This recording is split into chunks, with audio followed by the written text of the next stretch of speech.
Okay, we are streaming, so let's check into our studio. And once we go live stream, we hopefully connect and everyone can hear me. Everybody start right now with an upvote. We're going to check to see if we're registering on YouTube.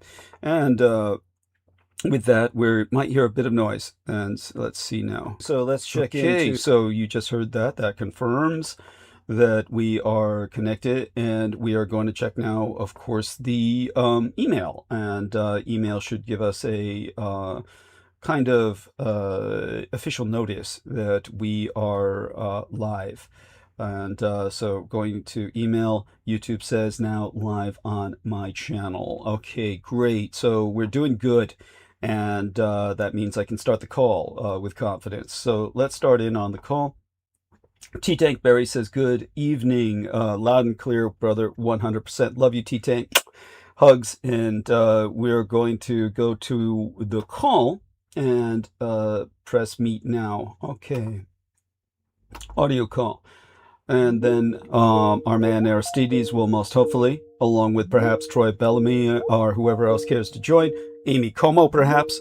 Holly Kiefer, of course, is always welcome. Aristides is here first. So, dear man, so do you need me to buy you a few moments, or do you want to go straight into the blurb? Not particularly. I am seated. Great. At my and you can hear me now. proper, Let me see if you're registering. Give me a second here. Say hello to everyone. Introduce yourself. Hello, everyone. I'm Doug's helper, and you're much more than that. Oh my God, that's so demeaning. You're registering. No, you're the executive producer, dude. Oh, okay. That's too generous. That's too generous. Hardly. So just okay. So before I forget, remind me to thank her again. Anonymous donor. The donor wishes to remain anonymous, but they've contributed 200 United States dollars. Love you, honey. And okay, look forward to us meeting at some point in the future, but you're an angel. Okay, and that being said, we turn back to our German Aristides. Okay. All right. Right. So let's see. Where are we? We are nearing, the Christmas holiday, the season of giving, right? Is that right? Is that what they call it? I think so. Yes. And yes. Well, it is here because this is the season that you need to show Doug your Christmas cheer. Yes. In the form of hard currency, U.S. dollars. Yes.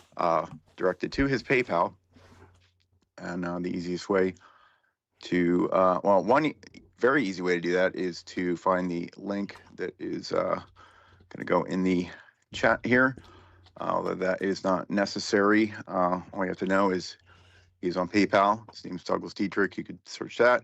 Hopefully find the right Douglas Dietrich, the hopefully the only Asian looking one among them. I'd be curious. I got to try to search one time and see if how many Douglas Dietrich. Oh, the rest that come up are weird looking guys, generally speaking.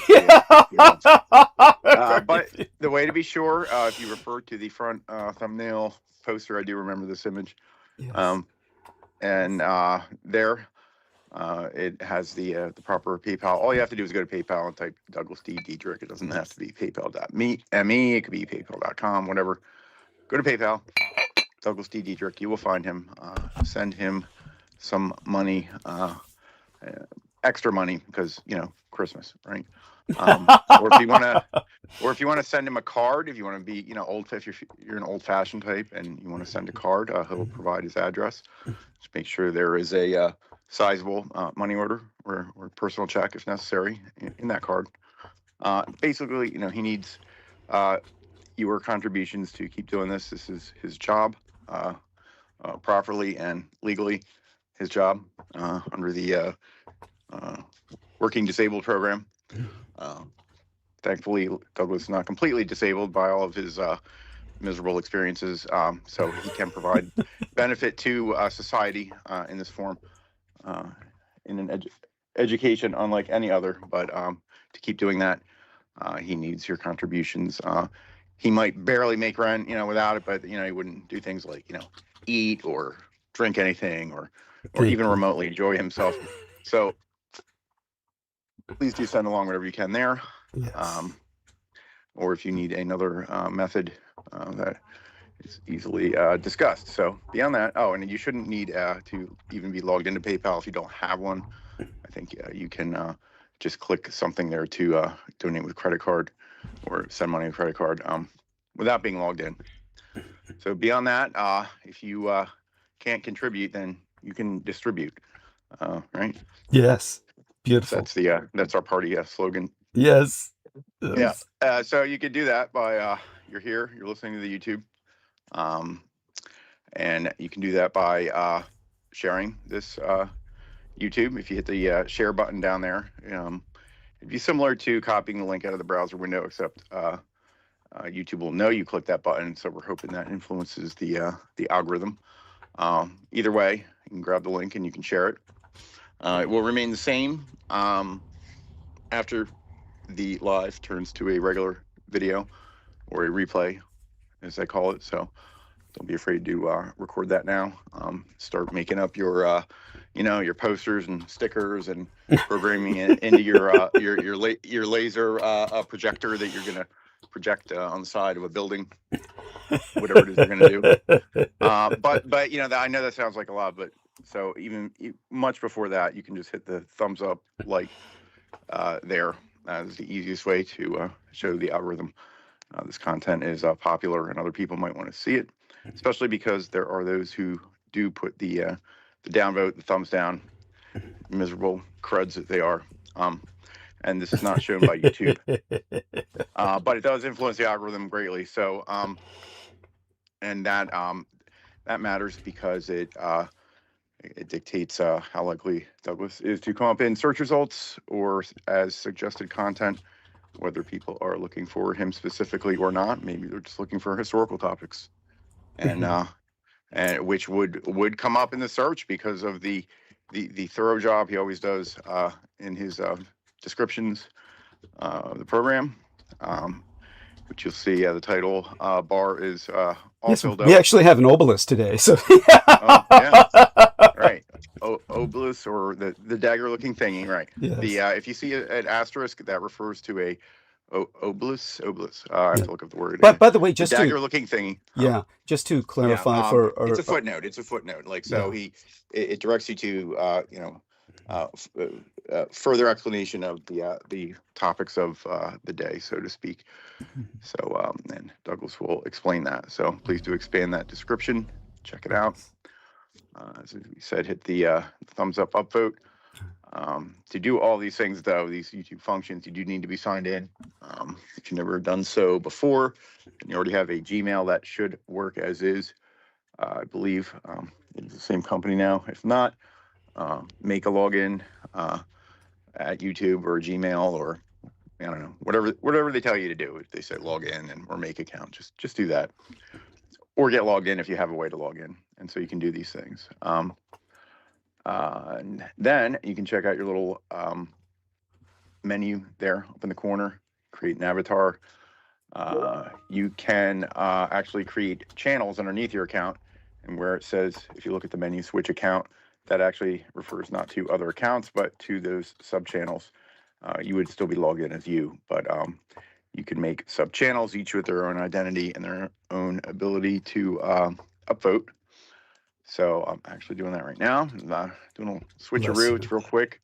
It stays right on the live. You can just switch, and then you can look at that. I upvoted again. It's excellent. It's sort of like democracy, but not. But better. But better. But better.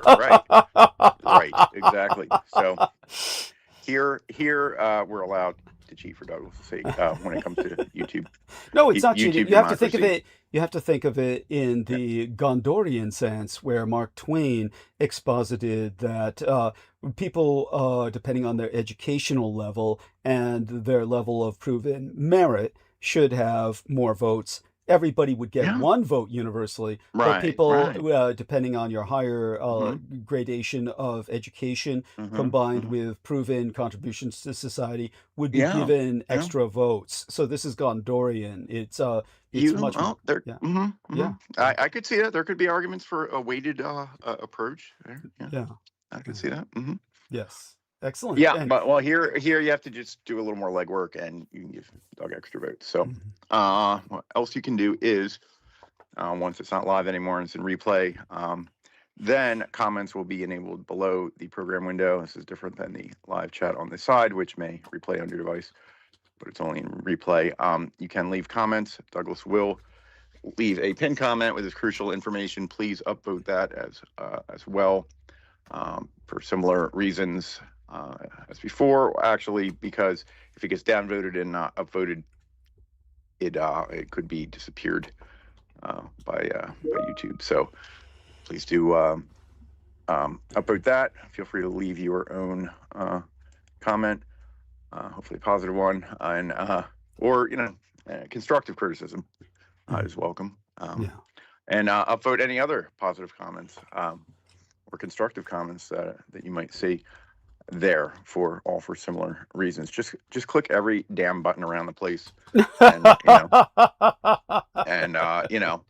hopefully in the end, it works out. What's this guy last? TCP IP. Oh yeah, I remember that was a good talk on the history of the internet. By the Oh, way, thank you so much. I appreciate that profoundly. yeah, there's some level of detail I had not heard before. So, but all Thank those you. things were familiar. I do remember when that was all starting out in the '90s, and you could be Oh there at the God, university. you're not Yeah. that old. Come on now. Yes, That's I am though. Yeah, we're big shit at the university where it was at first it was really just the universities that had the hard.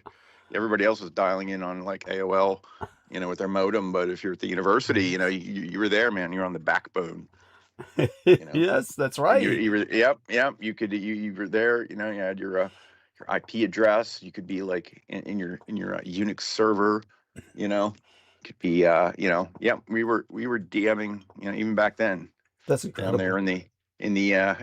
down in the guts of the Unix server, trying to DM some ladies around the university. All right. So Cool. yeah, I love it. yep. So That's the best use it's ever been put to. Yeah, really. really, to be honest, we're not robots. Anyway, so once the show is also in replay, if you have a PC, if you're listening on PC, you should be able to right click at any time and generate a link with the timestamp on it that brings someone right to that point. If you have someone, you need to direct them right to that fascinating topic. Is about it, I think. Yeah. Well, yes, and just to clarify, something that our dear man Aristides himself pointed out in our last episode when talking about the footnotes, the obelus, which is the term that disambiguates that particular footnote symbol from others, but it's also called the dagger footnote for obvious reasons, is indeed a Christian crucifix, and it does imply that if it's put next to a person's name in the aftermath of the microbio or the mini biography that I often publish about people, particularly my parents, but historical figures as well that are more well known to the public, that symbol it means that they are decedent, meaning that they are deceased, they are dead, they have passed on. The only reason I haven't used that in that context is because obviously it would confuse people when I'm using it to indicate another footnote. Now, because my footnotes cannot afford to get that detailed, because there's a limit on the amount of text you can put in, even in the summary of an episode.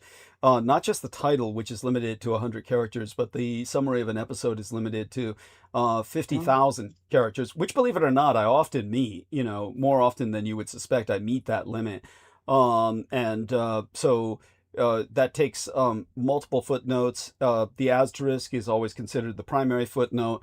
Subsidiary footnote would be the dagger footnote or the obelus, followed by what's called a double dagger footnote. Now, beyond after that, if I remember correctly, might be the section symbol, sectional symbol. I'd have to show people what that is. But other than that, what I could do in most of my texts, because it's very seldom I get to using the double dagger footnotes, though it happens, is I might start applying that obelisk in the more classical sense, where it's after the name of people who are deceased. But people might start looking for footnotes that are not there, or footnotes that would be redundant. Other than that, it often is put after my parents' names anyway, because then I footnote something else that's said about them. Either way, just explaining to people how complicated this more classic symbology can be. But I might use the double dagger for a follow-up to the asterisk as opposed to the obelisk, so as not to confuse people. But that, in the end, might confuse them even more. So, yeah, it's up to Aristides. As the executive producer, what do you suggest? Stick with the obelisk? Or, Yeah, you know. The way I'm using it now? It's gotten you this far. You know, I've gotten this far. Got it. And so thank you for that. By the way, the FIFA, it's some international football league, is it not? Do you know what that acronym stands for? Is it a European acronym in another language? And let's look that up. I don't know if you're I'm not a sports ball guy, but I've heard Okay. of FIFA. Yeah, what does it mean? What does FIFA stand for? Fédération Internationale de Football Association, which is French for International Federation of Association Football. A couple words aren't French there, but they always, appropriate the common culture words are universal. So it's the International Football Federation. Thank you. And can either one of you tell us a little bit about the controversy concerning the fact that they've given Trump a peace prize, of all things? I can't comment because I didn't know. Like a mafia, you just give him what he wants so they don't steal your players off the field and ruin the whole tournament. Simple. Because that's what they were threatening. They said if you bring them here and they don't get their visa, we're just gonna swoop them up. And it's like, well, Jesus, that's ridiculous. It's an offering. It's to an angry God. Delightful. So we're joined by Brendan Zokit. We first of all want to thank our man Aristides for his incredible blurb, and thank you so much, Aristides, for the dulcet tones of your voice helping to open our hours. And it's a great intro into the night. Numbers, of course, are just beginning to trickle in. Let's talk to some of these users. In the meantime, Brendan, give us an intro on how you're doing. How have things been with you in general, whatever you're willing to share.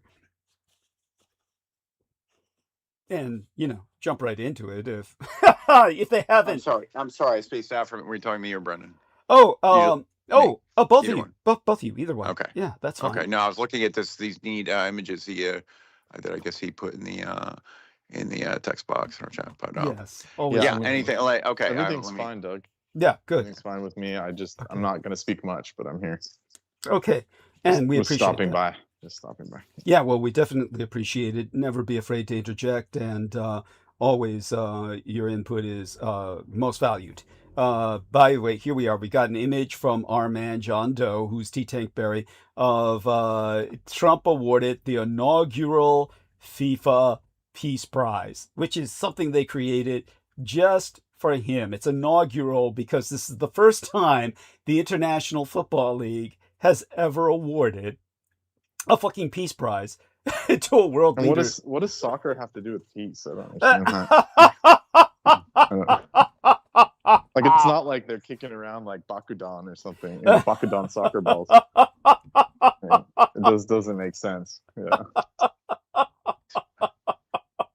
It has to do with peace in the sense that it represents people, I guess, cooperating to watch a non-combatant form of competition. I suppose it's applicable, but they're stretching it. they're stretching it, just for the sake of this man's ego, and it's really fucking sad. But yes, it's a grotesque Yeah, looking prize. it's kind of funny. It's like he just said, they're always saying that, but then he just said something earlier today. I think I sent it to you, Yeah, where he said, yeah. "We have the biggest." He said, "We have the biggest armada ever assembled in the history of South America, right outside Venezuela." Yeah, of course, so It's like, peaceful, so peaceful. yeah, so peaceful. Yeah, so peaceful. By I the know. way, So there you go. so Is that true, or is that just hyperbole? I mean, it's true in a certain sense, in that these modern warships can be very large, like aircraft carriers are floating cities. But right. obviously, the modern warships generally tend to be very small. They're more like corvettes, like I said, or destroyers in the old days, in terms of Yeah. size. But and their Yeah, I mean, crews, they're still capable. They're capable, but yeah, well, that's a matter up for debate. Believe me, you might think they're, honestly, what you're well, if you saying. believe Yeah, like the Discovery Channel, when we were kids, they would yeah. say it's the state of the art. It can slice through ice. It Uh, can slice through mud. oh, dude. It's like practically amphibious, and Oh, it can like dude, float and shit. All dude. the shit they were saying. Yeah, Yeah, the myth of the littoral warship. In other words, littoral yeah, means that navies were preparing to go green, not environmental, but that too. yeah. But it really meant what they called green water navies that would be on the coastline, operating within very near to land. And so they were supposed to be multifaceted or multi-capable craft. Right. All this turned out to be a load of shit, and everything that they said about them, everything that was promised was never delivered, and most of these things are just, yeah, obviously, you can see what they can do to rowboats. I hate to say Yeah, it. that's what I'm saying. Yeah, that's about their level of And yeah, capability. it's almost like they were designed to do that, because the one that they were showing publicly, they said this is the most advanced new craft, watercraft, whatever it's called, water warship. It could like turn, it could basically do a 90-degree turn in the middle of the sea, which is like within seconds. So it's like designed to like corner small ships. Yeah, What it yeah, sounds like rowboats, Yeah, like fucking yeah. rowboats.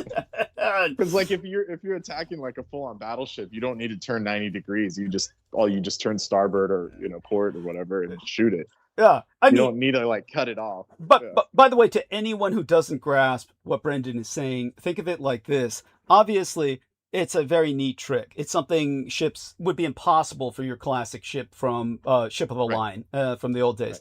right. That being said, sure, you know what that would be good for?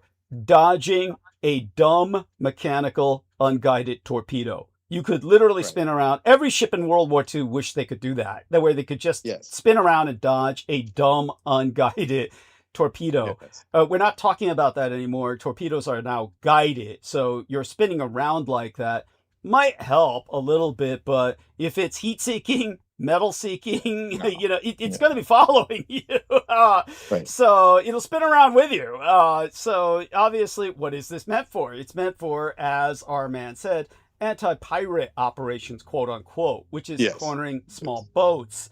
Okay, at this Yeah. point, Talk about overkill. A full-on Corvette versus like yes, a little pirate dinghy where they're trying to. yes, They're like fake fruit sellers, and it, you just blast them. And it's just, offensive. It's literally offensive.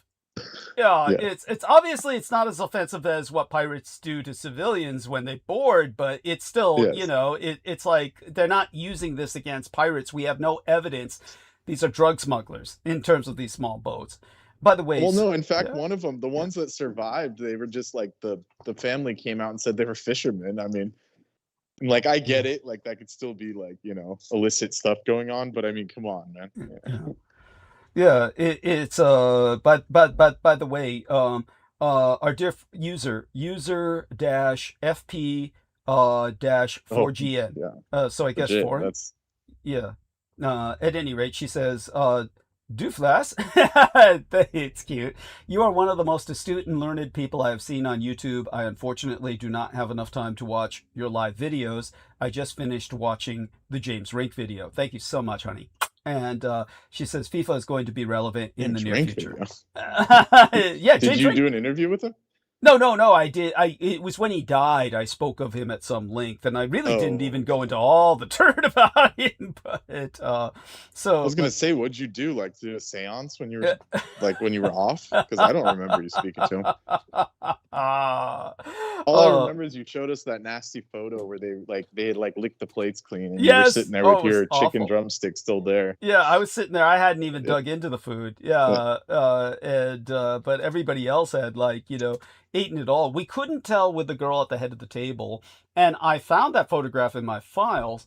And strangely enough, the photograph is filed as Douglas Dietrich and James Casbolt. That's and why is because Wasn't he there? well, he was there, but he's sitting directly across from me, and he's with the woman I would later on become transitionally involved with. So he's there with his child right behind them, completely hidden. She's at the head of the table, so we can't see whether she's done the damage to her plate that other people have done. It's definitely, how would I say it? It goes to show that there was already hostility between us, that we were in a confrontational seating, even, that we were sat directly across from each other, gamesman style, in that sense. And not that there was any challenge in the gaming, I assure you, but it was, it puts it into a perspective Well, now yeah, that it was broken. no shadow game. I mean, Yeah, I think it was that's just for so sure. you didn't get freaking chicken flecks all over your plate, all Yeah, over your clothes.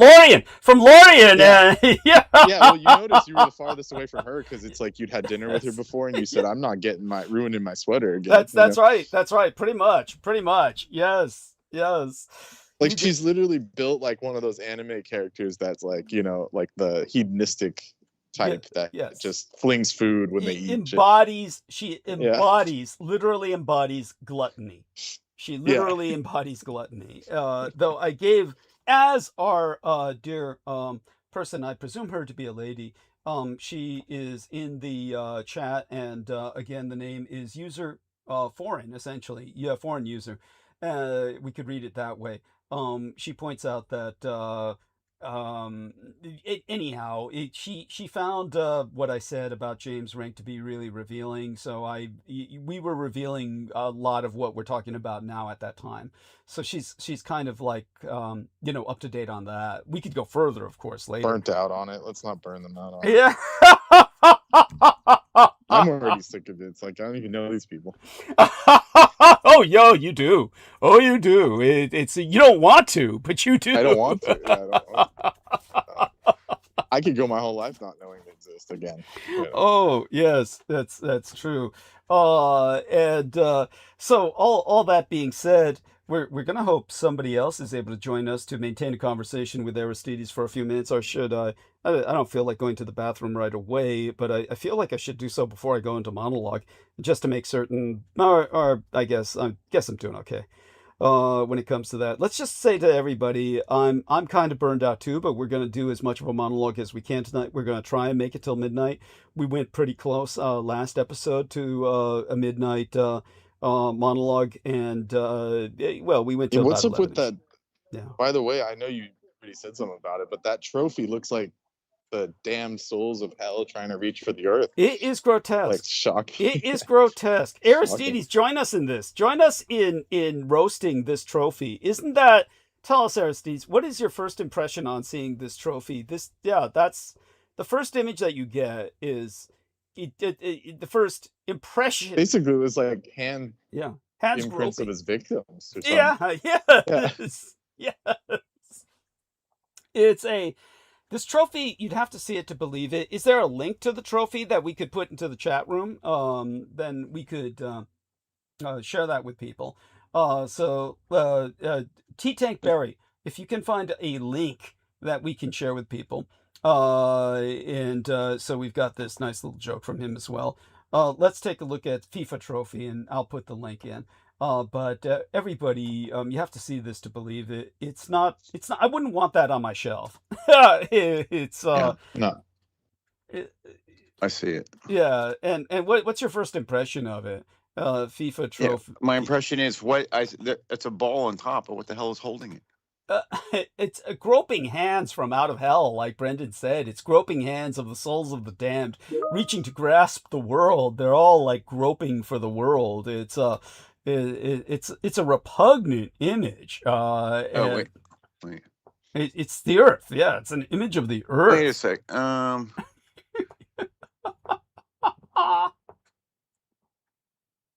Wait a second. That looks different than What? another one that I'm looking. Oh yeah. Well, I'm finding wait, a link. wait. The normal FIFA trophy is just like a very smooth, Okay. like modernist kind of piece. Yeah. This not Okay, that. yeah, no, right. Wait. Holds the FIFA. Okay, this is from August. It's a Peace Prize. You need to look up Peace Prize. Yeah. Okay, FIFA Peace Prize. Yeah. Yeah, because apparently he had. Yeah, there's something that with nearly the same keywords before. Mm-hmm. So I'm putting the link in for you. This is the link, so you should be able to see it. Let's see if this. There we are. I got it. There you go. This is it. There's the link for you, and that's the FIFA prize, and it's anyhow. There's some other grotesque imagery that we're also seeing here. So it doesn't look very peaceful. It's just yeah. So I put that into the text box, and I'll now put it into the chat room for all of our listeners, and hopefully people continue listening through all the struggling that we're doing just to maintain our sensibilities in the opening hour, because the opening hour is always the hardest. I got to get into it, enter the zone before I suck all the oxygen out of the room, and but as you can see here. When it comes to the FIFA trophy, it is an abomination. This looks like something that is straight out of a horror film. It's something that you would see on a satanic altar. You know what it looks like? A war memorial for a massacre like you see at Guernica. Think of Guernica and, that Picasso and the bombing of Guernica. During the Spanish Civil War. This is what it looks like. It's something like a tribute to an atrocity like that. That you would... it's some sort of memorial that people would go to and mourn. By the way, they haven't found the manhunt. The manhunt has not concluded for the brown shooter. So we're gonna have to stay up at night. I'm sorry. This is all respect to the victims, of course. well, then we know he's not a patsy because they always get caught within seconds. That's what they exist for. They're there to get caught. Yeah. Right. By the way, even did you hear about the latest about Mangione? Tell us, Mangione. Well, yes. Yeah, whatever. Luigi. We'll just call him Luigi. Yeah, Luigi. Yeah. Our man, because Luigi. Everyone thinks of the Mario Brothers when you say Luigi, so it's safer. A safer term. Yeah, but anyways, so yeah, the Luigi guy. Apparently, his whole case, the lawyers like sunk their teeth into something that the cops didn't read him his rights, and they like did him under duress and all that. Oh, I love it. He might get off. I love it. Oh man, with less charges. Yeah. Oh, I'm whipping it out and stroking it right now. Right. Well, obviously, all the money people were giving him, he just did this right thing and sent it to a lawyer, and they said, "We can get you out of this."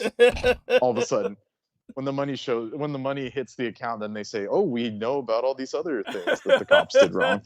Yeah. You know how that works. Yeah. Oh yeah. And again, my gratitude to that anonymous contributor of 200 United States dollars, who's quite the lady. Love you, honey. Anonymous? Yes, she wishes to remain anonymous. To you or to everyone else? To everyone else. To everyone else. Okay. We can talk about privately. We can talk about privately. Because we know it's like, because if it was someone else, then it was like Trampus in a wig or something. Oh, fuck no. Because he's tried that before, remember? Yeah, he's too cheap to give $200, dude. Yeah, be real. Be real. We know he was cheap to send money to you. I'm obviously joking, but he would buy those truffles that cost that. Oh, yeah. No, this guy, and the rigs and the bong rigs or whatever. Just because someone's cheap doesn't mean they're not spending money like water for their own gratification. Yeah. I mean, they and all other do people that. we know that were like, they had somehow disposable income. Let's just leave it at that. Yeah, speaking of disposable income, it's incredible what people with an almost for an effectively infinite amount of money. It's incredible how they fuck their own lives up. It's just when you have so much money and the kids who grow up with that money, they have no concept of ever having worked a day in their lives, and it's amazing what they do. The trouble they get into with the law, just doing stupid things. And I don't even know how to spend $30 million. It's like, how did they go through that? Yeah. Seriously, it's people do that, but in this case, the $30 million we're referring to is actually it doesn't even reach the actual mark of what the director, who by all means said with the highest respect for his having been victimized by his own son, Rob Reiner, had about $33 million in the bank that we know of. The public, we as the public know that he had about $33 million in his account. His children obviously wanted for nothing. His son, Nick Reiner, he has been arrested, and all evidence points to him being guilty of stabbing both of his parents to death. Now, of course, Trump I thought it was slicing their throats or something. It's horrendous. I don't know the exact details from what I read. I haven't gone into this really. Haven't really explored what happened, Well, but that's the last thing I heard was it was like throat slash. Oh, that wouldn't surprise me. Sensational ways. Yeah. Well, no, that's probably what happened. That I would find that easy to believe. Obviously, Trump handled this horribly and just politicized it. But he said something, basically what Trump said, which is he said it horribly, but what he said was Rob Reiner was responsible for his own death.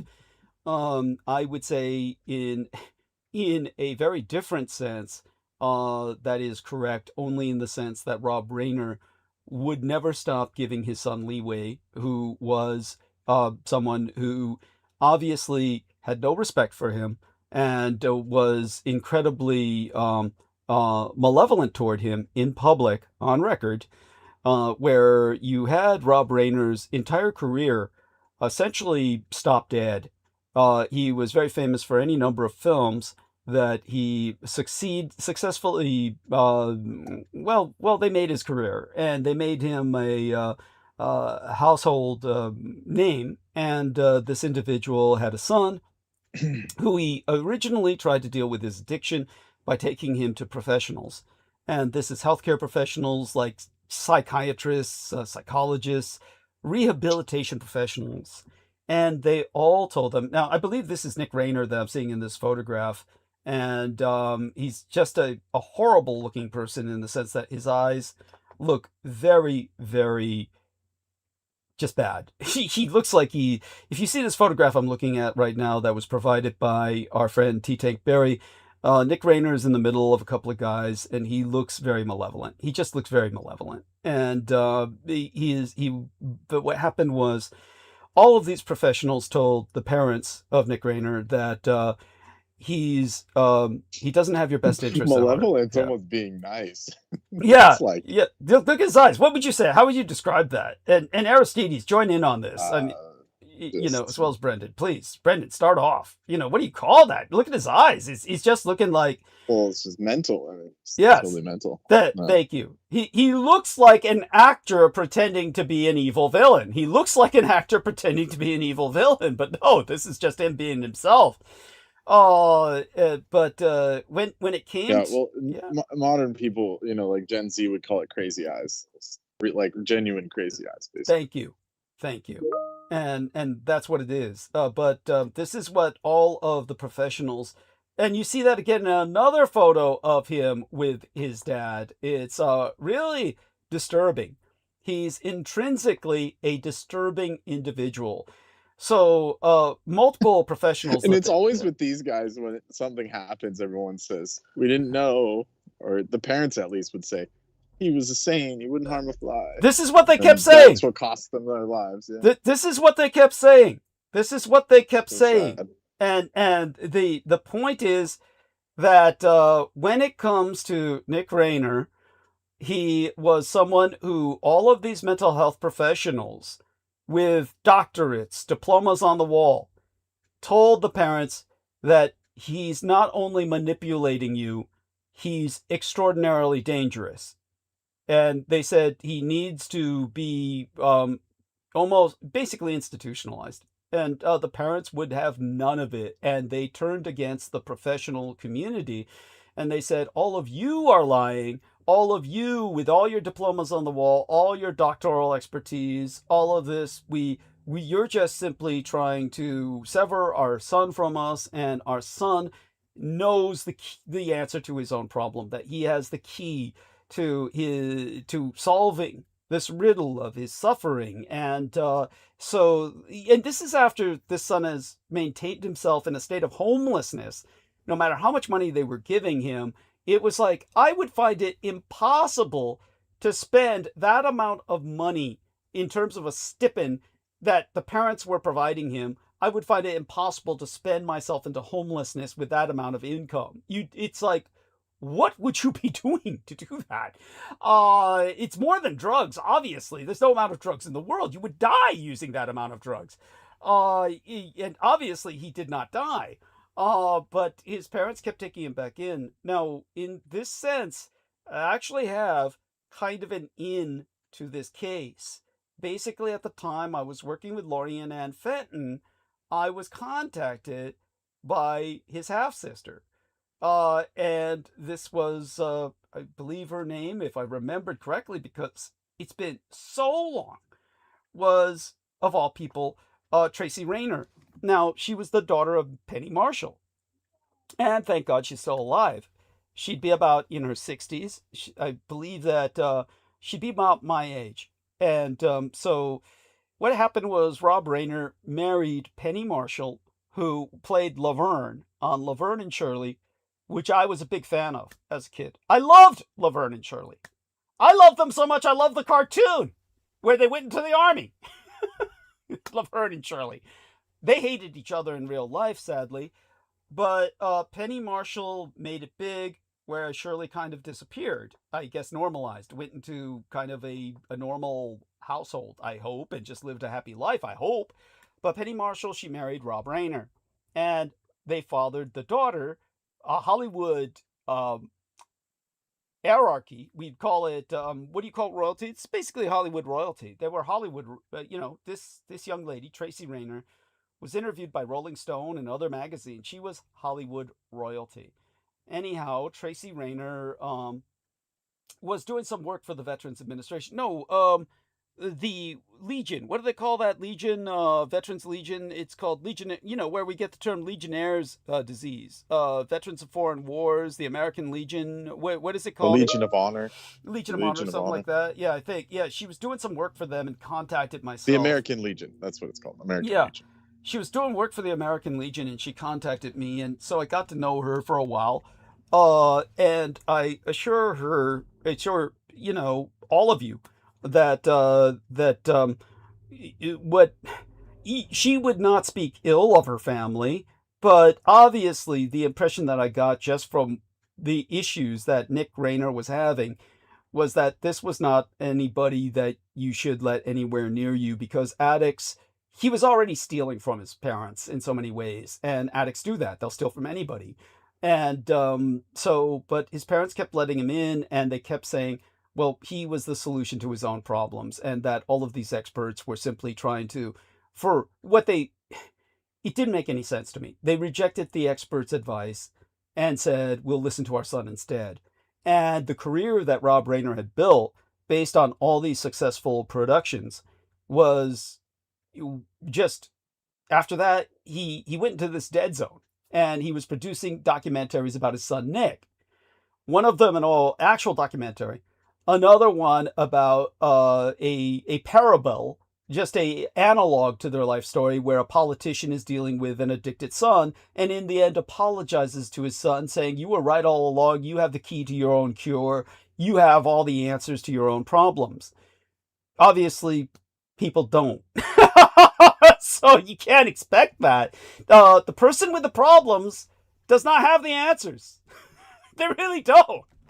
Or they wouldn't have the problem.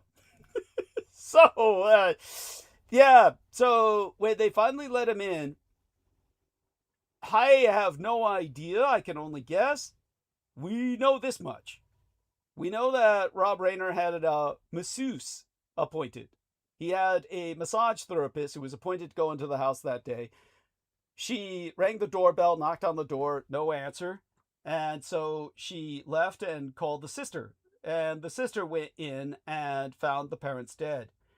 The first report simply said stabbed multiple times, which probably involved throat slashing and some heinous stuff. At any rate, the police were immediately called, and the son was pretty much immediately arrested. It was all pretty open and shut. Obviously, they used terms like alleged and all the rest of that, but for practical reasons, we all know better. Basically, we can only speculate.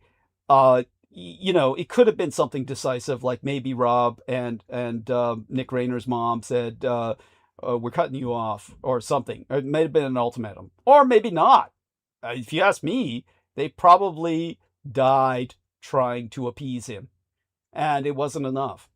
And he, and I can say that because the one time that they made that movie about the politician and his drug addicted son, I don't even remember the title, but I remember the interview, because that was it was beyond cringeworthy. It was wince-worthy. Kind of like Peter Moon's Meltdown episode was beyond cringeworthy. It was wince-worthy. You're wincing. It's painful to watch. In Peter Moon's case, his Meltdown episode is painful to listen to. In the case of this interview with Nick on stage with his dad, he's like trying to embarrass his own father, and basically just disses his own dad on stage. And yet his dad kept taking this as like, oh, it's all my fault. I should have given him everything. And dude, what more can you give him beyond millions of dollars that you've already given him? So the end result was that it was, by the way, we got a great picture of Laverne and Shirley from back in the day from our man, Mr. T. Berry here. And then Nick Rayner is being represented by a lawyer who defended Harvey Weinstein, Kevin Spacey, and Karen Reed. Okay, that's, there you go. He might even get this guy off for all we know. It's, at any rate, we all know what happened here. And so there you go. That much I have to say about this. I won't say too much more right now. Here we are. Brendan presented. Tell us about this, Brendan. This link you just gave us to entertainment. What is it here? Yeah. Yeah, basically, I guess he was in a peak. He was in a hissy fit because he was embarrassed on stage, right? We'll have Brendan's analysis here in a moment. Well, I don't know in the details because they haven't released the details, but it's just he was at a party, like Conan O'Brien's Christmas party, and one of the Saturday Night Live actors like told him off and said, "You're a creepy fuck. You're just like staring at us. You get the fuck out of here." And that's when he went and killed his parents, basically. There you go. Yeah. So, or allegedly, I guess we should say. It's like, I mean, really, do we have to be that? Basically, he confronted the Saturday Night Live guy. He confronted him and said, "Why are you a creep? You got to get out of here." He says, "You're freaking everyone out. You're acting crazy. Yeah. You keep asking people if they're famous," and then they laugh. There you go. And then he went to kill his parents. It's like, there you go. It's like, hey people, you've got to face the facts when it comes to your own children. There's a certain point where you have to sever. Apparently he qualifies he qualifies for the death penalty if he's proven, if it goes through. We can only hope. I don't think a death penalty's, you know what they used to say, my gang brother Beaver used to say, you want to live forever? Get yourself on death row. They live longer than the guys outside. Pretty much. Yeah. You want. I like this other Hollywood this other Hollywood rag. It says Conan O'Brien threw a holiday party to forget about this bad year. Then Nick Reiner arrived. It's like they're just shitting on everyone. It's like, Oh, man, man. tough city to live in, man. Can't even throw a Christmas party.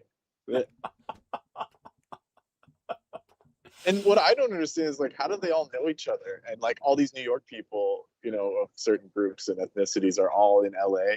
Probably because it's warmer during the winter, but still, it's like, how do they all end up at the same house? It's like, Yeah. what the heck?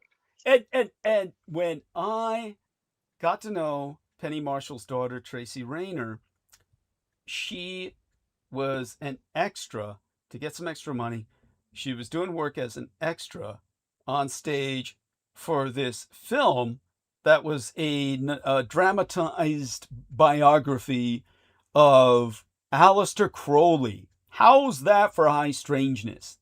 How's that for a high strangeness? The world is just too small. Well, she's in Los Angeles, probably still is, Tracy Rayner, and she says she's shocked by what happened. I'm sorry, Tracy. Love you. Hope you're all right. But how can anyone be shocked by what happened? I'm so sorry. This is like even back then, knowing about this guy, this is what you know. It didn't take a psychiatry degree or a diploma on the wall for psychology to see where this was heading, so long as they kept letting this guy back into their lives.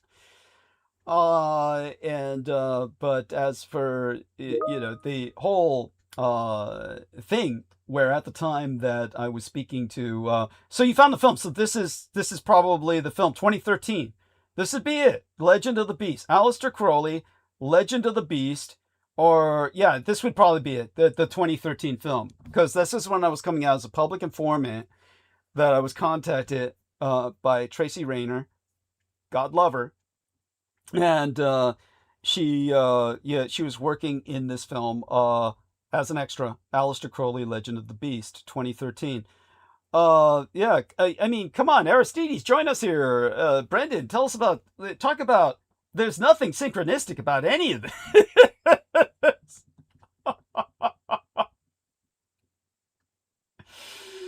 Oh, at any rate, the world is just too small, so there we have that.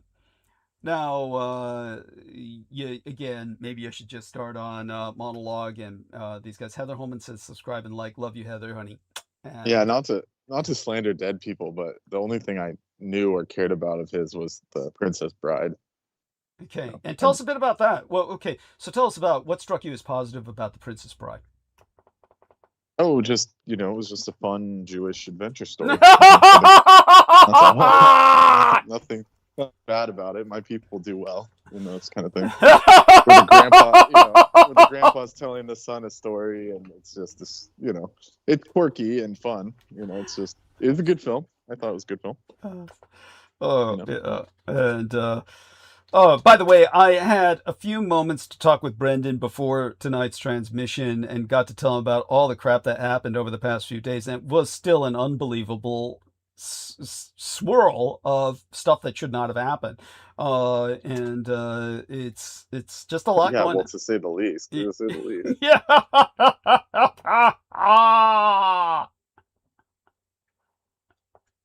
Totally, inconceivable. To use the word from Princess Bride, totally inconceivable series of events.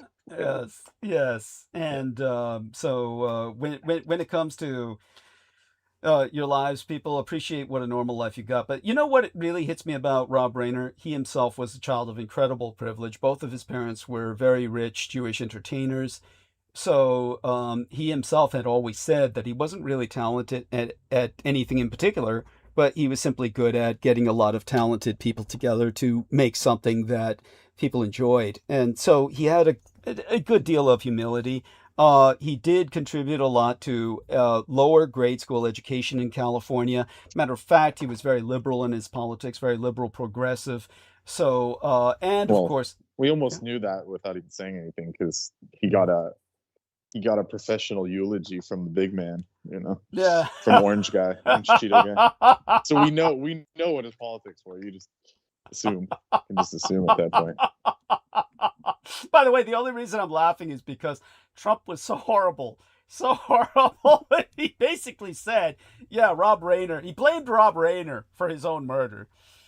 Instead of uniting the nation after the killing of Rob Rayner and his wife, the president abused the event as an opportunity to air his political grievances. So, Rob Rayner was in his own... Go on. I mean, can you blame him? And it's like easy, it's like low-hanging fruit. Like, come on. It's like a low blow, Poor guy. Oh, and I got some ringing in the ears. He's listening. It's like, hey, look, I'm on board. I want you to have the Peace Prize, dude. Trust me. He already got one. He got one from the World of Soccer.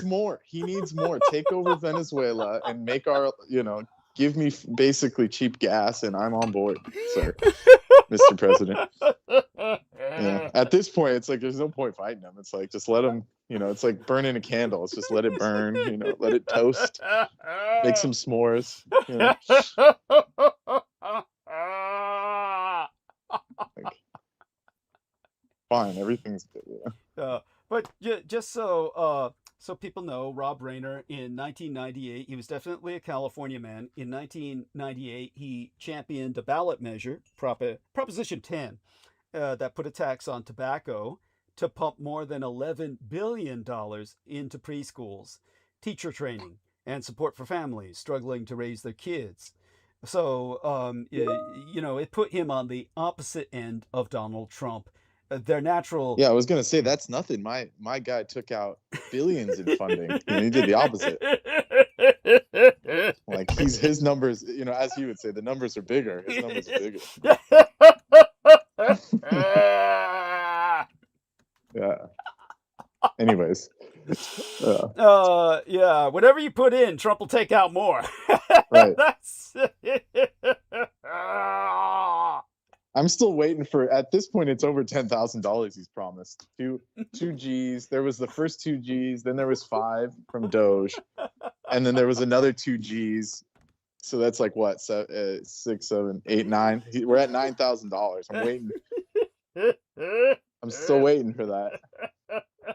And like Sammy said, honestly, if they legitimately did that, 90% of people wouldn't say a word about him. They would just say, "Look, he's not so bad." Yeah. Because that's what they did during COVID. Remember, they just sent out money and he put his little. I still have the card. It says, "This was given to you by your president, Donald Trump," and it says, like we were supposed to like write him a Christmas card after. A thank you card. Yeah, because he sent a little card and it says, "This is your COVID thing, stimulus." And I said, "Oh, cool." So I kept the card. So I appreciate that, but we need more. Yes, a lot more.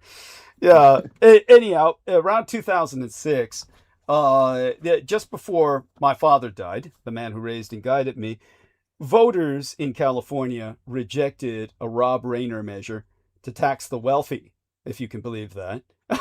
This was considered... Oh God! All they got to do is put his son on the board of directors for that measure. Yeah, sap everyone and all the rich people, and if they don't buy you drugs or whatever he was doing, if they don't pay you, just slit their throats. I mean, it's too early. Sorry. Yeah, it's too early for that. Too soon for that. But sorry. Okay, yeah. So, somebody's already sending me, well, what's the wealthy in California? Well, believe it or not, we're not all wealthy. Basically, at the time in 2006, the wealthy individuals were anyone who earned more than $400,000 a year, or couples earning more than $800,000 annually. But they were supposed to be taxed to pay for preschool for all 4-year-olds. And that failed. If you can believe it, people voted against that because I guess they thought that, well, I'm not wealthy and I'm earning that much. I know. Can you imagine that? Yeah. That's like my uncle would say shit like that. Yeah. They're taxing me to send all these minorities to school. And it's like, dude, don't you want educated people walking among you? Like, are you insane? Thank you. And they say, no, it's like stealing from me. And it's like, dude, you're so uneducated. You don't know what to use the money for. Yeah. It's like, thank you. He's just sitting on his money buying properties that some realtor conned them into buying. It's like, maybe if you were educated more for free, you would know what to do with it. But anyways. Oh, no, it's true. Vent whenever you want. Believe me, you've more than Well, earned it. he's not the only one. I mean, there's countless people like this. No, of course. No, they're all like that, effectively. Look at everybody sitting on property that's just a sinkhole that's rotting away. I mean, and even like the big wigs, like from Ogilvy, which is like one of the biggest marketing agencies on earth, they say real estate is the worst commodity ever in all of history because someone just sits on it for 40, 50 years and it never contributes to the economy. It doesn't increase in growth other than when you sell it. Yeah. It's just a total dead sink. It's a weight on the ankle of every economy on earth. So there you go. Yeah. And so thank you for that. And so at any rate, aside from that, the tobacco tax revenue from the earlier childhood measure dropped substantially because smoking in California declined. So in that sense, he succeeded in his other objective, which was to get people to stop smoking, because nobody in California can fucking afford it. With everything else we're paying for, you have to be rich to smoke.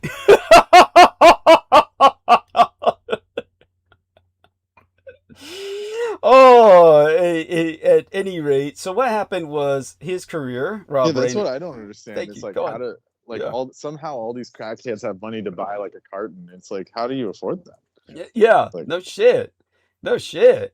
Now, like I said, Rayner's career pretty much died when he started making movies about his son. In fact, there's this. He and his son teamed up on a semi-autobiographical film about Nick's life, fictionalizing this politician with an addicted son. That's when his own parents, the parents of Nick Rayner, told a New York Times reporter that they wondered if the end of Nick's odyssey would be, their own words, the tragic one that a voice in the back of their heads kept telling them was coming. Think about that. It's like, why did you let this man in the door? What is this? I'm sorry. This man, after all, you can't not think of this person as your son. You cannot think of them as someone that, so here we are. Tracy Rayner said, thank you for this from T. Tank Berry. Tracy Rayner says, I came from the greatest family ever. I don't know what to say. I'm in shock on the death of her father, Rob Rayner. Honey, whatever else, you should not be shocked. Heather's saying, is this normal? She's seeing some aerial phenomenon. So looks impressive. And have any opinions, anybody? Go ahead and express them. And John does bring up Arizona's long-term drought because that's his response to the sunlight that's really shining where she's at. The roads closed due to flooding in our area, and that itself is pretty mind-boggling. Very sad. And then Brendan entered, the Trump speech yes, he had the speech today. How could I forget? Well, it just ended. That's why they were listening. I felt it. He says the U.S. is the hottest country anywhere amid an affordability crisis, no less. He's not wrong. It's hot. He's still bashing Biden. He's still bashing Biden. It's all Biden, man. Yeah, I mean, this is like what old people do, like in the nursing home. It's like once they lock on to someone, that's all they can remember is one name. So it's like, yeah, that's okay. Everything's this one guy's fault. Oh, man. Sad story, but whatever. And the other guy, he's still going. He's still alive saying shit. And it's like, what? How? Just retire. Like, geez. They're like multi-billionaires. Like, why do either of them care at this point? Which one? The guy Biden? You mean Biden is still? Both of them. Yeah. I mean, Biden was saying something recently. He said, everything, Trump is doing is bad. And it's like, dude, come on, just go out gracefully. Who cares? We know that. It's belaboring the obvious. But this, of course, is what divided America over Rob Rayner. And Rob Rayner Oh, was I like how Trump pulled the I don't want to say Hirohito. He pulled the Stalin and said every U.S. broadcaster had to televise his speech live. Or he requested. Sorry, he requested. He didn't demand. Yes, Truman. It was Truman. Truman did the first Truman. Yeah, he pulled nationwide. the Truman. Yeah. Truman did the first nationwide broadcast. Oh, Yeah. and guess what? Yeah. Bongino, you remember that Bongino guy? Yeah, the FBI. FBI director. Yeah. He's quitting. He's quitting in January. He couldn't handle it. Remember, they took away his whole chat, his like podcast, and he was crying. Him and what's the other guy's name? Patel. Yeah. Yes, that's right. Oh, Kash Patel. Yeah. So they were crying together, saying, "Yeah, they put us in an office all day, and all we hear is the sink, behind us of the other guy's office, and we hate it." And it's like, you guys wanted to get in government work. That's what it's like. A janky office built in the 30s. Yeah, that's what you wanted. You signed up for it. Oh. Just so you could say, "Oh, I was FBI director," and it's like anyone who's ever been in that job will tell you that it ain't nothing. Oh, you're killing me. So he didn't like the desk work, so he quit. Yeah, well, what can you say? It's like these people, look at who they get themselves involved with, and they don't like the results. Look at who you involved yourself with. You latched your career onto the rising star of a madman, and you expected nothing but starlight and sun rays to doppel gold upon you. Unicorns and rainbows. Yeah, and all you got was his yellow shower of golden piss trickling down on your head to keep you warm. And this is yes, these people are beyond me.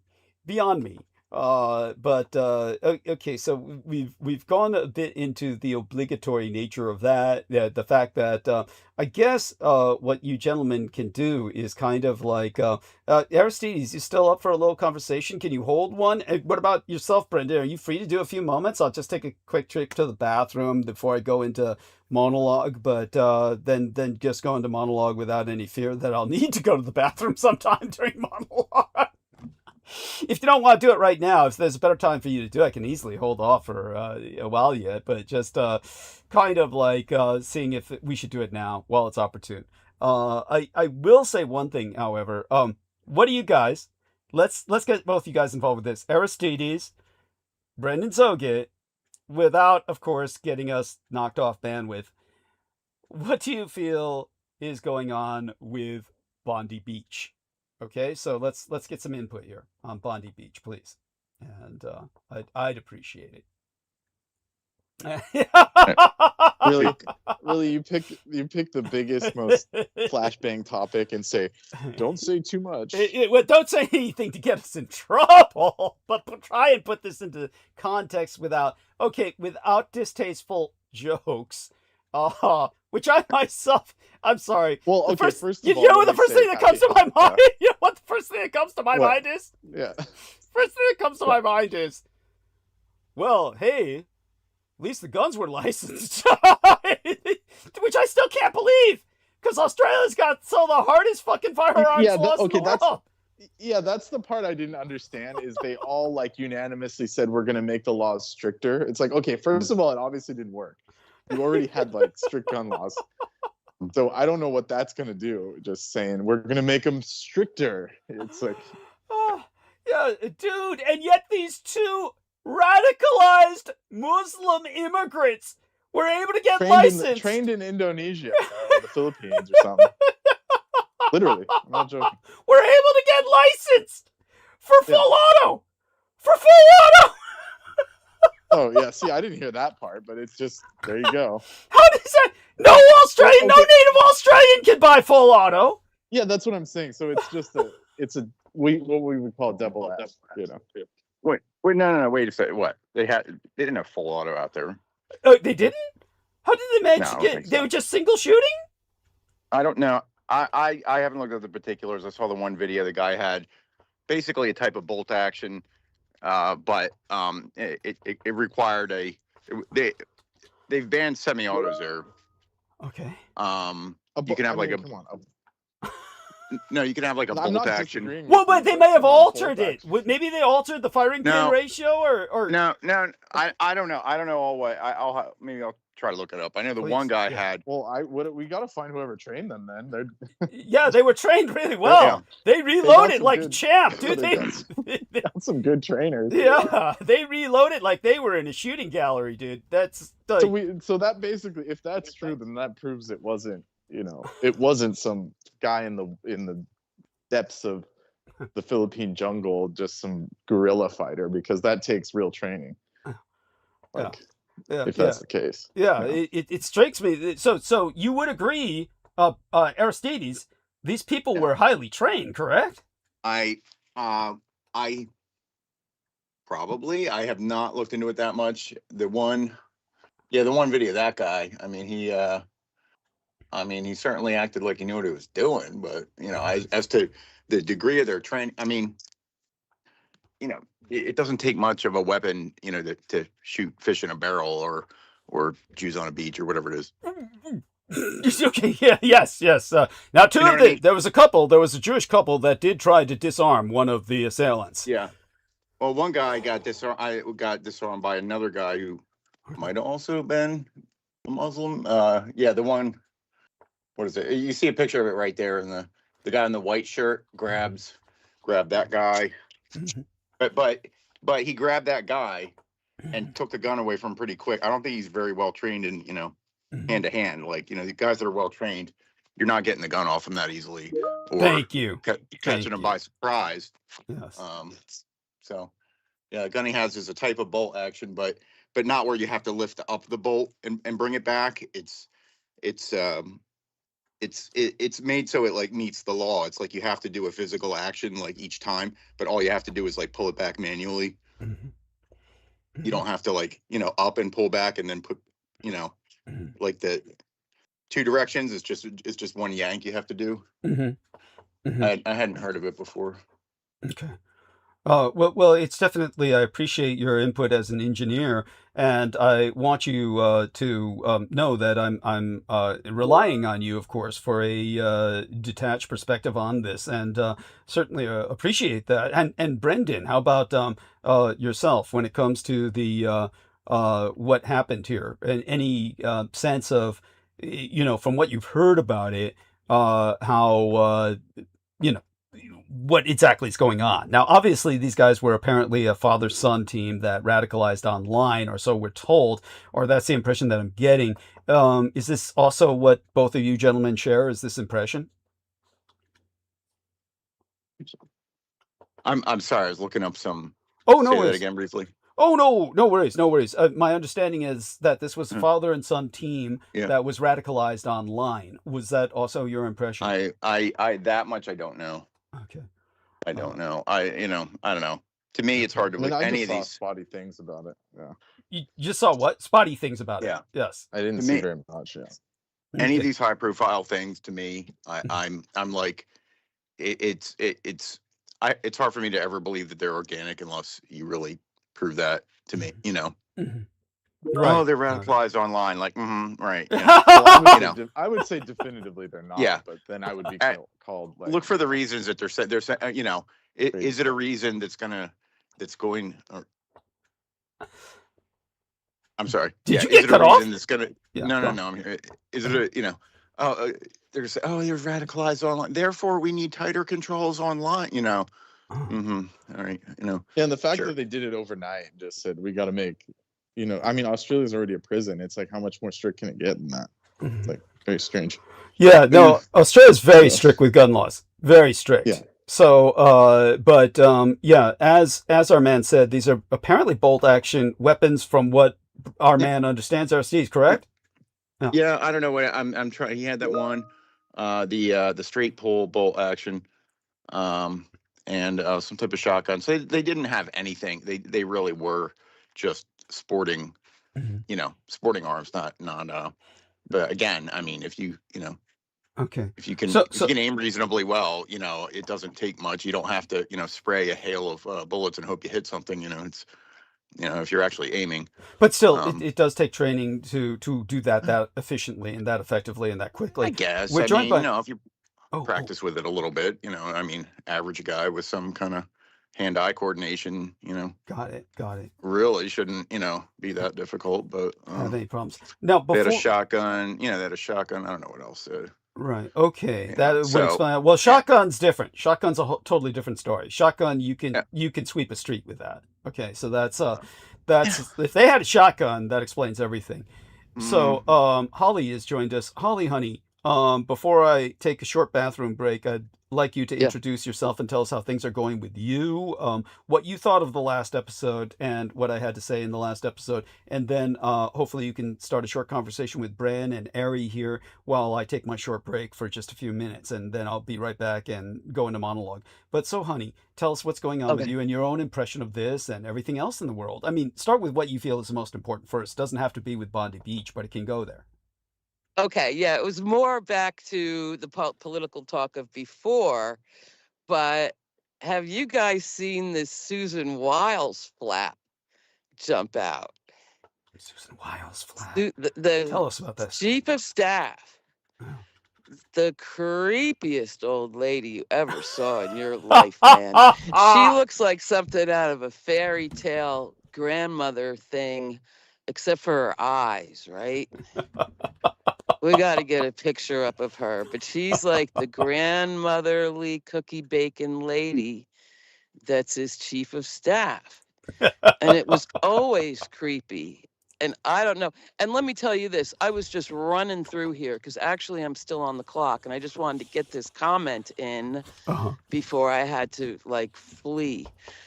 But let me finish. She just, Vanity Fair of all outfits, did this big interview with her, 2 issues worth, and the stuff she says in there is kind of like crazy. She calls Trump a dry drunk, paraphrasing, and all this stuff that now she's squealing is taken out of context, but they got it all on tape. And this isn't some Marjorie Taylor Greene thing. She's a team player, true believer. She's not defecting. But something happened. You want me to read a short paragraph? Please, by all means, yes. All right. Let me get to it here. I mean, you didn't see us coming.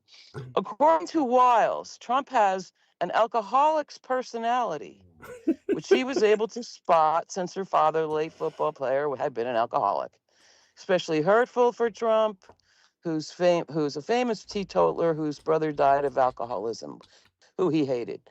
Wiles said that Vice President J.D. Vance has been a conspiracy theorist for a decade, and that his conversion from never Trump to MAGA zealot was, quote, sort of political. She calls former Doge head Elon Musk an avowed ketamine user and an odd duck. When queried about an extreme Go on. When queried about an extreme political tweet Musk posted, Wiles responds, I think that's when he's microdosing. Mhm. I think that's when he's microdosing. Well, we all know And whenever she they say calls- microdosing, they mean massive dosing, but go on. Oh, what passes for microdosing these days is pretty much constant, 20-hour-a-day use. I mean, they microdose on the hour, okay? It's not one little drop. It's not homeopathic in the morning. It's like, oh no, it's all the day long. And she calls Russell Vogt, the head of the OMB, a right-wing absolute zealot. That's a strong sentence. A right-wing absolute zealot. All I can say is that she's not saying. I don't think these are strong sentences at all, but they're just belaboring the obvious and they're being mild about it. But Grandma, who's supposed to be, the footstool of the whole operation. whilst lends her seal of authority to many of the harshest criticisms of Trump's presidency by painting it as lawless and chaotic. Acknowledges Trump's prosecution of foes such as Comey and Letitia James is motivated by score settling and retribution. Then she talks some Epstein, initially aghast at stuff, distances herself from pardons of January 6th. They say it all amounts to a damning picture of Trump's presidency. Her comments about Musk using ketamine are so damaging that Wiles tried to deny them, telling the Times, "That's ridiculous. I wouldn't have said it and I wouldn't know." But they got it all on tape. They got it all on tape. So it's just kind of wacky. Well, It's a hell of a thing. It's as big as stupid Marjorie Taylor going off, at least, but she's not going off. She's on the team. She thinks it's the greatest administration ever. While at the same time, like having this episode. So it's just kind of weird. Keep an eye on it. I mean, her head's got to be rolling out of there already. I guess they'll keep her on as some kind of totem in the background, like apparently Tulsi Gabbard. Is she like 6 feet under or what? You haven't bothered to follow up. Cage under the sea. There's nothing to follow up. She gone. But I don't think she's fired. They got her caged somewhere. Okay, so listen, on that note, I really do have to go. You can't stay here and talk with our Ari and Bren for a few moments? I really can't. Okay. I really can't. I really can't. I'm like I say, I'm working. Okay. Okay, but I had to get that out there. I'll be listening on the monologue later. Well, join in if you wish later, if you get a chance. Thank you. Okay. All right. Thank you. Love you dearly. Okay. Love you. Kisses. Bye. Bye for now. Oh my God.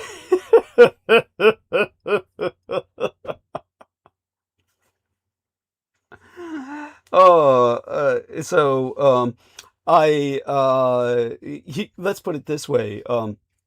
That was interesting and that was appreciated. However, I think that Holly reads a lot into a mild moment of sanity in what's otherwise obviously a slew of insanity. She picks out a little bright bubble shining on the froth of sewage and takes that as a sign of hope that something's happening.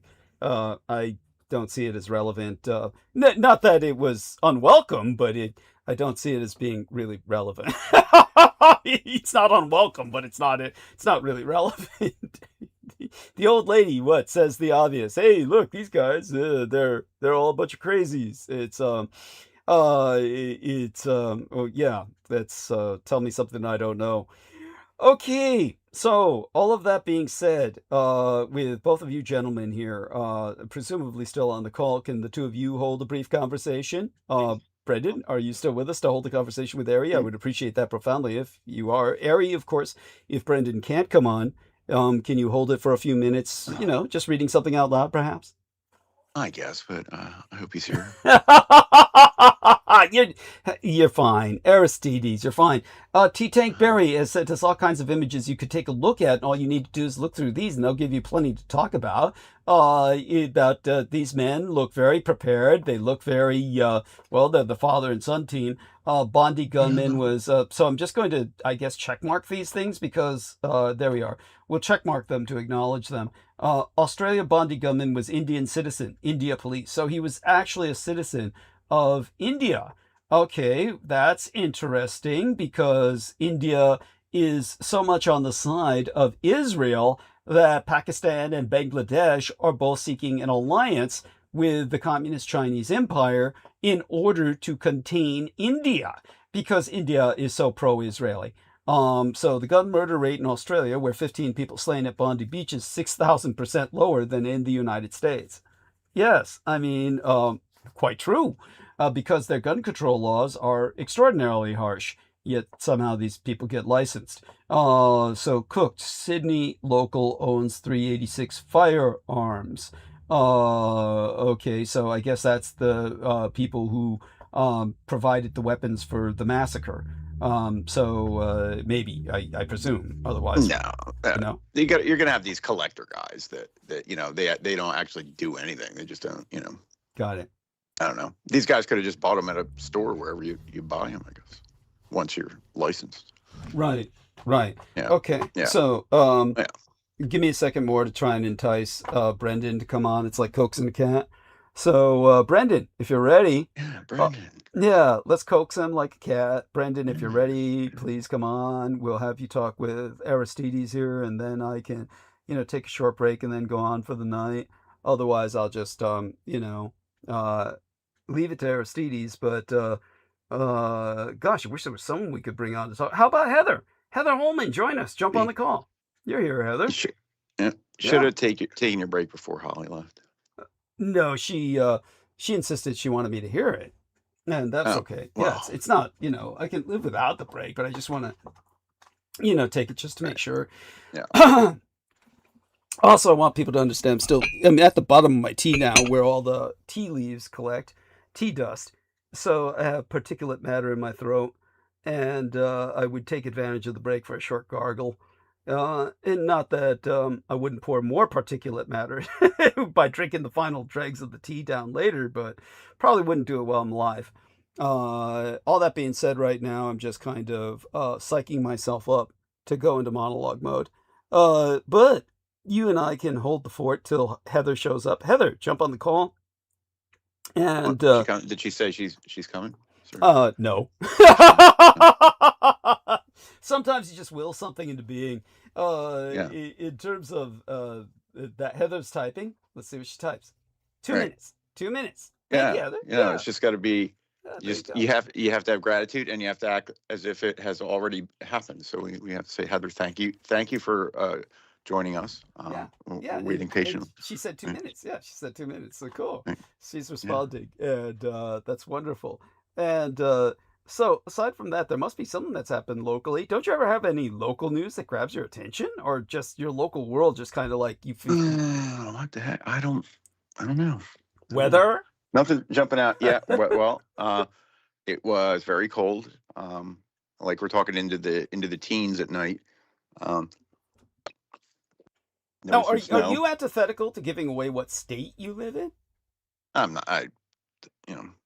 Not particularly if I am, but Are you in Delaware?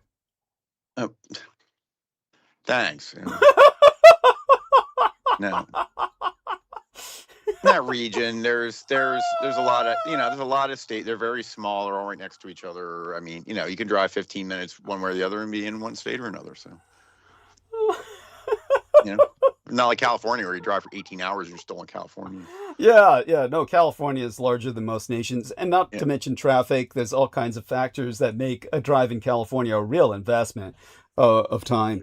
A lot of people find that hard to understand, especially when they live in poor states where people just drive into the car and just go to the other end of the state within 40 minutes or something like that. I'm sorry. Yeah. So it was, are you anywhere near the beach? Are you anywhere near ocean water? Like seeing waves and shit? Or is that like, no, not at all. You have to drive to see the beach or something. No, Heather's with us. Saved by the bell. It's a short drive. You could consider it a shorter drive. But. Okay. So Heather's with us. Hey, Heather, before I go, say hi. Hi. I want to make sure I can come through. So just get a little closer to the microphone. Sounds like you're on speakerphone. Yeah, I fixed it. Excellent. That's infinitely better. So, okay. So I'll take that short break now. But before I go, is there something you'd like me to know before I take a very short break, Heather? Not that I can think of. Okay. Happy holidays. Yes, happy holidays. And how is Vin and his mother? They're doing great. We're all doing great. Now, you had an incident in your own family recently. Is everybody in your family that I know of okay? Yeah, everyone that you know of is okay. One of my cousins passed away, so. Sorry. Yeah. So Okay. I had to help get her through that transition, and so I'm just getting better from that. Yeah. Well, darling, you're very resilient. I love you dearly. We're an extended family, and I'm so glad that you have us. And right now, I'm going to leave you in the tender mercies, at the tender mercies, and the kind ministrations of Aristides. And is that okay? Oh, yeah, of course. I can think of something for us to talk about. Excellent. Okay, so I'll leave the two of you. I'll be right back. Okay. Yeah. Hey. Hey, Heather. Hi, Aristides. How's it going? It's going okay. How about you? It's okay. I was in Sun City, and it seems to me like the sun is a lot different lately. Yeah. And yeah, I don't know if it's just my phone or like an old camera or what. Yeah, but I guess it's making different weird things when I take pictures, like that Uh-huh. I didn't pick up on before I took the picture. Just in the pictures, or does something look weird to you? Like, It looks weird to me because it looks like, do you have an iPhone? yeah. Okay, so you know how in the pictures, the live pictures on the iPhone, you can go through and it has like several frames in that one picture. Yeah, I hate those lives personally. Yeah, okay. Well, when it's like when you go through each one, it just seems like in this one that I have in Sun City, the sun expands. It goes from the regular size of the sun to huge, and then it shoots like rays that you can see and photograph. And I never had that before. Usually it's just bright or it's not.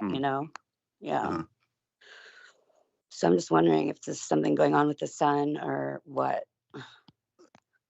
So the sun was in the photo, right? Yeah, I put the You're photo saying, in yeah. chat.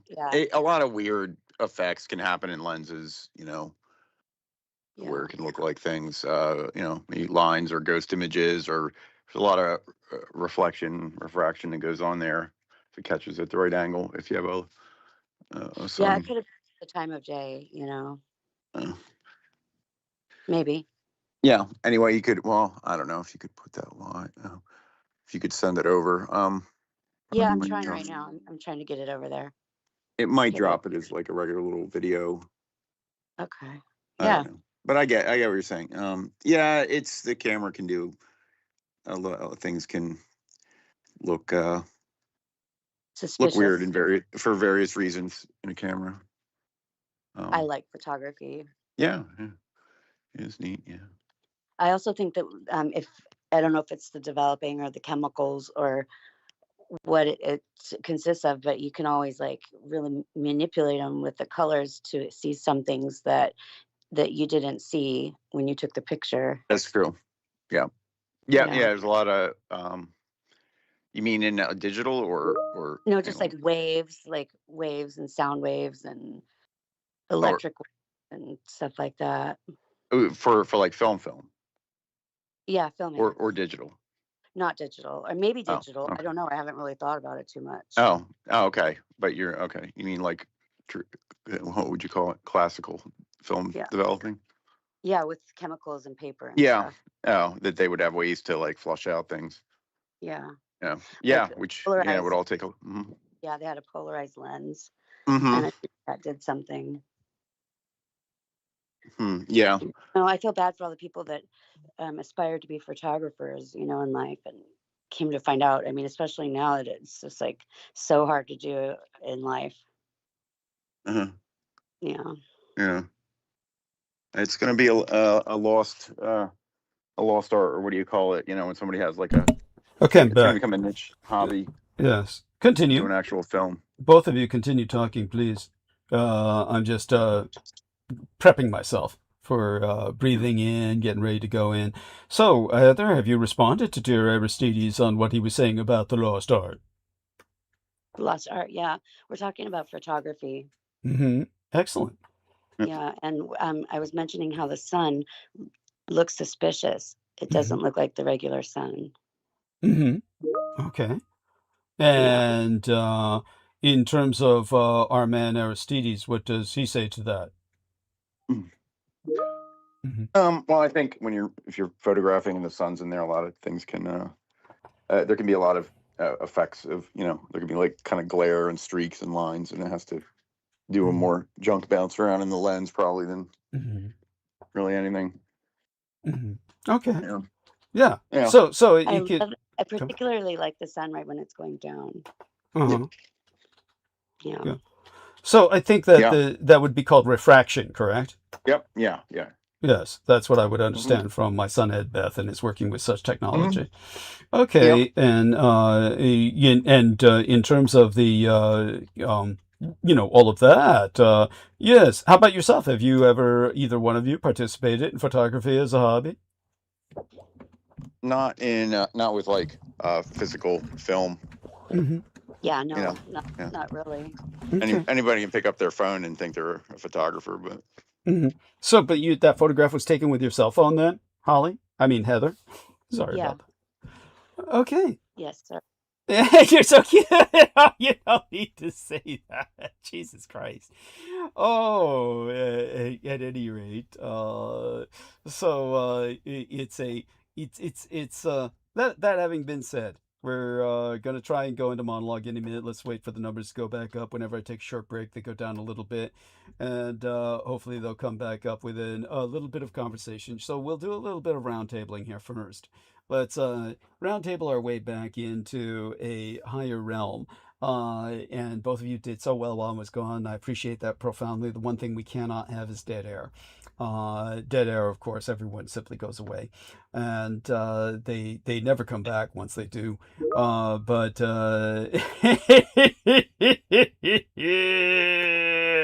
oh, so I'm just responding here to some messages that are being sent to me. Let's take a look at what else might have been sent by our dear friend T Tank Berry, by the way.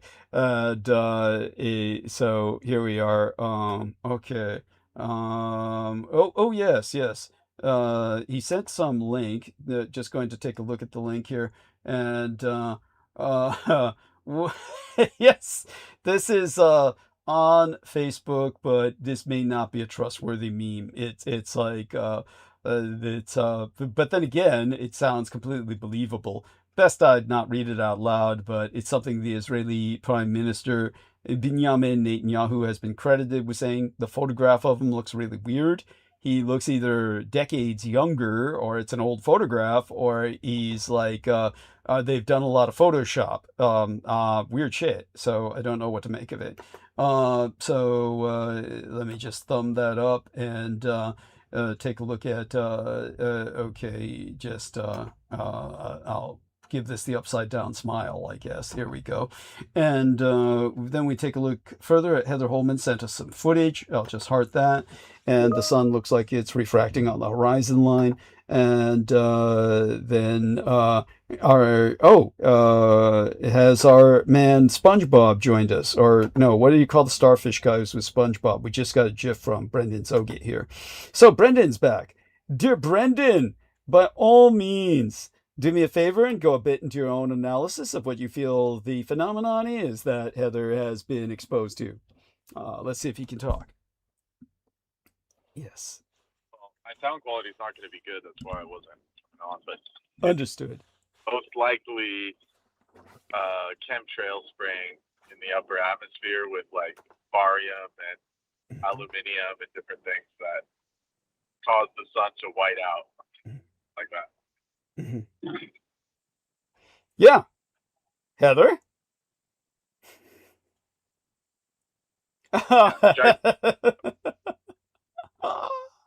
What was that again, Yeah, Brett? that would make a lot of sense.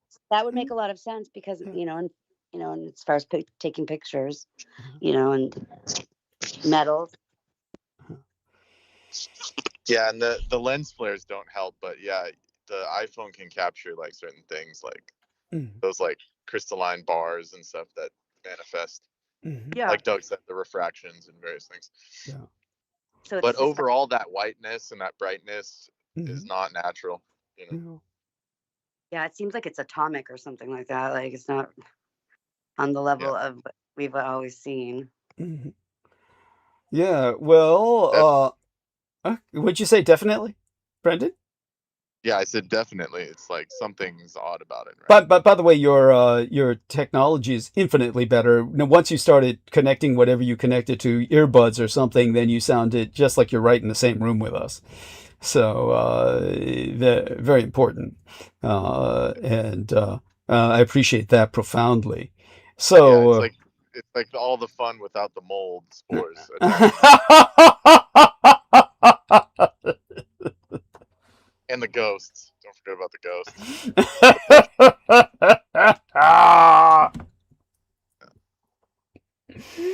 Oh yes, it's so I'm So trying. every year on Christmas, I try to learn something new about the Christmas story, Uh-huh. just to level up Yeah. a little bit. Learning something new Uh-huh. just adds to my data banks of my mind.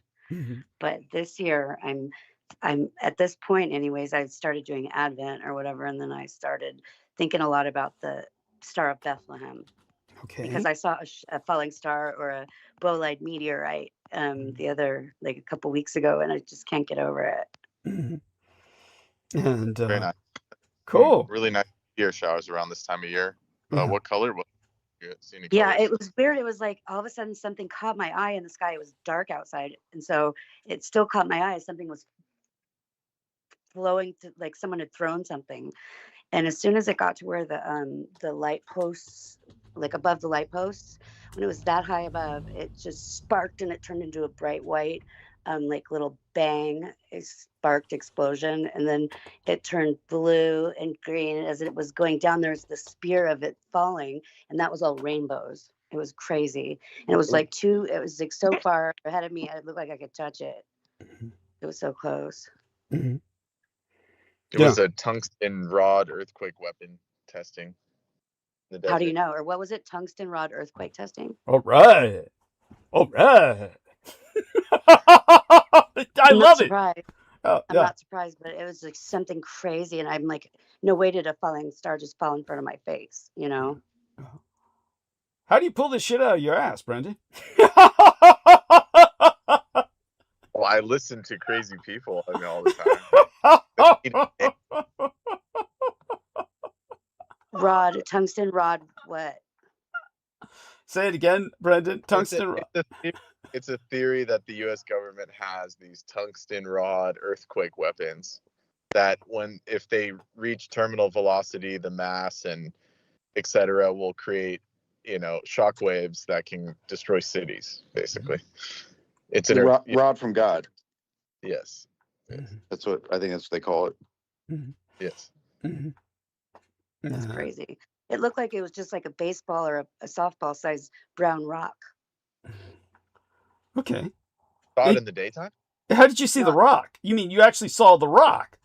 Yeah, it caught my eyes, and then all of a sudden it lit up, like right when it came into where the phone poles end at the top. Mm-hmm. That's impressive. Yeah, it wasn't very far from the ground when it did that. I'm like, wow. I hope that wasn't my lucky star. How do you see all this stuff where you're at? Is it just because the nature of the geography of where you're at, Heather? That I think so. I think that it landed right on the golf course, and it's funny that Vinny was there and he didn't even see it. Wow, he missed the whole thing and he was there? Yeah, he was looking at his bike or fixing something on his bike, so he wasn't looking at the sky. Well, wow. I mean, did he ever get the idea that you might have seen it all in your own head, kind of like the Star of Bethlehem, where it was only visible in the heads of the Magi? He doesn't understand how glorious that it was, but he doesn't think like that. He believes I see it. Okay. So I definitely appreciate your sharing that. And so let's take a look at this other link. What's this other link you've just sent, Brendan? There we are. And see what this is about. And probably some kind of brazen murder of a nuclear scientist or something on the East Coast. Shit. This is a national security incident. Oh, connected to the Mars and Capricorn, semi-sextile, and Pluto and Aquarius. You got to explain this to us. Pluto ideas all over this. Where does Wait, hold on. Where did the astrology come in? Yeah, it's Starseed Astrology. It's their post. Take a look at Oh, it. I see. That's what she put. But I'm talking about the original. I like her this thing. advice. Trump Gov better hit back hard. It's like, so what's Trump Gov supposed to do? I mean, she's assuming it wasn't them. I mean, yeah, no shit. No shit. looking at this guy, he's the gaydar's going off, so they probably just killed him for being a gay scientist or something. Who knows? I'm That's obviously gay being science. facetious, That's gay science. Yeah. Yeah. Yeah. He's putting politics into physics or something. Yeah. Oh. Yeah. But yeah, I mean, obviously I'm being facetious. I don't know. It's just that these people have a lot of money, and who knows what, they just storm the house and they end up dying. Who knows? Who knows? Yes. It's that's what I would assume, but yeah, well, definitely my gang brother Beaver's, I think it was his cousin. I'll have to ask him, but I'm pretty sure it was his cousin, the nuclear physicist who lived in the Nevada. And he lived in the Purge home. You know how the Purge home, all the walls shut down, metal grating comes over the windows. Like, I mean, full metal grating, like you can't see the sun. Like it's the bomb shelter envelops the home. And that's the kind of home he lived in. I don't understand why this nuclear physicist didn't live like that. Because, if you have that level of a job, you should always consider yourself some kind of a target. And I don't think it was due to scientific reasons that my gang brother Beaver thought he was a potential target. It was mostly the wealth that he had accumulated in the safe from the money that he earned as a government employee in nuclear physics. I mean, I've gone to that story before. I can go into it again. But all such being said, I'm kind of at a loss for how I should start the monologue before I go into any talk of sensitives or psychics, savants. Should I start with the fact that we've got the Bondi Beach thing going on that very recently, or should I kind of close with that? I'm kind of thinking of what would be the best rhythm for this. It's hard for me to decide because I guess I'll just start by alluding to it and see if I can tastefully and respectfully sign off with it before going into psychics and savants again in a more obtuse subject realm. So let's take a look at the time we have remaining, and when I take a look at the studio itself, let's take a look at live stream. Well, we'll just give it a shot. We'll just start with, shall we say, straight geopolitics. If people have come back in their numbers by the time that I get into it, we'll go back into psychics and savants. But we want to make sure people are here for that. Otherwise, I do want people to know that you need to spread the word and share the links with everyone who you know. If you cannot contribute, you must distribute. And it's your war. You've got to fight it. So we'll consider this the start of the monologue at this moment. Before I go into it, anyone else got anything that you feel like you should be brought to our attention, or something we could pay attention to or should pay attention to? By all means. Aristides, Brendan, Heather. Well, how about Heather? Ladies first. What comes up to your mind, Heather?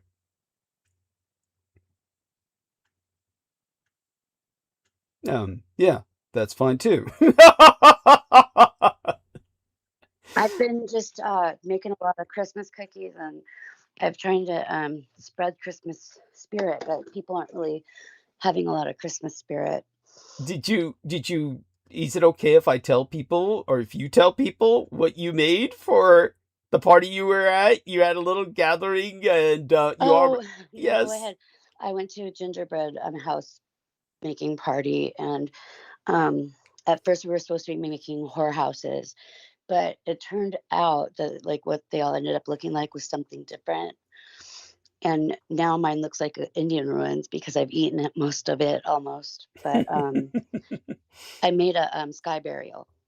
Sky burial. Yes, you made a little necro tower, a tower for the Yeah, dead. well, it was a gingerbread house, and then there was, people all holding hands around it, and then there was 4 people at the top that were exposed to the sky, waiting for vultures.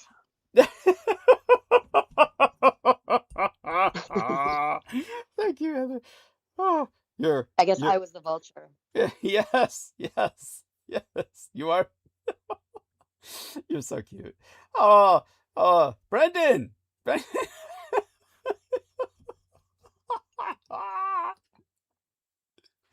Participate here. Yeah. What? I can't salvage this. I mean, what are you guys talking about? Look at the image. Look at the image Heather said. She built a little out of gingerbread. She built a little sky burial out of gingerbread. Sky burial. Like they put the bodies up there to be collected by the vultures in certain cultures. Oh yeah, oh my. Then she This is pretended. horrendous. Then she pretended she was the vulture. Why are they bleeding? Oh my god. You're serious? This was an actual. You weren't joking, Heather. It sounds like. No, Well, that's it was beautiful. That's really beautiful. my effigy for the That's so gingerbread. sweet. Was After finding out it what Doug? Is it gingerbread was supposed to be Doug? originally made for, you'd do something like that yourself. Oh. Oh. Well, what was it? I'm just curious. Well, I think that from what I read online, that gingerbread cookies originated by representing sacrifices of people that they'd eat. Like, oh, look at this little baby, and then eat it, the cookie, like to represent cannibalism. It sounds like you were listening to this one Sounds guy. legit. Yeah, Yeah. no. It sounds like you were listening to this one guy who called himself Stelios the Greek. Oh, I And remember him. yes, tell us what you know about Stelios the I Greek. like him. I thought he was really smart. Oh my I god. didn't know his gingerbread theory though. Oh god. It was the sickest Well, shit. the thing, Yeah. before you say anything, Doug, at least he knew how to get people, fired up. Doesn't mean you have to tell the truth. That's what I've been saying. Just go full crypto, not cryptocurrency. It was the royal family. Yeah, all you got to do is just read out of David Icke's book, literally, and just everyone will come to your channel. Just start talking shit, just pure shit. Yeah, just go full, full blown, lizard people. It's all anyone fucking cares about. It's all they want to hear. It's just now. I'm so. Oh, and it was for Saturn worship. I'm sorry, I just read that. Okay. I'm going to share the link. Okay. Yeah. Yes. Oh, you're talking about gingerbread? She's was still Saturn? talking about these succulents representing human cannibalism, and it really is something. Okay. Look, okay, surprise crime reads. Okay, now surprisingly dark history of gingerbread. Okay, this actually looks legitimate. This looks legitimate. This looks like something that I could actually, to use a pun, sink my teeth into. This, so when we talk about the pudgy gingerbread man in this, okay, precursors played a role in Saturnalia. Okay, there we are. So then we ginger food, and then it goes into other things. Okay, so all of this is something that actually has some substance to it. So thank you, honey. This is indeed something that is worth reviewing. I don't have the time to review. Some Saturn biscuits. Yes. Yeah. Yeah, it makes sense. Yeah. This would be the time for Saturnalia. Yes. And but when it comes, food morphed into gingerbread. Okay, right. And that was the whole idea of them running away, and coming alive. Right. It meaning that they were real people who ran away. Is that what you're saying? They came to life. They were born and they came to life. They were born and came to life, meaning like they're like they were homunculi, basically. Okay. Yeah, basically. Okay. Thank you. Yeah. Thank you. That's neat. That's neat. I thought she was going to say. So. I thought she was going to say the Cabbage Patch Kid thing again, which is kind of like back to the Well, it's a similar. homunculi. Yeah, it's similar. Yeah, it's similar. It really is. They're kind of just created like that. Yeah. Yes. What also helps is this has a female authoress, and female authoresses, generally speaking, don't go too wild with the stupidity, because women want to be taken seriously, and because they want to be taken seriously, they tend to speak seriously, whereas men don't need to worry about being taken seriously. They can spew off all kinds of shit, and people just listen to them, whatever they say.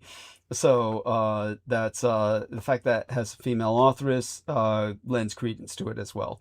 Now, when it comes to this, okay, cool, I can get it and add some detail to it.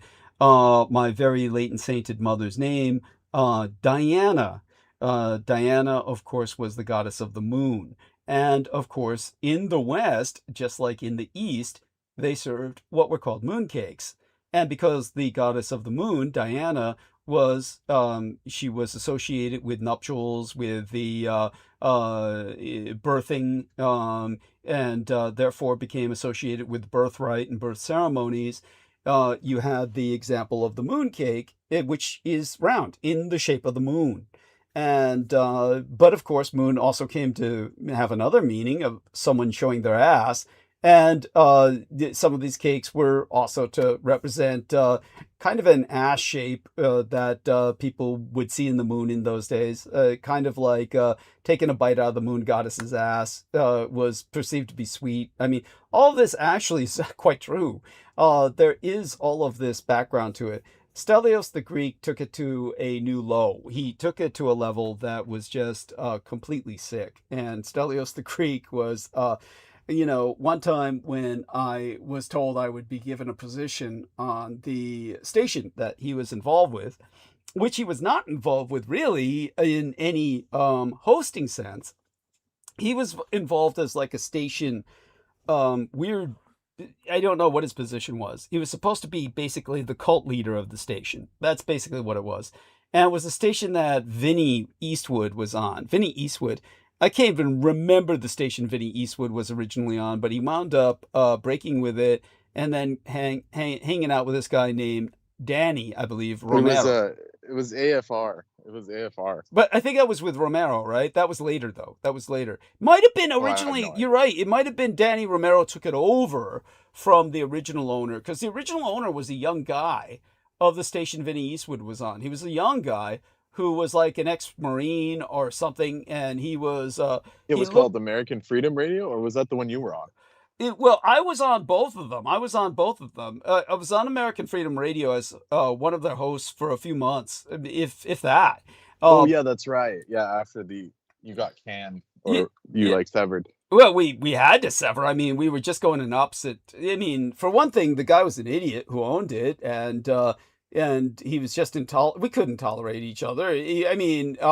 Mike Ringley, I couldn't tolerate him either. But this guy, of course, I think it was after he died or something, right? Well, no. This guy was while he was still alive. Danny Romero, he was an idiot who was running the whole thing by himself.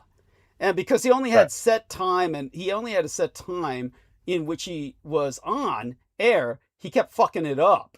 So he's just running the whole thing for 8 hours a day, by himself, and you just can't do that. So at any rate, he just, and his big thing was, Vinny Eastwood. He was just giving it all to Vinny Eastwood, and Vinny Eastwood was just a beggar. That's all Vinny Eastwood did, was just beg. And he was wretched, poor bastard. I mean, he never did anything wrong by me, though I'm sure he'll never do anything right by me after what I've said about him in the past. But you're talking about a guy, poor son of a bitch, who just literally did not want to work. I mean, like, he just, I can't work. And was just trying to figure out ways for him and his girlfriend to get on welfare. And they were raising a kid, he impregnated her, and, we got to get on welfare to raise this kid. It's like, dude, high aspirations in life and shit. It's like, anyhow, but the guy who wasn't working with him under Danny Romero, so whatever Danny Romero was all about, he had the sanity to get rid of this Stelios the Greek dude. But Stelios the Greek was claiming that all birthday cakes represent cannibalism, and that all dolls given to children are reparations for their siblings sacrificed to Moloch. It's like he took this symbolism and just rendered it so extreme and so pervasive, and none of it is true. None of it is true. Taking into account what I've just said, taking into account what's exposited in this article, you still don't get what Stelios the Greek was claiming, is that we're all basically celebrating cannibalism on a mass industrial scale, and that it's really all about eating babies, which is all what it came down to for him. It's really all about eating babies. And I'm sorry, this is a sick, psychotic fantasy that he was indulging in, and he was just this was his thing, and he went on about it because I was supposed to become involved with the station. I tolerated his going on about this for hours. He went on about this for hours on this group call with everyone else on the station, where the station owner, who again was this young guy who didn't seem to be abnormal. So it was somebody other than him who had taken over the station at that time, but it was transitional between him and Danny Romero.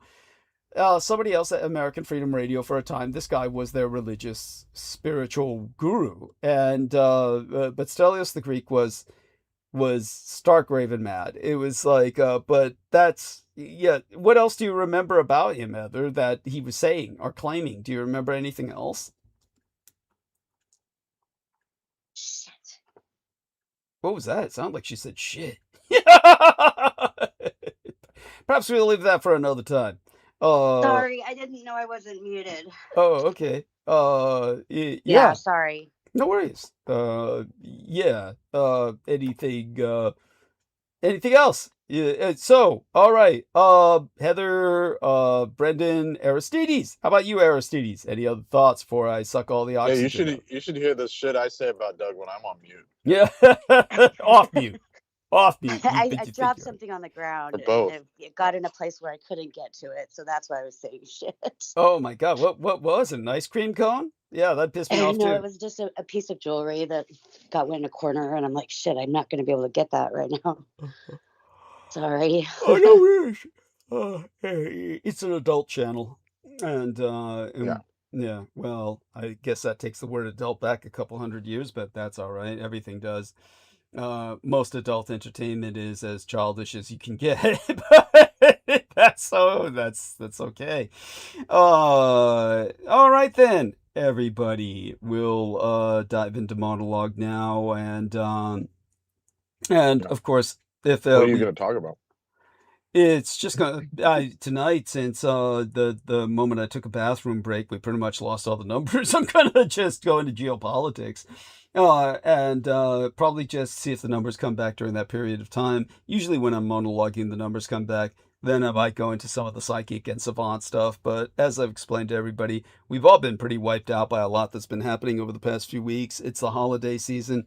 We're not obligated to stay on for too long. I mean, it's not like, I really owe anybody anything.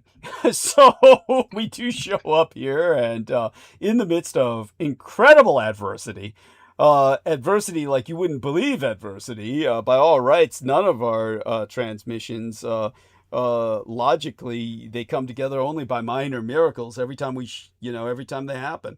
So all such, I do want to respond to all these hearts. Somebody keeps sending hearts at you, Heather, sending all the hearts, or other people as well. Everybody cop to it. If they're sending hearts, let us know who you are. It's not me. Yeah, Not me. yeah, I know For sure. that. Yeah. Let's get into it. Okay. If it's hearts or money, it's not coming from my end. Yeah, no kidding. Okay, we're at 8 p.m. Pacific Standard Time. That means that it's 8 to 9, 9 to 10, 10 to 11. It's 11 p.m. On the Atlantic seaboard, and we're going to dive into it now. So, the Bondi Beach shooting, historically, really should be interpreted as a pogrom.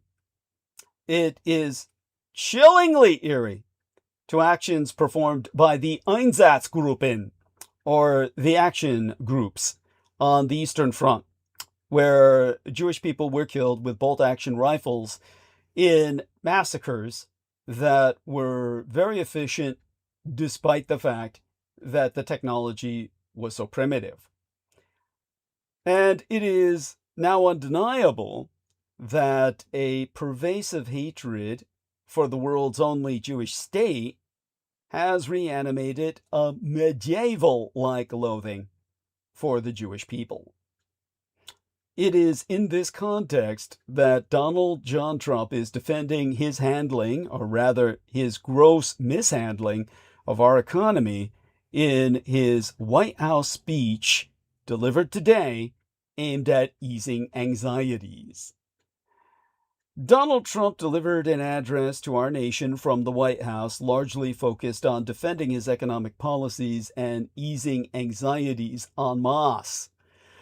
Trump attributed much of his maladministration's perceived success, or self-perceived success, to his tariff policies, of all things, while blaming President Joseph Biden for high prices.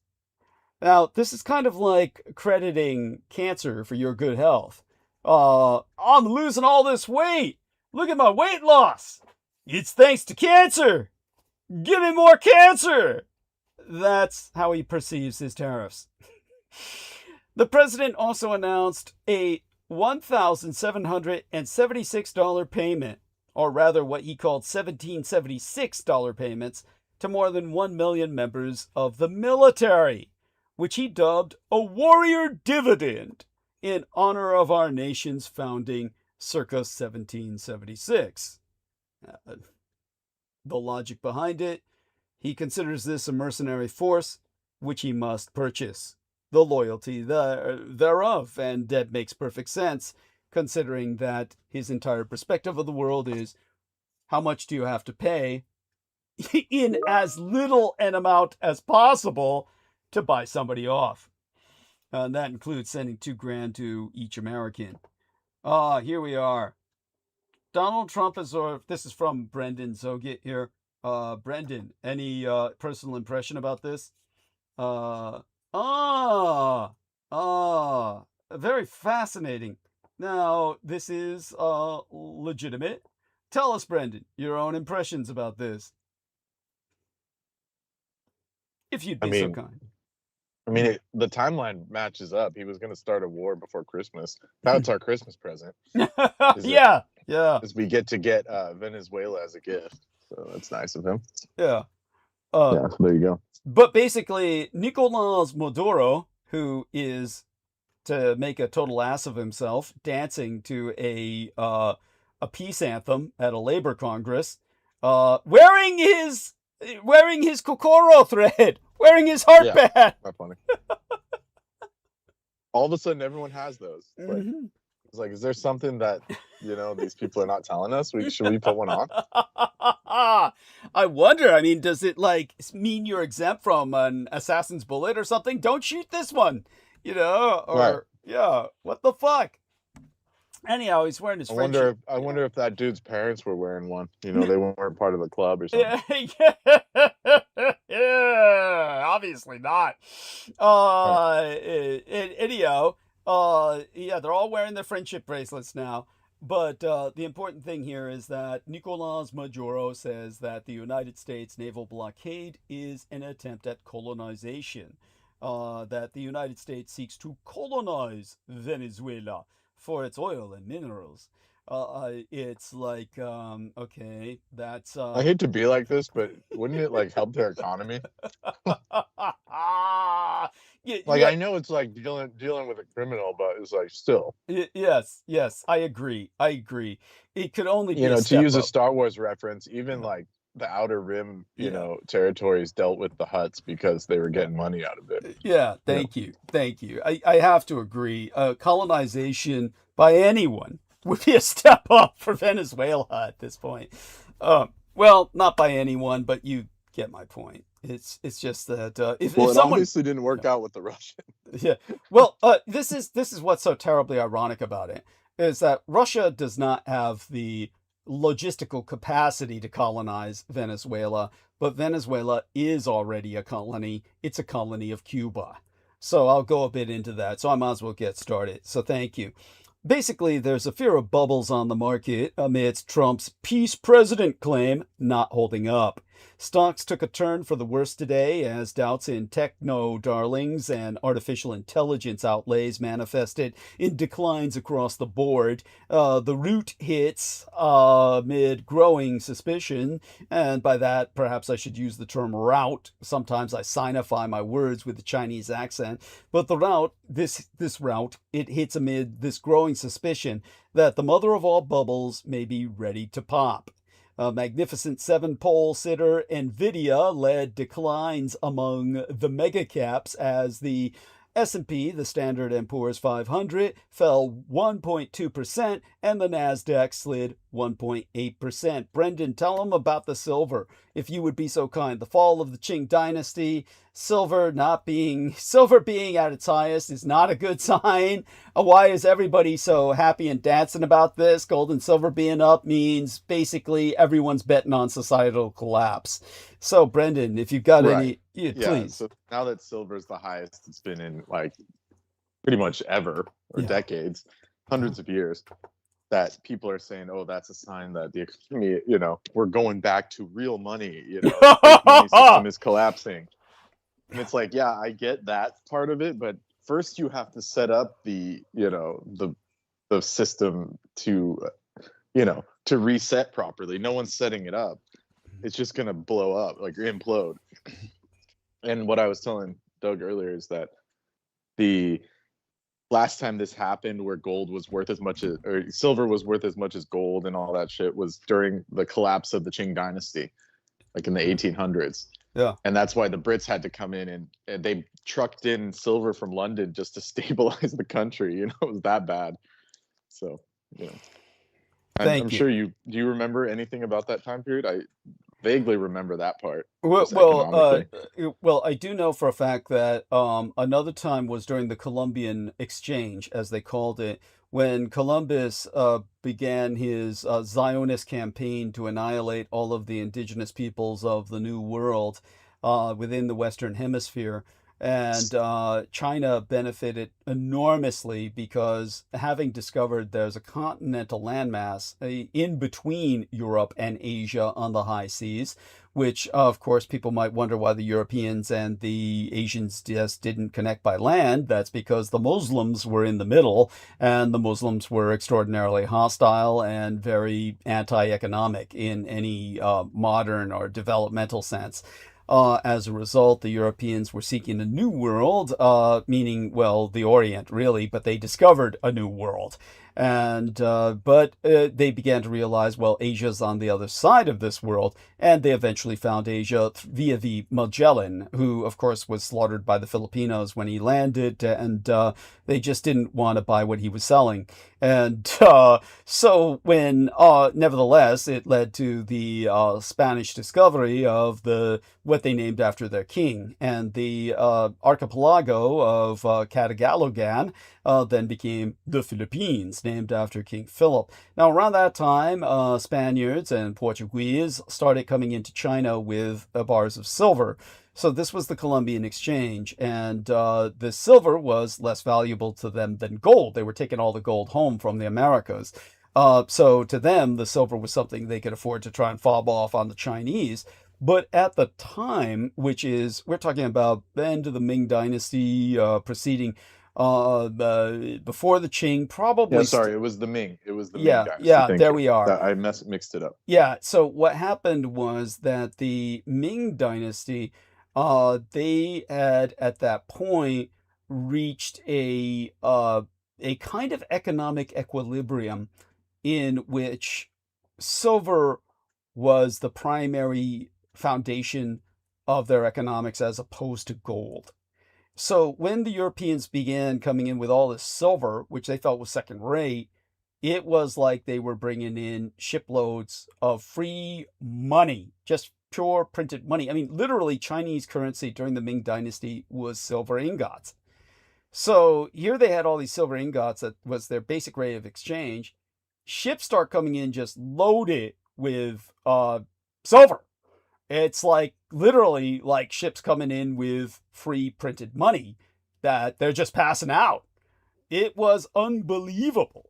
Now, this was not a negative but it was something that certainly exploded and expanded the Chinese economy in a manner that was unprecedented. You might think, oh, all this is great and a good thing, but obviously a conventional economist would not agree. Even though the scenario is brought to mind, it's not really comparable, but take Brendan's word for it. Our present situation where silver is at this level of investment is not a good thing.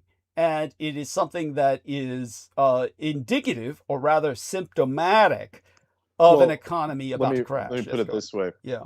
So gold represents, of course, like we're talking astrologically, gold is related to the sun. That's the kings, right? It's Yes. very rare metal. It's worth the most. Yes. The silver represents the moon, which is the population, the Yes. people, just on a ground level. Yeah. So when you see that, when gold fluctuates, it just means, rich people are having issues. Yeah. And merchants and, the Vaishyas and all this. But when silver fluctuates, what does that mean? It means it hits the population. That means all of that instability has come down to the mass level, which is precedent. The reason why I brought up the Ming Dynasty, Yes. it preempted its destruction, the fall of an age, fall of an Yes. empire. Thank you. So there you go. It's never a good sign when silver becomes like that important, or Thank you. something like that. Thank you. Well, it definitely was something that their economy exploded with this incredible steroid juicing shot in the arm, but we all know what juicing on steroids does ultimately. And certainly China's population doubled, not just because of that, but because the introduction of corn from the New World that they never had before, and enabled them to grow crops in areas that were unable to produce anything before. All of China is primarily divided between the rice-eating south and the grain-eating or corn-eating north. This is what caused China's population to double, quadruple, expand by orders of magnitude, just exponentially, to become the most populous nation on earth was due to the Columbian Exchange. A lot of incoming free money, a lot of food that enabled them to grow and expand their population. If anyone on earth should be celebrating Columbus Day, it would be the mainland Chinese alone, of all people on earth. All such being said, of course, they managed to crash that good thing when it came to their own communism and now the dictatorship of Xi Jinping.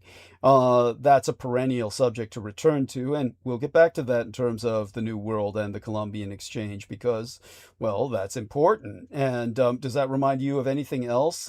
Obviously, earthworms, for instance. Earthworms were not native to North America, and they're killing our large trees because they're turning the soil into something that does not grow large trees or accommodate large trees. So in the meantime, we have the more immediate news of the United States oil tanker near Venezuela. Tell us about this, Daniel. They've seized an oil tanker. Another one? Is this another one? Brendan, let us know. Yes. Okay. So. Well, no, this is the original oil tanker, and then they did the embargo, which is we knew was coming, or whatever you want to call it, blockade, or whatever he called it, the Armada. He's really talking it up. He's a good salesman. You got to give him that. No, but, I don't know about that, but he just keeps plugging it, and when you just keep plugging it, eventually people just buy it because they hear it all the time. But then, yeah, they declassified that photo of the attack helicopter landing on the deck. I mean, it's like, there you go. It's like, what are they going to do with it? Just steal it? Well, I'll get into that. It was definitely to make a statement. Yeah. Well, we can just assume that the war will start before Christmas. That's what I'm assuming. I don't see how it could just be like, oh, no big deal. He's just going to because embargo means, instantly embargo starts war. That's how if you play that civilization game, on the computer, it's like you get like a message that says you have been embargoed, and then you have to like fight them because otherwise your country dies. Yeah. So, yeah. It's it's just what a nightmare. What a nightmare. What about did you hear what I said about the earthworms? Yeah, I heard about the earthworms. Yeah, and so I mean, do you know much about that situation? I mean, I'll be happy to go into it if you want me to, and so we can just dive right into it, I guess, and we'll see I how mean, far I can take it. Go on. you want to talk about the earthworms? Oh, But you I won't can go talk into. about werewolves? Like what? The cryptid question. I You feel like always I'm want. starting to get gypped. I'm starting to get gypped. Oh shit. Like, how Oh. much money are you gonna take away from me and my roof and my child before I get before we talk about something that's not an earthworm, Bigfoot, anything. Anyways, but you've mentioned that before, and it does cause things, but the Earth is very resilient Resilient. when it comes to nature, Hmm. and it can always stabilize. Hmm. Well, we can hope. We can hope, and we'll certainly get into that. Now, other than that, do you feel that with what's going on now, obviously you said gas is getting cheaper. Tell people about gas in California. A little bit about that. I mean, it's always expensive. It's like it hovers around $5 permanently because of our. And I will blame it on Schnoosum. There is heavy gas taxes. Mhm. Like it's over $1.50 or something, in total. Mhm. So while the East Coast, the Midwest and the East Coast is paying like $2-3 a gallon, we're paying $5. Mhm. But recently, it's gone down here to where it's the lowest I've ever seen, or not ever, but the lowest I've seen it in years. So whatever Trump's doing, whatever kind of damage he's doing, it's worth it because I don't have to pay as much in gas. We're burning coal again. I'm sure that's good to breathe. Like I said, I'm pretty practical at this point. It's like whatever he's doing can't be that bad. Oh shit. And so long as it makes life a little easier. Yeah, I hate to take the selfish approach, but at this point, I'm kind of like left with nothing. I'm not left with much. Not like anyone else is helping me. Yes. That makes sense. Yes. Yeah.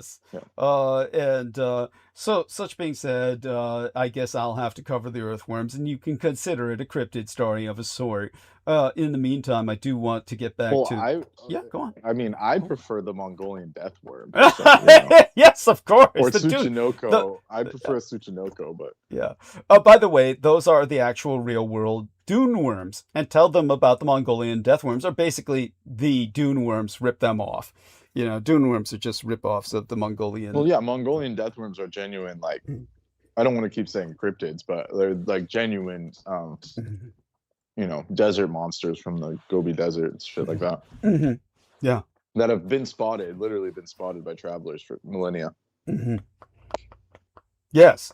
And so they're out there, and they will increase their importance to our ecosystem due to the desertification of so much of the world, I assure you. Not only that, but the inevitable mutations. All kinds of mutations take place among animals. And especially so in the Mongolian desert, where nuclear testing and nuclear dumping, chemical and biological waste sites have led to their burrowing to force them to adapt to new environmental stimuli. And so I do want people to know you're going to hear more about them, whether you want to or not. You can look forward to that. Okay. So the dreaded Mongolian death worm, which is locally called the Olgoi korokoi, or loosely translated, the large intestinal worm. It can kill the intestines of the earth. Yes. Yeah, exactly. Because it looks like like some bowels are splitting apart when it emerges out of the sand. Yes. It can kill in several deadly ways, spitting corrosive venom. It has the ability to electrocute victims from a distance, hence the Dune reference there, where he took it from. Yes. It was mentioned in a 1926 book by a paleontologist German, who didn't believe its existence, but noted stories in Mongolia. Yes. Etc. Yeah. So German guy. Yeah, and this German guy, wasn't he? Yes. Yes. Yeah, he was German. Yeah. Yeah. So it was this bright red worm that emerges from the desert, the Gobi Desert, and attacks travelers and, various things like that. There you go. Yeah. Thank you. No, very good. Got our numbers up. Telling you gotta play the algorithm. As for getting back to the market for the moment, even the slightest hint of trouble around data centers is enough to spook investors, banking on the AI boom. And there was more than a hint of that today. We are still at 8:23 p.m. Pacific Standard Time, yet to hit midnight. So I believe that 9 to 10, 10 to, we're not yet at midnight even on the Atlantic seaboard. So yes, it was still today that the market took its dive. AI canary, Oracle, the canary in the coal Wait, the mine for market AI. crashed? What? Well, in a sense it did, yeah. The AI canary, Oracle, coughed up some coal dust in the form of financing issues around a data center in Michigan.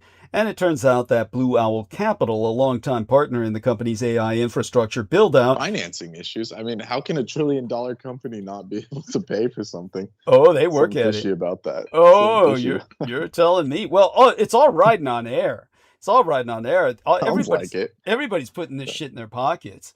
Now, Right. yeah, basically, it turns out that Blue Owl Capital, who's a longtime partner in the company's AI infrastructure build out, in terms of the AI canary in the coal mine, Oracle, they're not contributing equity.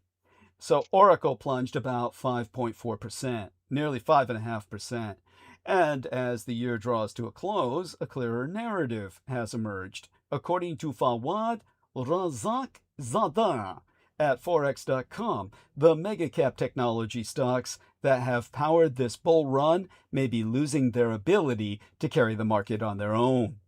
So we are in the mother of all bubbles that is about to pop. If you want something to be scared of, you ought to be scared of that, people. But with that in mind, tonight's starting point is NATO's new stance on Russian hybrid attacks being not a threat of war, but war itself. Because it is only in this context that we can comprehend the tanker blockade over the new weapon of mass destruction.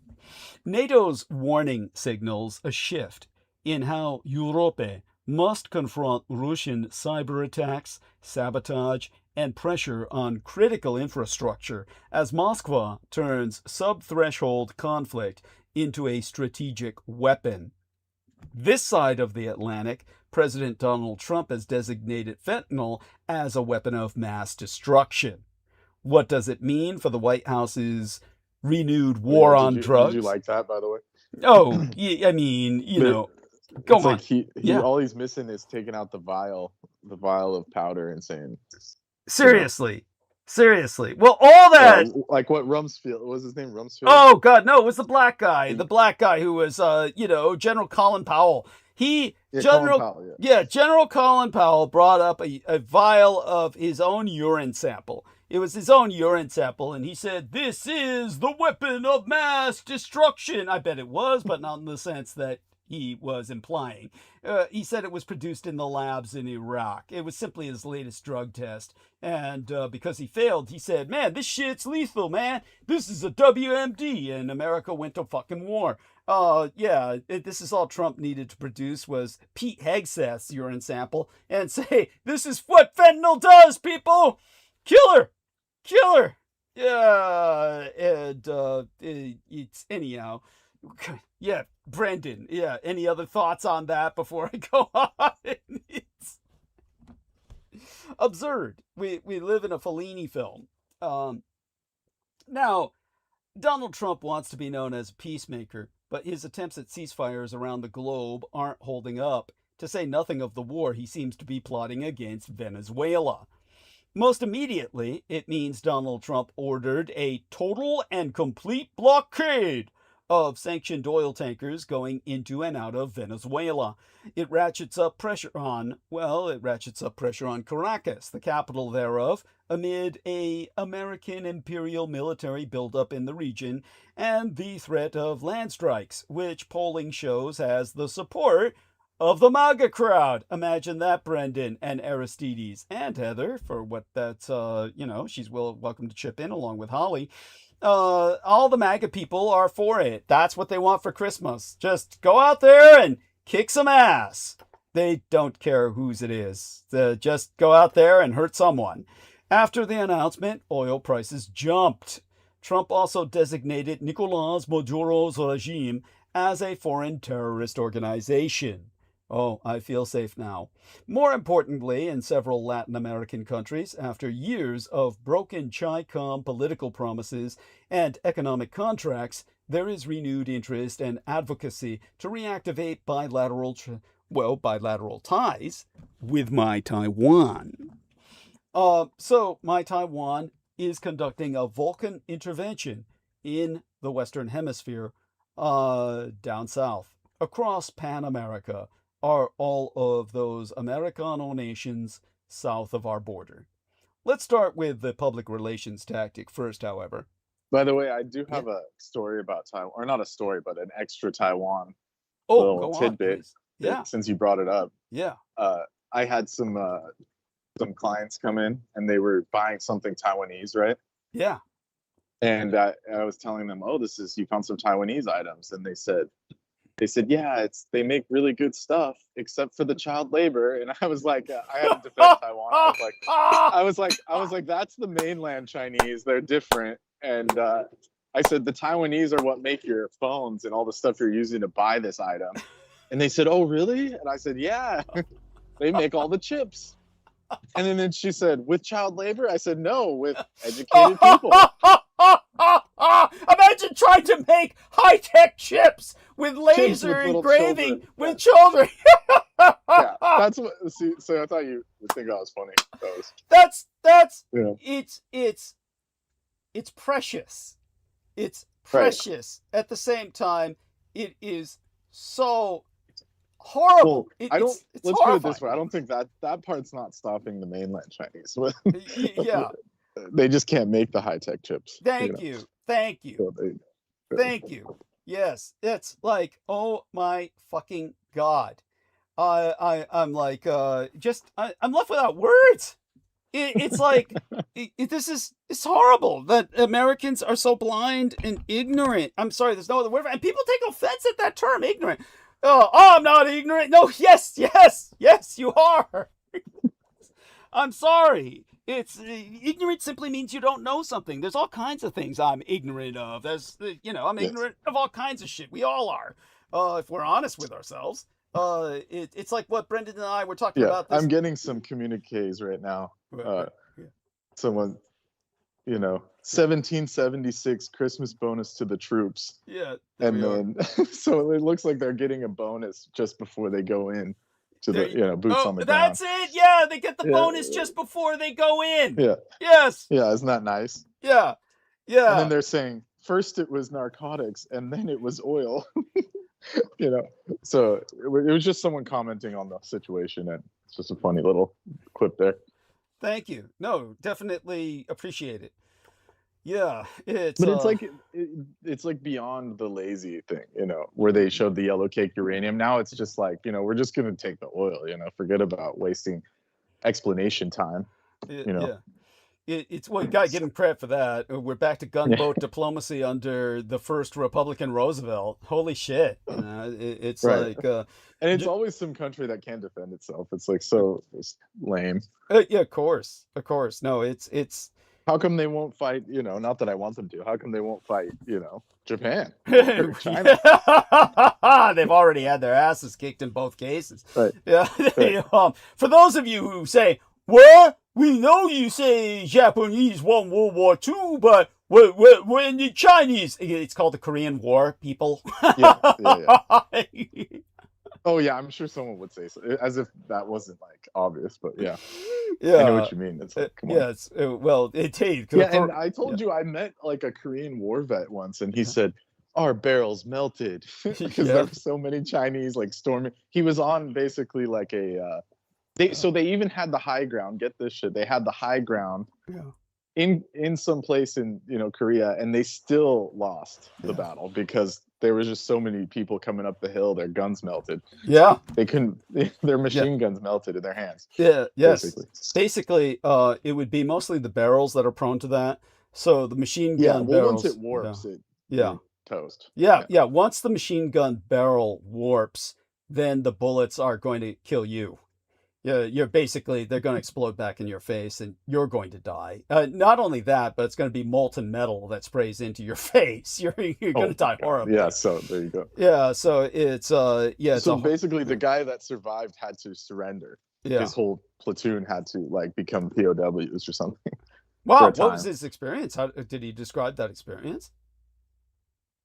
He said he just didn't eat for a long time. That's basically all he said. That's what stood out to him the most. Yes, that's sad. That's sad. That there was no sense. Well, who knows? A lot of these people, I kind of just don't. Not that they would disprove. Not that I'm trying to disprove them. I just kind of take it as like a tall tale, unless they have like photos or something.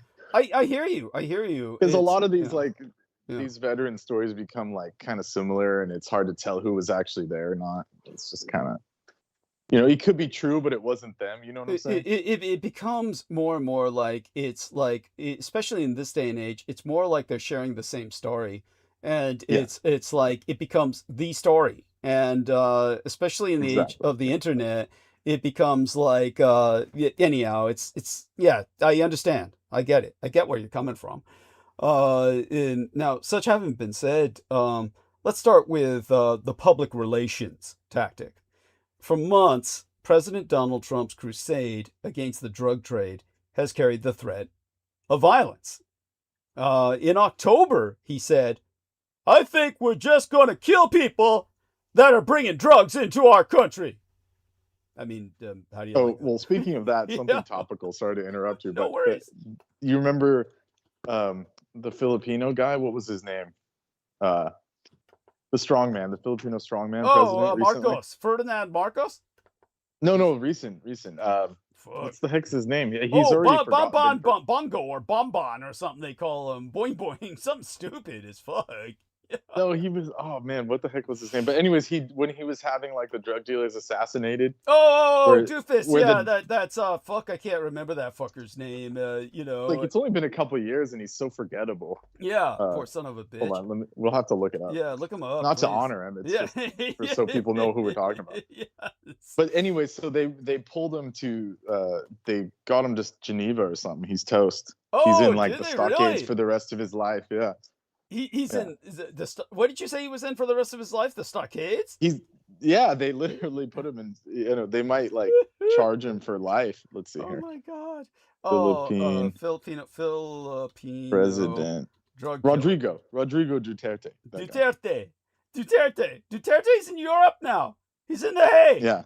He's in The Hague permanently, basically, because he did all those extrajudicial assassinations under his regime. Oh man! He was surrendered in 2020 in March of this year to the International Criminal Court, arrested by the authorities of the Republic of the Philippines. Oh man! For doing what dude is saying to do, where you just find some dude with like a little drugs and you just murder him. You just kill him. Not only that, Duterte urged neighbors to kill their neighbors. He pulled a Pol Pot. So hundreds of thousands of people died in the Philippines over that like 5-year thing. Yeah. He pulled a Pol Pot. You know how Pol Pot just said, kill a capitalist, and everybody just said he's capitalist, and they just shot whoever they didn't like. Yeah, you didn't have to explain it. Right? But with Duterte, he just said, kill the drug dealers. We know most of you have neighbors who are dealing drugs. Just kill them. And so everybody just said, hey, he's dealing drugs. And then they just killed him, and they'd happily buy drugs. I heard they were on motorcycle, literally motorcycle death execution squads. Yeah, those were thrill kill. Those were thrill kill gangs. Those were no motorcycle execution squads. They're just thrill kill gangs running around shooting people and killing them and saying, hey, they're and then drug what dealers. Do you do? Just sprinkle a drug baggie and say, look. You didn't even do that. They just shot them, dude. They just shot. There was no evidence. These people were just they were all killing each other by the tens of That's thousands. horrible.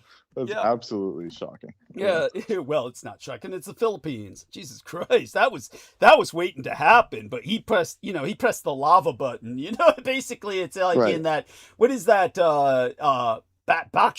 Bakshi cartoon. You remember Ralph Bakshi? He did all the pervert Yes. cartoons. Yeah. Then he had one called Fire and Ice.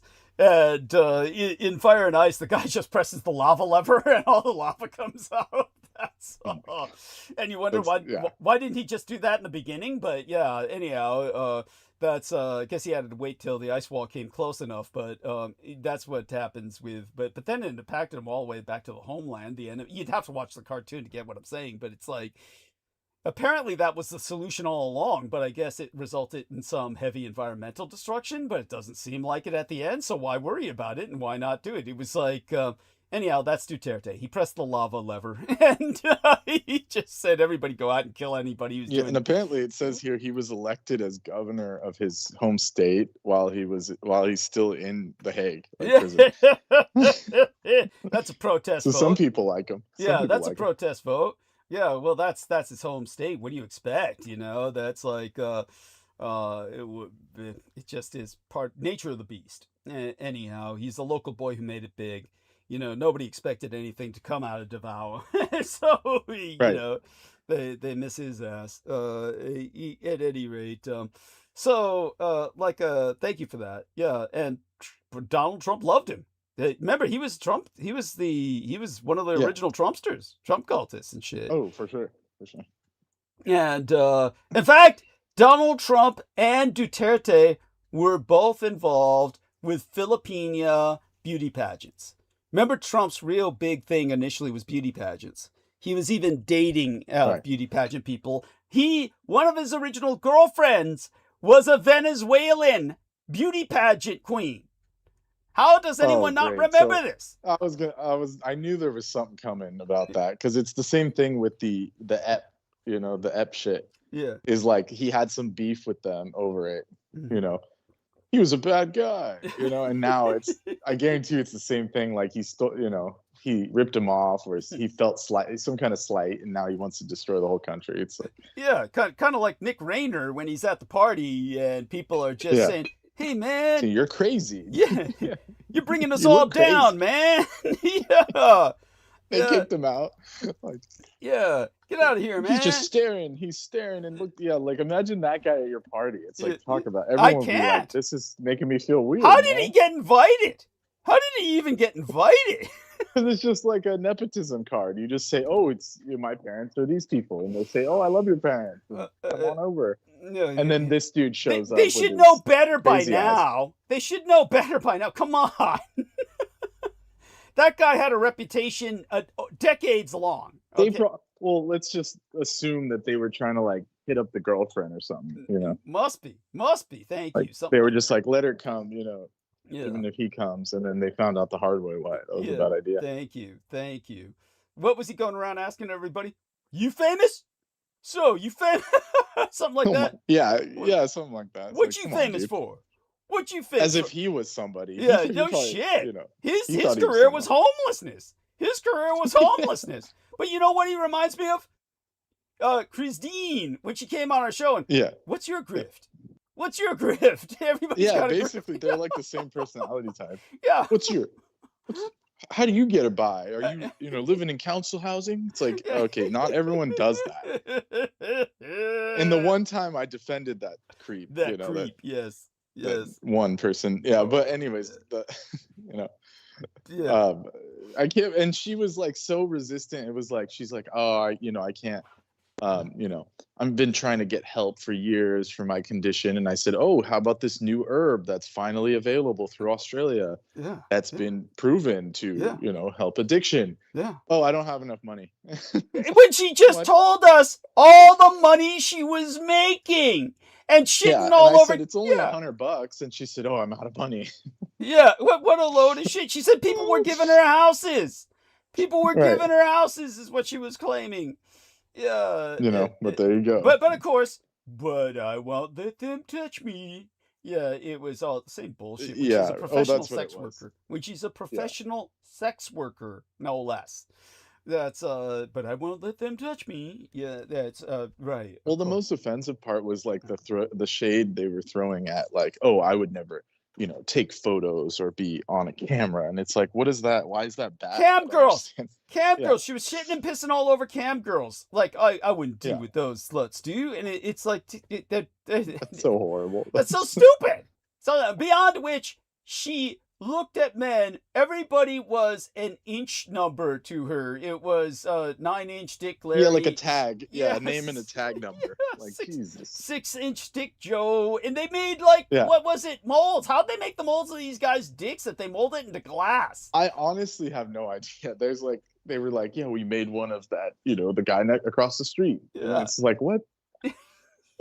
Like, are you guys serious?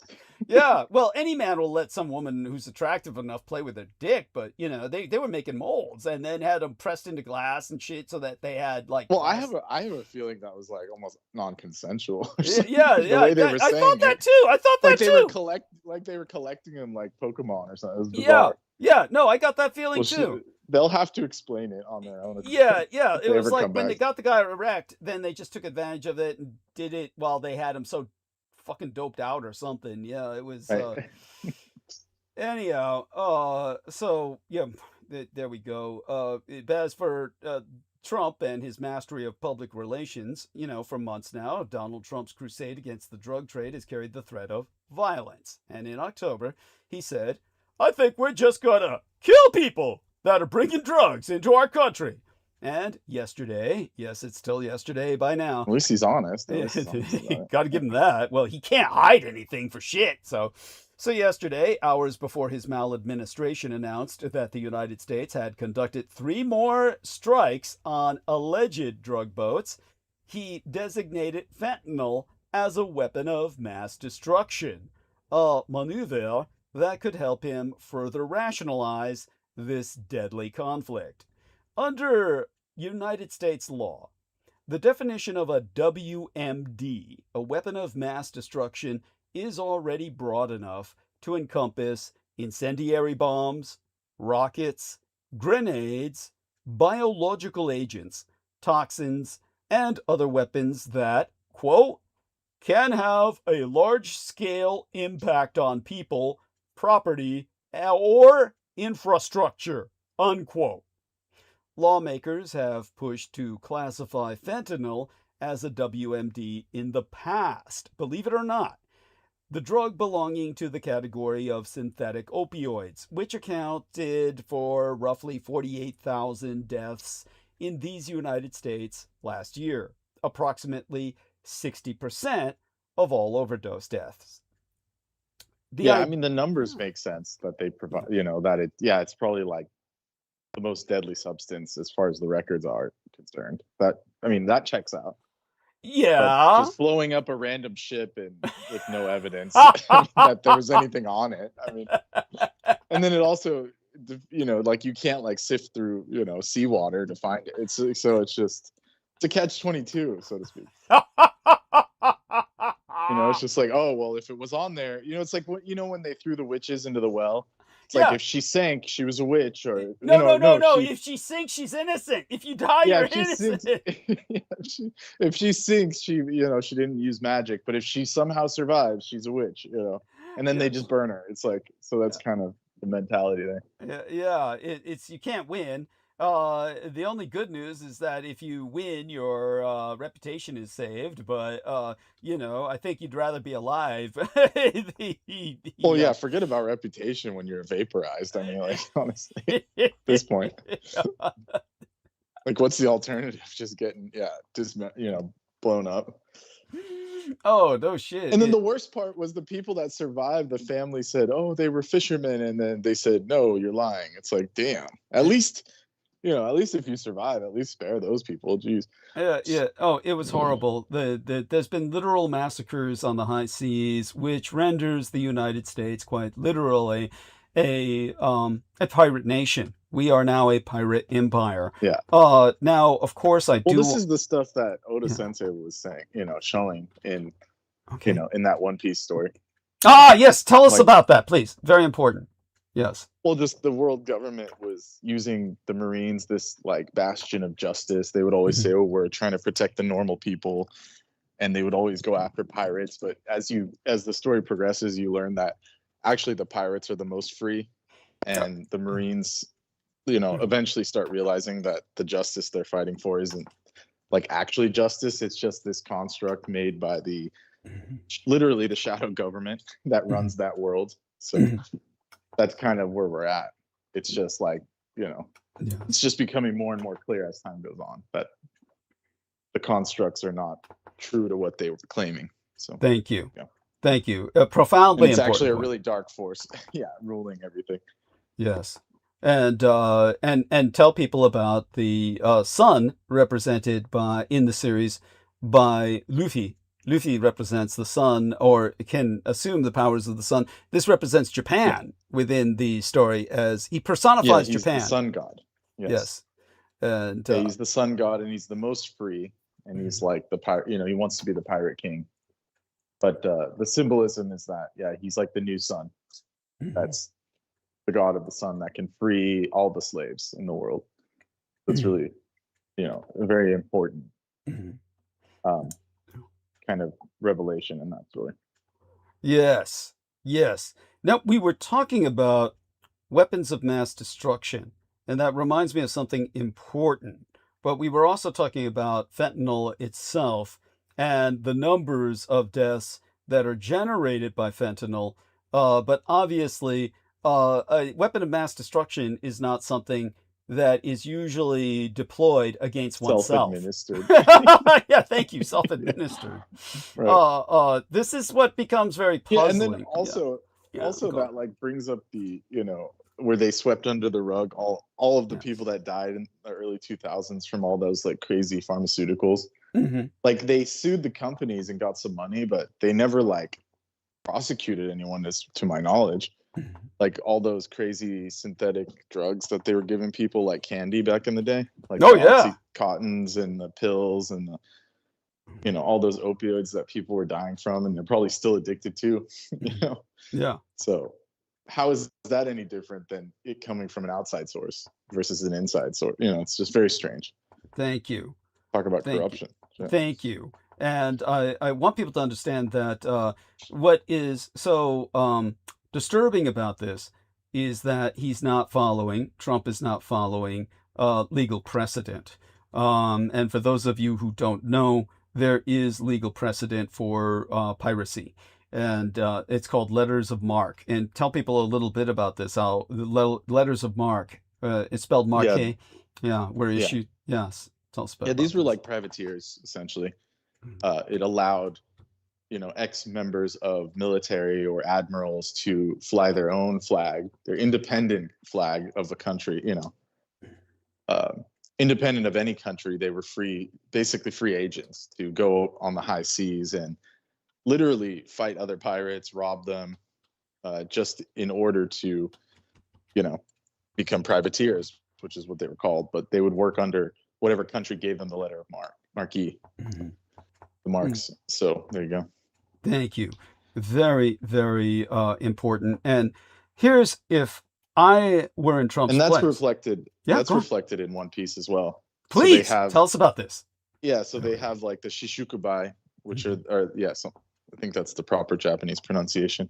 Okay. The Shishukubai. These are. Oh yes, go on, please. I'm sorry. What happened was something happened which produced a video to pop up on my screen. So I hope you didn't hear that. Did you hear that? No. Oh, thank God. Other than you saying something crazy. Yeah. So I just said, oh shit. Yeah. So so please continue. In the story of One Piece, there were called the Seven Warlords of the Sea. They were government-sanctioned pirate lords that kept, basically the gray area between the military and the civilians. Then the pirates would be kept in check by these seven warlords.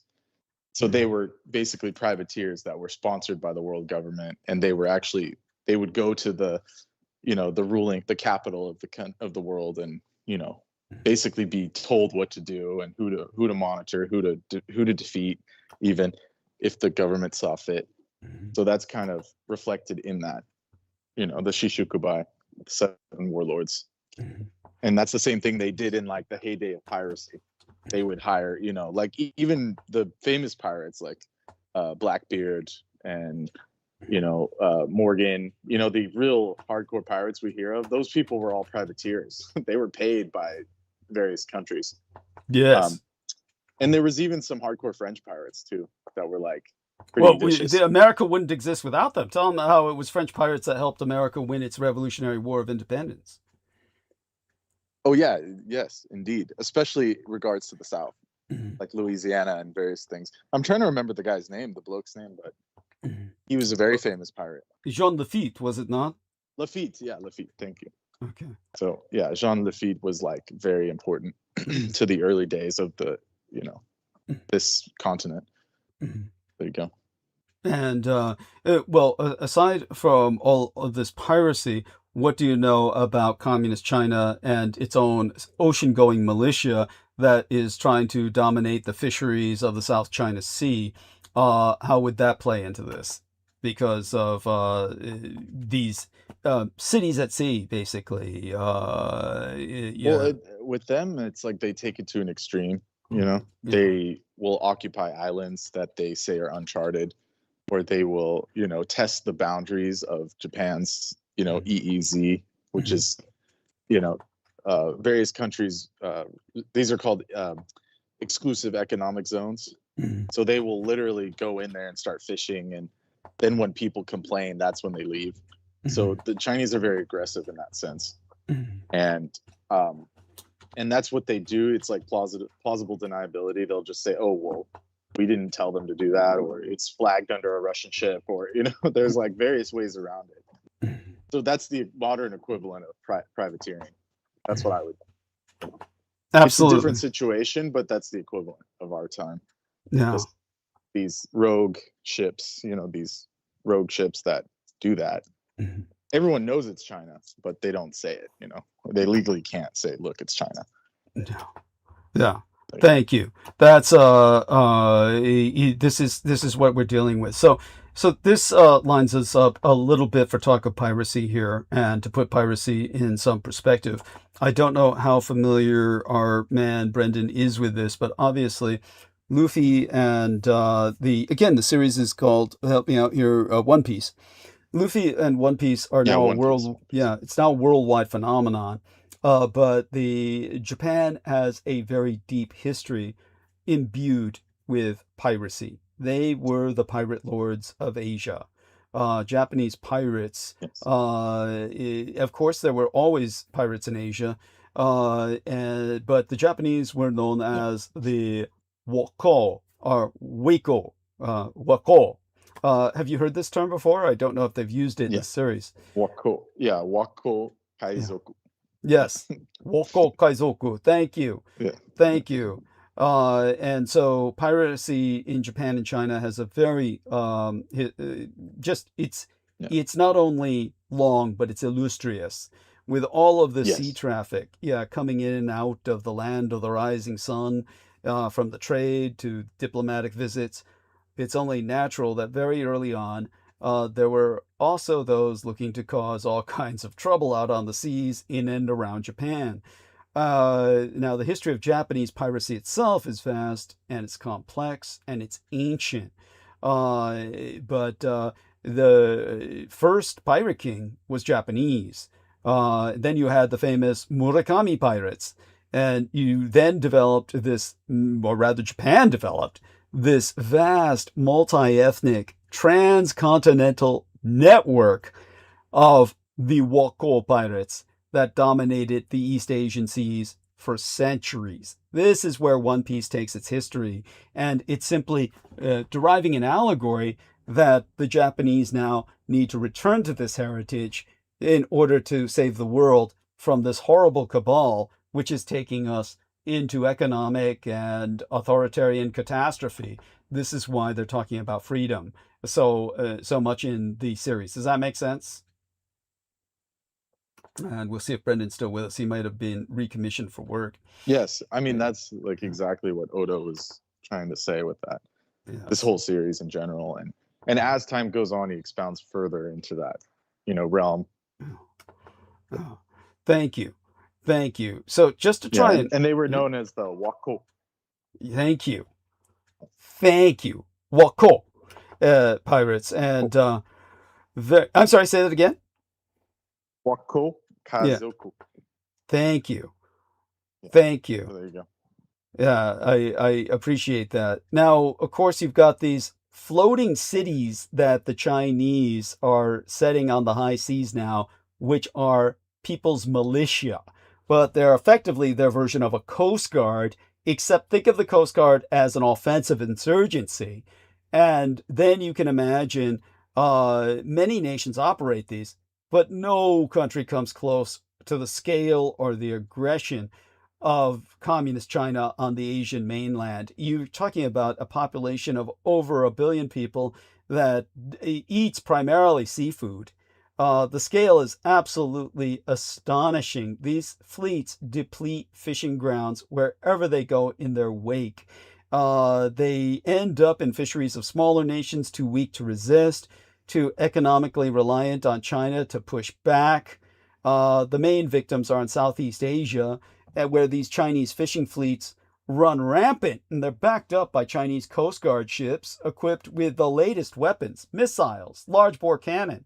And they abuse their massive everything, including water cannons, where they just spray crews off the decks of other ships.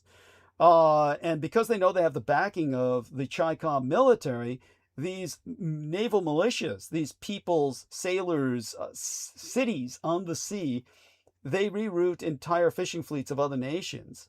The communist Chinese are basically starving other nations literally to death. This is something that people are completely unaware of, but one of the major sources of the Third World War, one of the major triggers, is going to be fishing. Literally, you've got them appearing off the coast of Argentina, hunting big squid, which the local fishermen have exploited for centuries. And so you've got this fish stock collapse everywhere they go when it's not even legally theirs to exploit. They collapsed the ecosystem of the UNESCO World Heritage Site, the waters near the Galapagos Islands, where those ancient turtles live. Literally, this is beyond outrageous. I think it was in 29 and 2020 that Indonesian authorities seized several Chinese vessels operating in protected waters, targeting endangered species specifically.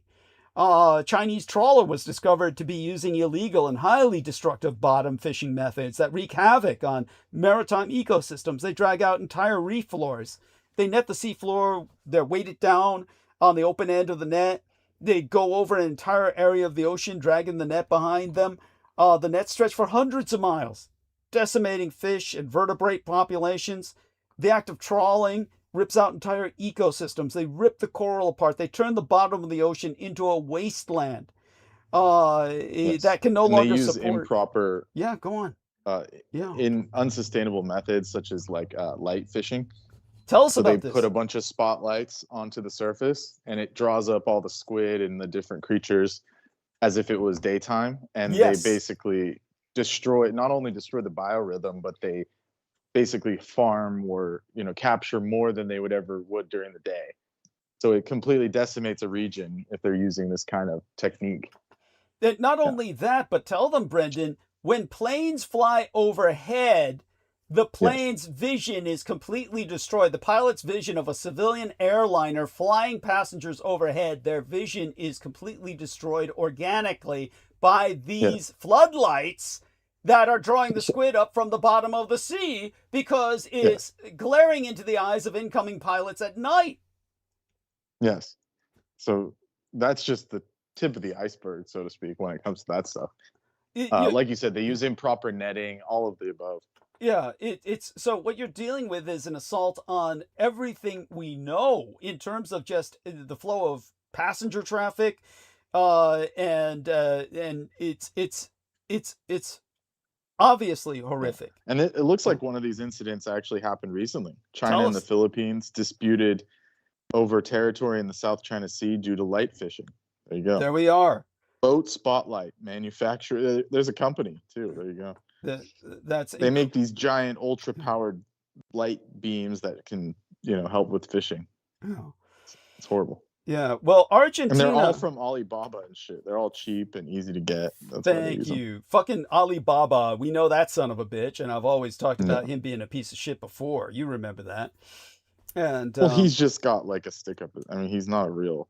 Like, he's not like operating independently or anything. Yeah, thank you. Thank you. None of these CEOs are, but especially him. Well, he thought he was, and they put him in jail. That cured his ass of any thought that he was. Okay, here's an article from 2021. Satellite observation of, hold on, it's blocking this, from hotspot fishing. Yeah. Satellite observation of newly developed light fishing hotspots in the South China Sea. Yeah.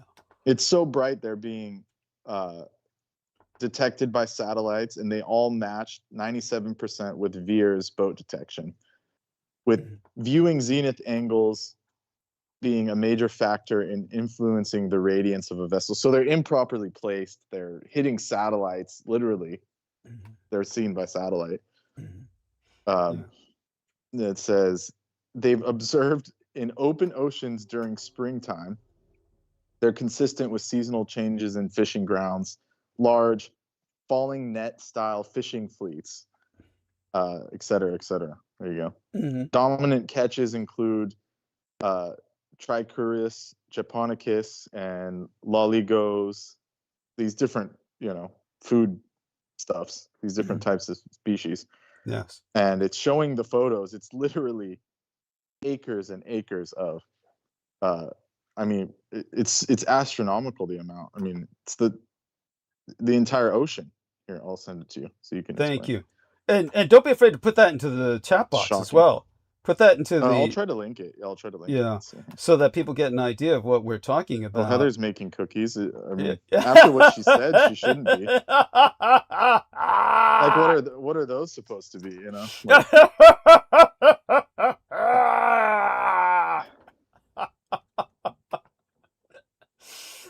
Now, what kind of sacrifice is that? Yeah. Okay, so...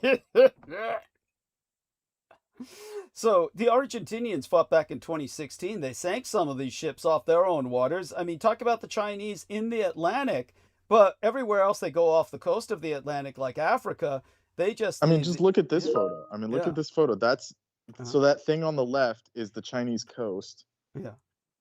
Like, look how much of it's covered in the last 10, 15 years. I mean, this is insane. I mean, this is crazy. Let me take a look at this. And so... You take a look at this coverage of newly developed. You can see this from space. This is taken by satellite. So large-sized, what do they call them? Falling net vessels. Falling net vessels with 500 1-kilowatt lamps per vessel. Yeah, and we're talking like acres and acres of sea become daylight, and it's just overfished and destroyed, decimated. Yes. It's literally, and imagine flying over that at night. By the way, your battery's like at fucking zero. How are you even here? That's what happens every time I talk to you. It depletes like within seconds. Oh my god. Oh my god. Find someplace to plug it in. We don't want to lose you. But understand the Chinese leave behind more than empty seas. They're leaving behind communities left with no income. That are no resources, no way to fight back. The Japanese... here's some good news that just came in. Yeah, go on. Yeah, I'll send it to you right now. Yeah, it's here we are. Let's take a look at this. So United U.S. States approves largest arms sale to Taiwan. $10 billion.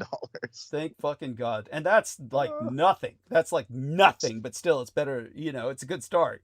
It's a good start. It's like, obviously, it's good news, and I'll take what good news I can get. But that shows I'm impressed. Good. So Trump at least has given his signal on that. They're getting medium range missiles, howitzers, and drones. Hell yeah. Cool. That's what they need. That's the good shit. They don't need to be investing in the big shit. Leave that to the fucking Americans. And They just need to turn Taiwan Island into a porcupine and spew out those spurs. And this is what we're. I got to the bottom of my tea bowl here and it was all dust. So I have to drink water now to clear out the dust from my throat.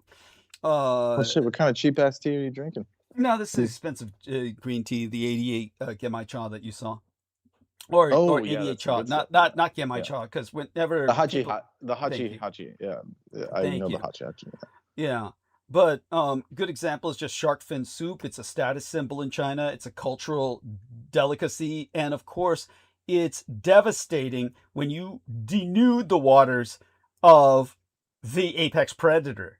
Then all the rest of the life of those waters goes out of balance. And so you've got these sharks hauled in on board. Their fins are sliced off while they're still alive, and they just throw the rest of the shark overboard, and they drown because Holy shit! they can't swim, anymore. Their sailing fins disregard it, so they just they just sink to the bottom of the ocean and die horribly, and drown literally.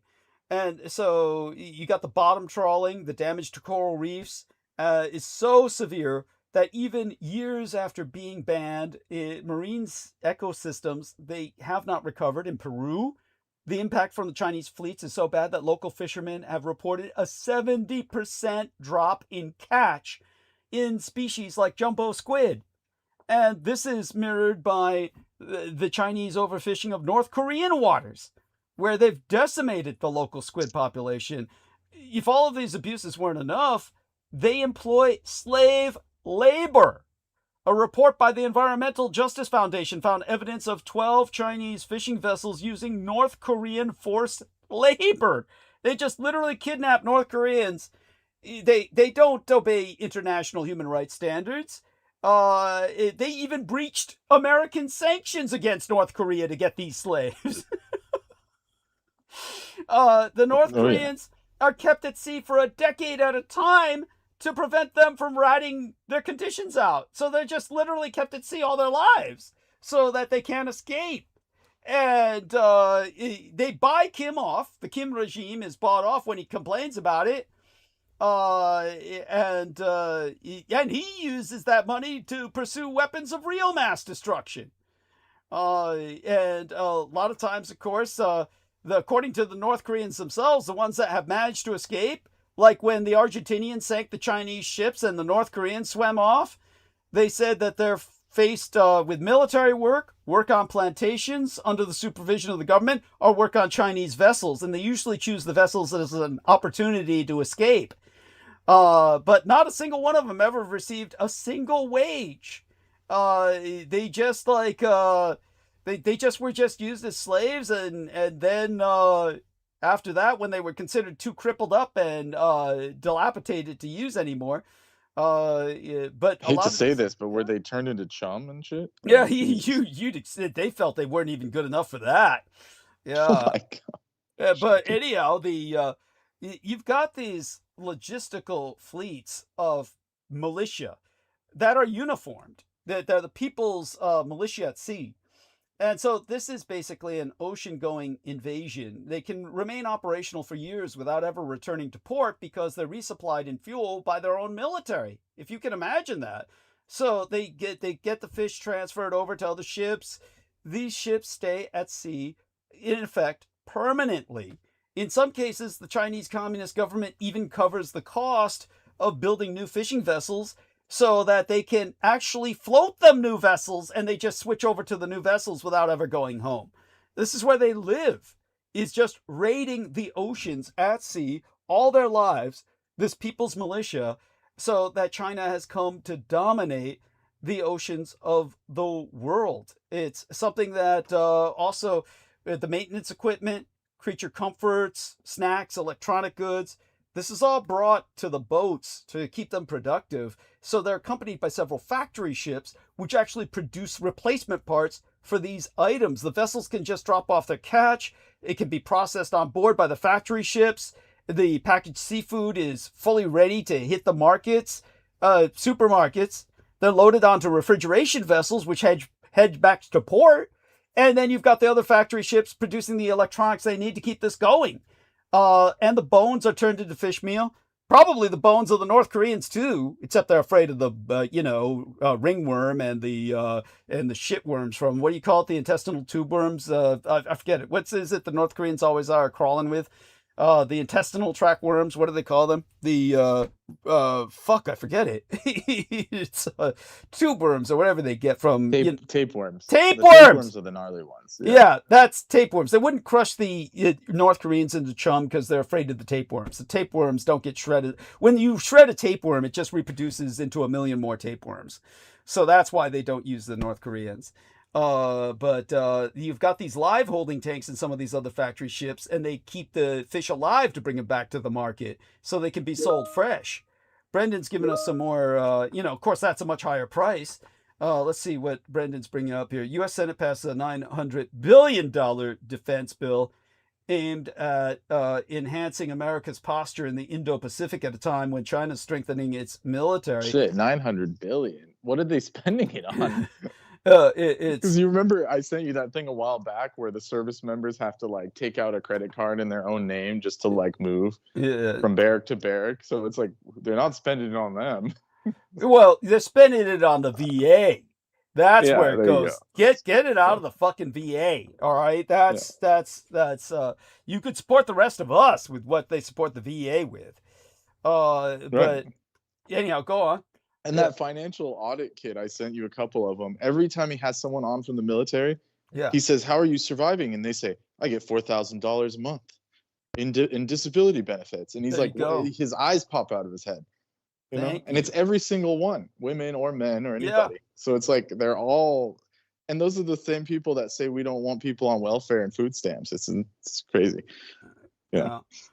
So there you go. Thank you. That's fuck them all. That's what's killing you. You're fucking veterans. You got to cut out this romance with the veterans. It's all bullshit anyway. These people have done nothing for you other than leech off you and tell you to worship them. You do not have your freedoms because of these veterans. They're the ones who are voting it all away. They don't want you to be free.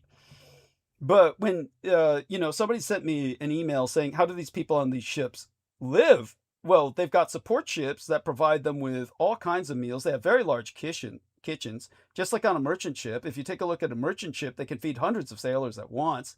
They've got a small hospital. They've got a medical staff on board. Conditions may not be great, but they're good enough to keep fishermen on the job for everything other than serious injuries. When it comes time to handle serious injuries, they'll send out a distress call on the local Coast Guard, hypocritically asking for aid.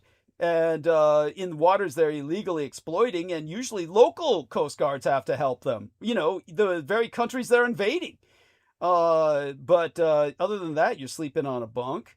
But you've all got big ass, digital LED screens, the ones that are flat and big, and you've got great entertainment.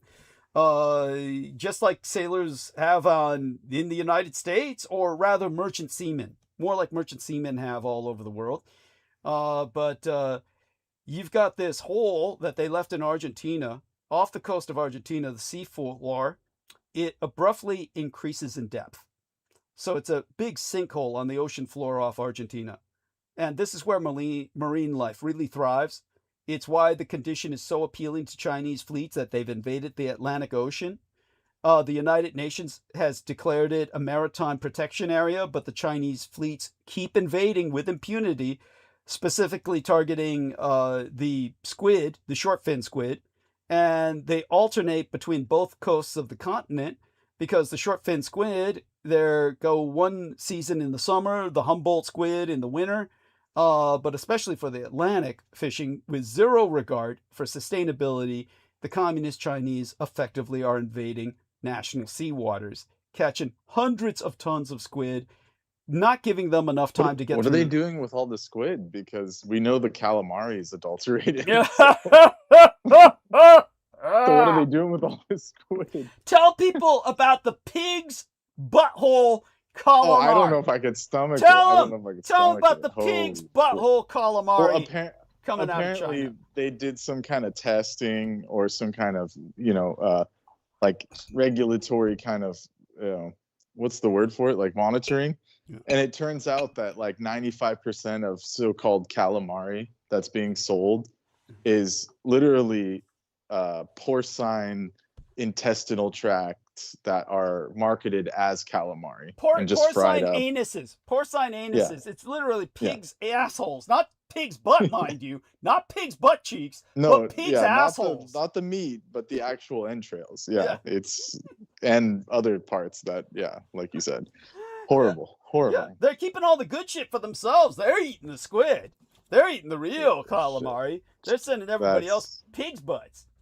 Yeah. That's shocking. Yeah. That's absolutely shocking. So anytime someone's like saying, "Oh, I ate the best calamari I've ever had," and it's all tender and shit, Yeah, this is what, it's probably not calamari. This is what gropes my ass. First off, if anyone's eating squid, you're eating it for the bounce effect. You want that bouncy, rubbery taste because that's why you're eating squid. That's the whole appeal of the squid. That's certainly what I eat it for. But then I'm Asian.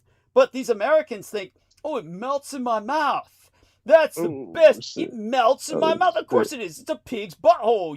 It's a pig's anus. Oh my God. They're sucking on they're literally tonguing a pig's asshole. They're literally tonguing a pig's asshole, and it melts around their tongue. And they think that this is the best calamari I've ever had.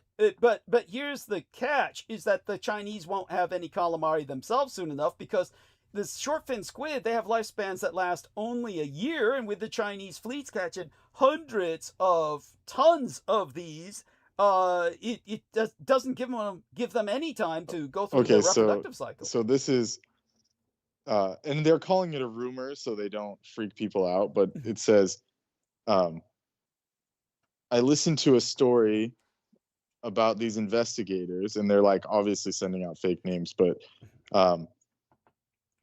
they're saying it's not a news outlet, but anyways, they were claiming that restaurants that are using pre-made calamari are using cheaper substitutes from actual squid rings that were actually pig rectum. There we go. Sliced up into circular form. Yeah. There you go. Yeah.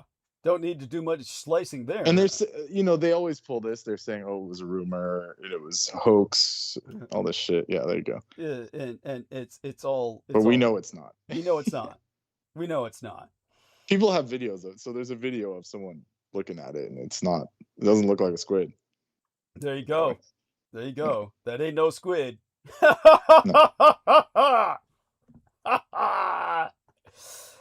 Yeah, so at any rate, obviously there's going to be no squid left because the Chinese are ignoring all the reproductive cycle and trying to meet these deadlines to get them back to restaurants, and the demand just keeps increasing. Deployment is more desperate and destructive fishing tactics to try and meet these quotas. So in their hunt for both the short fin and humble squid, just as an example here, the Chinese fleets are, what they're doing is a form of extermination. It's a genocidal, exterminatory campaign. Okay, so this is very concerning. Yeah. It looks like I just lost the article, but some college or something, or some high school did this genetic testing. Yeah. They sent off some samples, and in order to prove that this was a false claim or disprove it or whatever, and it looks like oh my God. The DNA results are much more concerning. It says red jungle fowl, gray jungle fowl, or red deer. So none of it was calamari. So it's like it's all fake. It's basically all fake at this point. Various animals, whatever they can catch, like you say. Yeah. Thank you. And I sent you the guy that was running the Chinese restaurant in the Midwest. Yeah. And he was doing unauthorized hunting during off season of like raccoons and squirrels and possums, and everyone in the town said, "Oh yeah, that's the guy that owns the restaurant."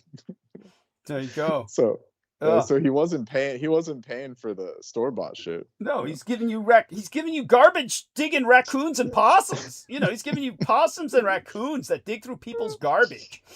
Right. Uh, And everyone in the comments was saying it's better than the supermarket meat. oh yeah, it's Uh, wild game. Hey, it's wild game. yeah, and they were saying they're hating on him because he's getting organic wild game, and it's like, dude, trust me, it's not what you Thank think you, it is. thank you. It's not the kind you want to eat. No. Yeah, this isn't like frontier days when it's all fresh and shit. Yeah, no shit. It's all they're all eating each other out there now. You can see on cameras the deer are eating bones and shit, cleaning off bones and shit. Jesus, Uh, and shocking, shocking. and just so people know, because somebody's asking me, how can these fleets not be tracked? They turn off their transmitters. They can't be seen by satellite. So they're destroying our fucking planet and our ability to live on it. The environmental toll, the toll on food source, just through their operations, alone they're a source of major pollution. Chinese ships are old. They're not Yeah, constructed. well, we said it earlier. They're Yeah. marked under false flags. Like Yes. literally, I'm not figuratively. Literally, they're flying flags of not their country. Yes. Thank And you. so when you're reporting, when the Coast Guard pings you and says, you're flying these colors, give me your identification tag, they're all false numbers. Mhm. So they can't ever track it back to China. That's the whole point. Yes. Yeah. And there you go. It's and all the plastic wastes caused by these fishing fleets that are invisible on radar, urine, microplastics, all these massive fleets lead to a poisoning of the water that takes days to clear up after a fleet is left, with fishing fleets eating human shit, drinking human piss, consuming all microplastics disposed of by these militias.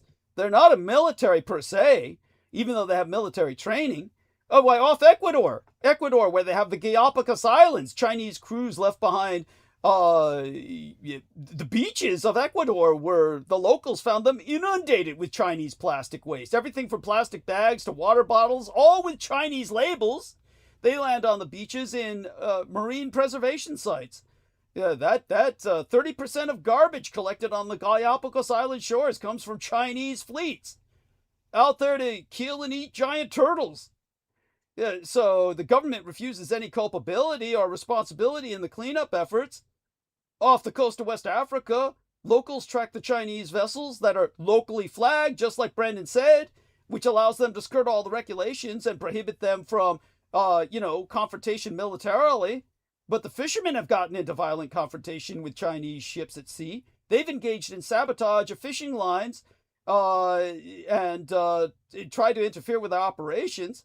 But the Chinese ships call them pirates and massacre entire families. So this is truly a global threat. It should be the cause of a third world war. Basically, these are crimes against humanity.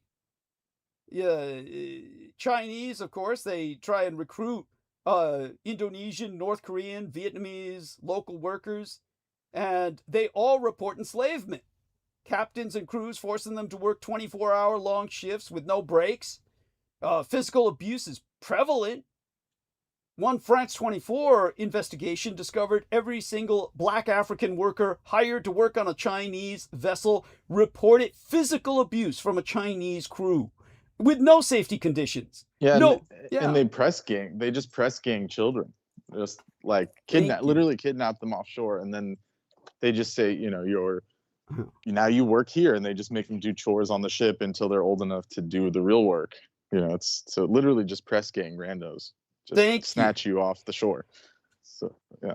Thank you. All this,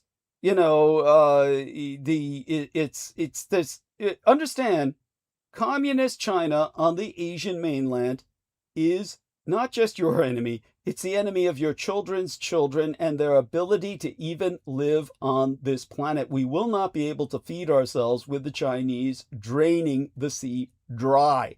They're collapsing global fishing stocks. They're exploiting forced labor.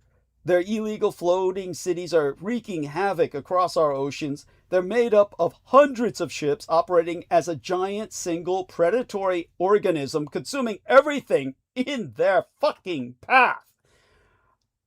That is something. What kind of response without the regard for the consequences that they are displaying, what kind of response, Brendan, should we have? Tell me, what's the first thing that comes to your mind? If you were in Donald Trump's place, what would you do?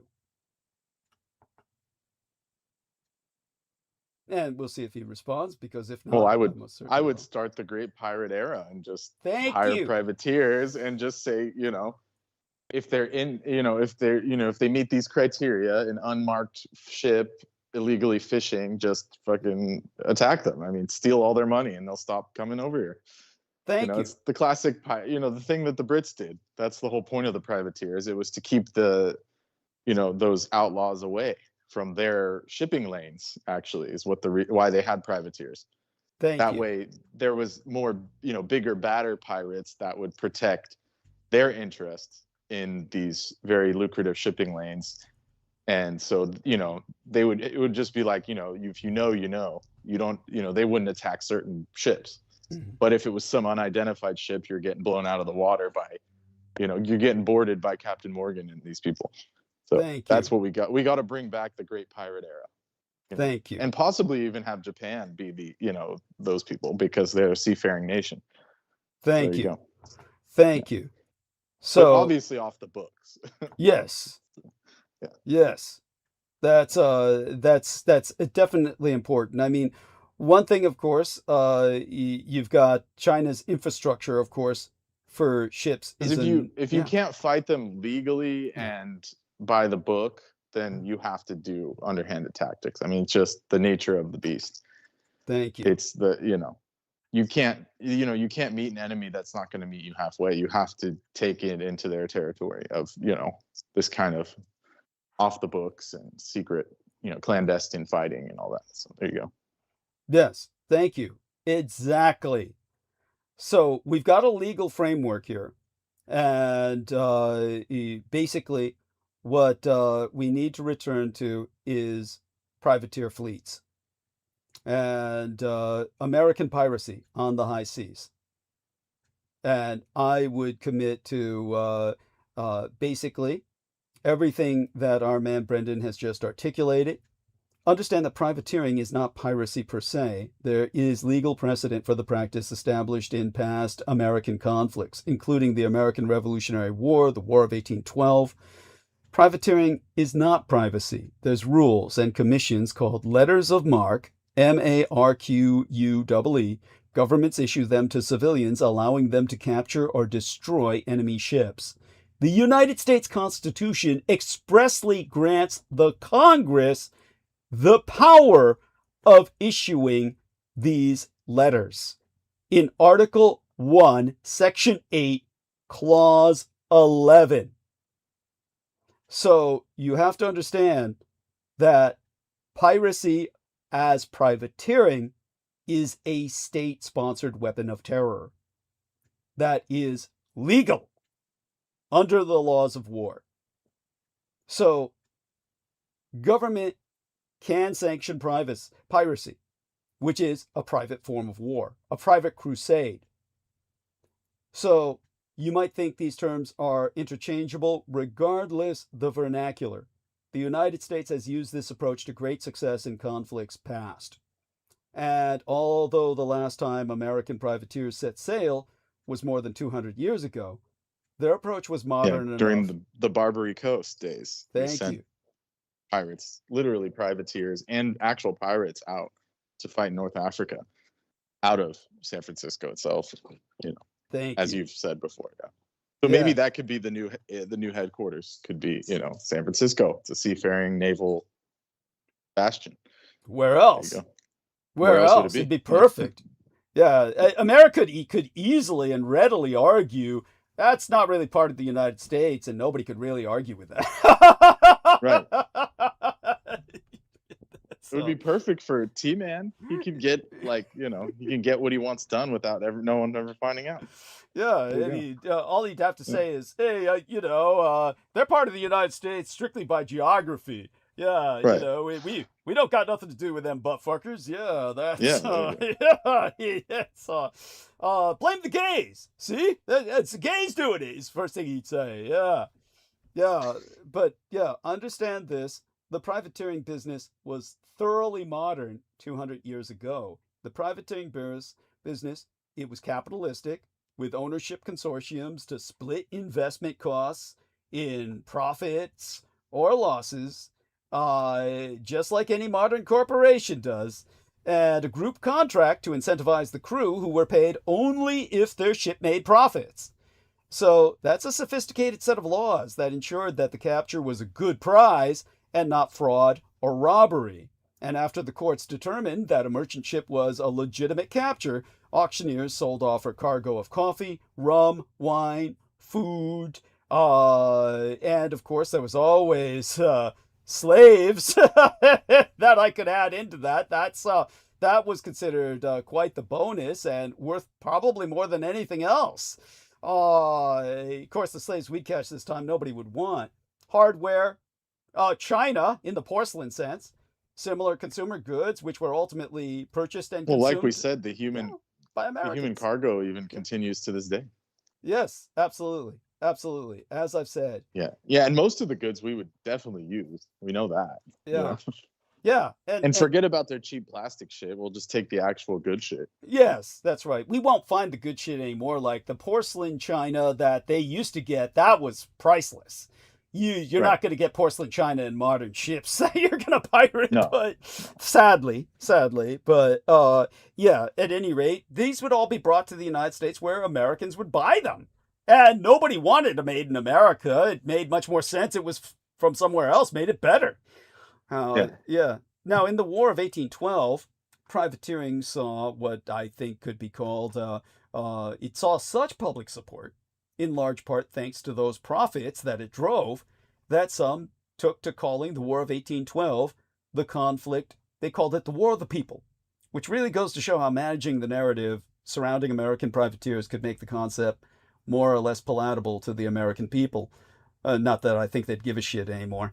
All pirate jokes aside, the real reason America must resort to issuing letters of marque would be to have a serious, well, it's a conflict that poses a direct threat to the American way of life, is what we're confronted with right now. We've never experienced this before. This is beyond threat of nuclear war. This is beyond perceptions of legality. Privateers, the real practical concern about survival and quality of life is brought on by everything we've just articulated concerning pirate fleets on the part of the Chinese. So, and in context of 1812, before my phone dies, I'll tell you.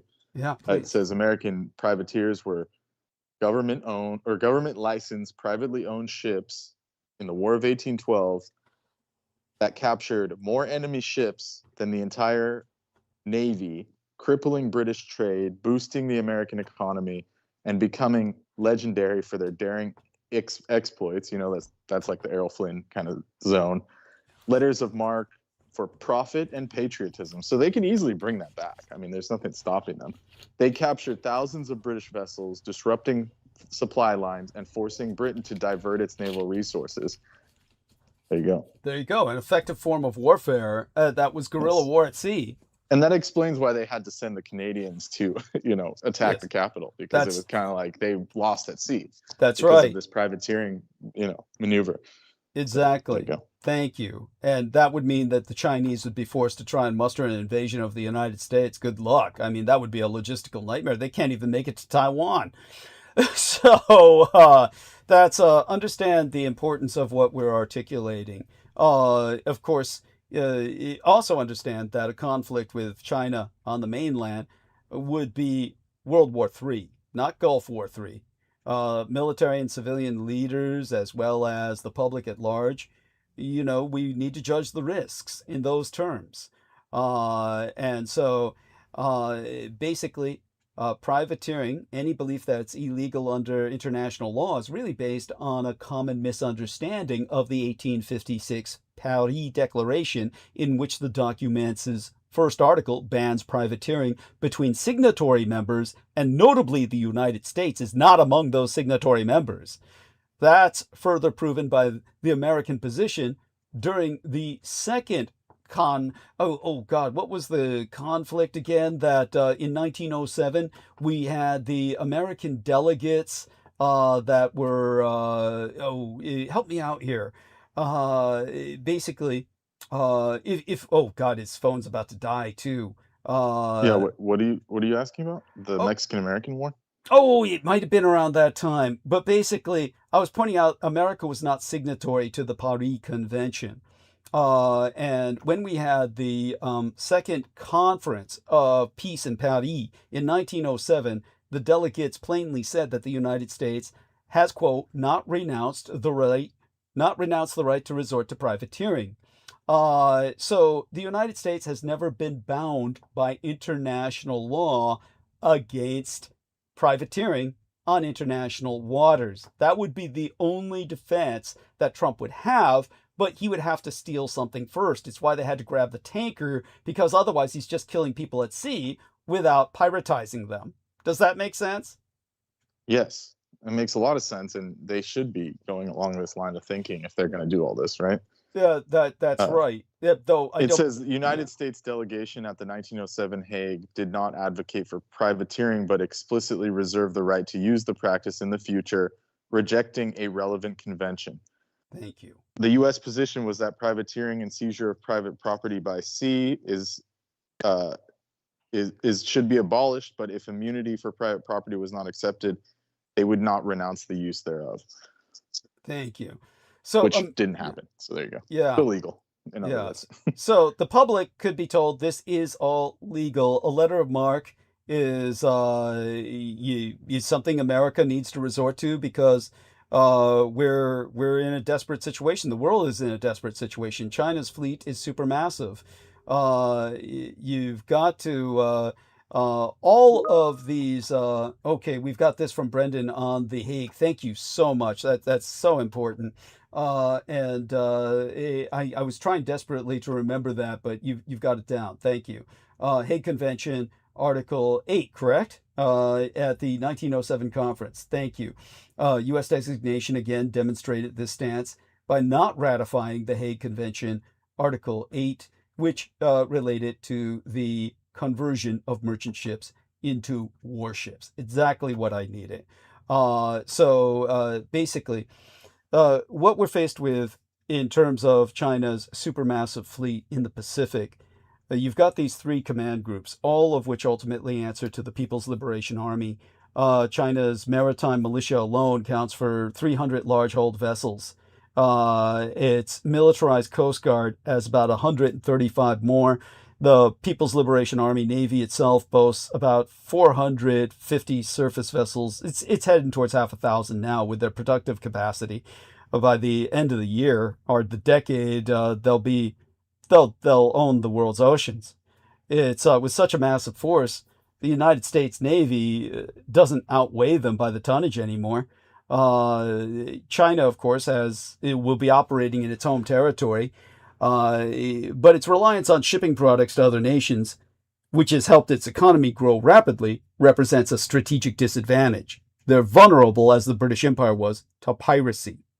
So if America can find the means to disrupt this exchange, it'll have an appreciable effect. 38% of China's gross domestic product comes from trade, against only 9% of the United States' global domestic product. Chinese social stability is built on a trade-off. The Communist Chinese Party has told the people they will never have democratic institutions, but that they will receive economic prosperity. So basically, China's merchant fleet was approaching 2,200 total ships in 2018. Thanks to this massive external demand for inexpensive Chinese exports, America's is already stretched so thin it could never blockade such an expansive merchant fleet. Like with aircraft, expensive ships, you've got all of these multi-role capable ships, platforms, that really are not applicable. They've significantly decreased in numbers. The United States in World War II boasted over 6,000 ships. Today, the Navy has less than 300, about 296, none of which can be in more than one place at a time. The American Arleigh Burke-class missile destroyers, for instance, are too big and expensive to task with waiting out Chinese ships hiding in foreign ports. They'll largely be assigned to missile defense operations. So this is where American pirates, privateers, will offer an important service.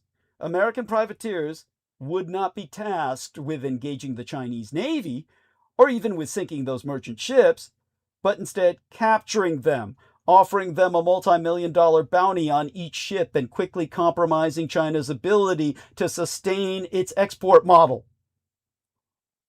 Since the objective is to capture the holes in cargo, privateers don't want to sink the vessel, just convince the crew to surrender. How many merchant ships would be inclined to fight rather than surrender and spend the war in comfortable internment? Especially in America. Believe me, it would beat what they got in China by a mile. Crews might be able to fight to keep their ships, but it's important to remember that the privateers would all be certainly engaging in close quarters combat with Chinese crews or security on those vessels. American privateers, well, it would still prove costly to the Chinese government, with an increased emphasis on protecting these cargo ships would almost certainly have to follow. This begs the essential question: where do you find privateer crews who can handle this kind of fight? Well, thanks to the global war on terror, that infrastructure is already there.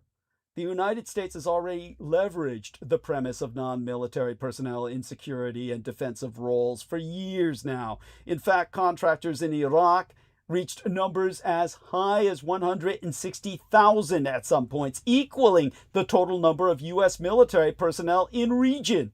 And at least 20,000 of those those contractors, were filling armed security roles. So, while the term privateer or even pirate suggests an entirely unconventional approach to modern warfare, the premise already exists. And the terminology might dictate our perceptions to some degree, but in practice, privateering wouldn't be all that different from existing relationships that the United States maintains with private security outfits. Many such organizations with existing infrastructure and relationships with the U.S. government seek and win contracts or letters of marque in the early days of any American war. They stand up their own forces far more quickly than the United States could ever expand its own naval force to that same volume.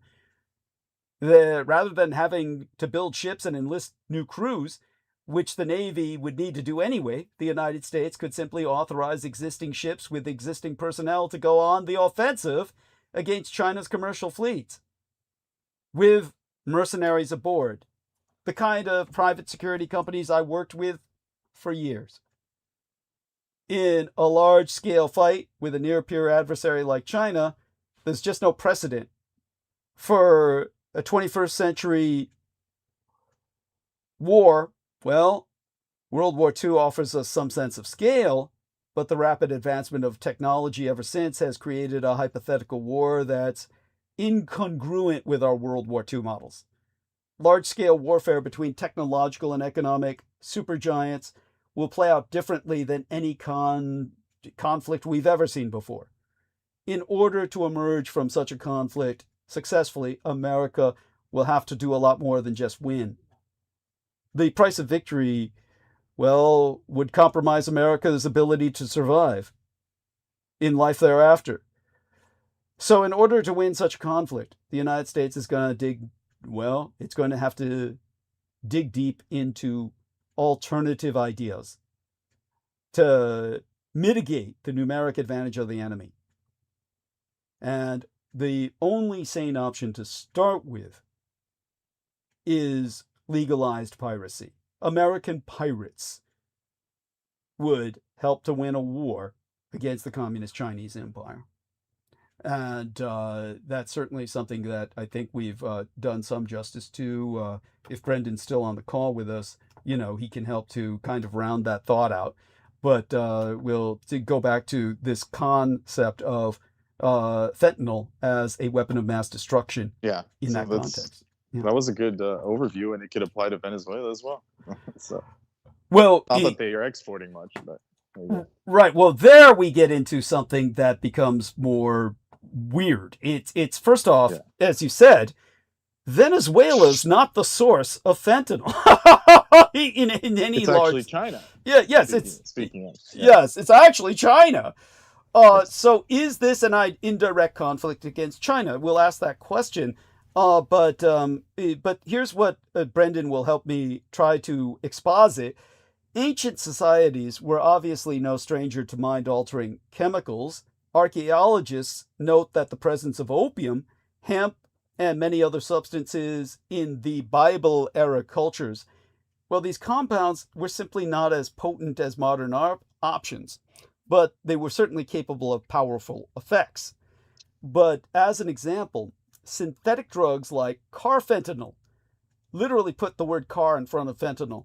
Carfentanil is this synthetic opioid that's approximately 10,000 times more potent than morphine and 100,000 times more potent than fentanyl. It's absurd.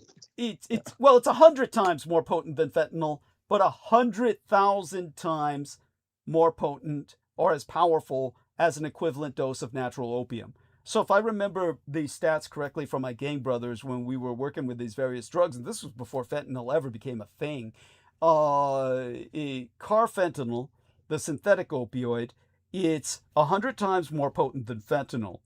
It's 10,000 times more potent than morphine, and it's 100,000 times as powerful as an equivalent dose of natural opium, which is what allows a small dart of carfentanil to tranquilize an elephant with like a blow dart's worth of, Right. synthetic. But the opium itself is still a very strong drug. Don't play with it without respect. But that having been said, you could understand why someone, oh shit, we lost him. So No, I'm here. Oh, okay. So thank you. Good that It's you're probably coming though. The loss of my okay. connection. So as you said, you can understand why someone would classify this as a weapon of mass destruction, but that requires it being deployed with intent to destroy, as opposed to most people are employing it just trying to get high and they're self-administering it. It's funny. It's almost reminiscent of the airborne biocidals. Like if it was deployed in that way, then it can be considered, much more dangerous. Thank you. From like what you've expounded on. Thank you. And I remember they were saying that about, right, when like the anthrax came out early on, they were saying 1 gram can kill 100,000 people if deployed airborne or something. Yes, that's right. So theoretically, they could do that with this, but it would just be costly and stupid to just kill everyone like that. Yeah, well, the Americans developed anthrax of such a level of toxicity that they felt if it were evenly distributed, if there was some way to evenly distribute it, a single teaspoonful could kill everyone on Earth. Of course, it's impossible to distribute it that evenly. But you know who has deployed fentanyl as a weapon? Literally an offensive weapon? I'm sure you can guess. I want to say Russia, but it's Russia. It's Russia. During the Moscow theater hostage crisis in 2002, the Russian Spetsnaz commandos deployed fentanyl as a gas, killing all the Chechen terrorists and half of all the hostages they held. They killed all the hostages they were trying to rescue just to kill the terrorists.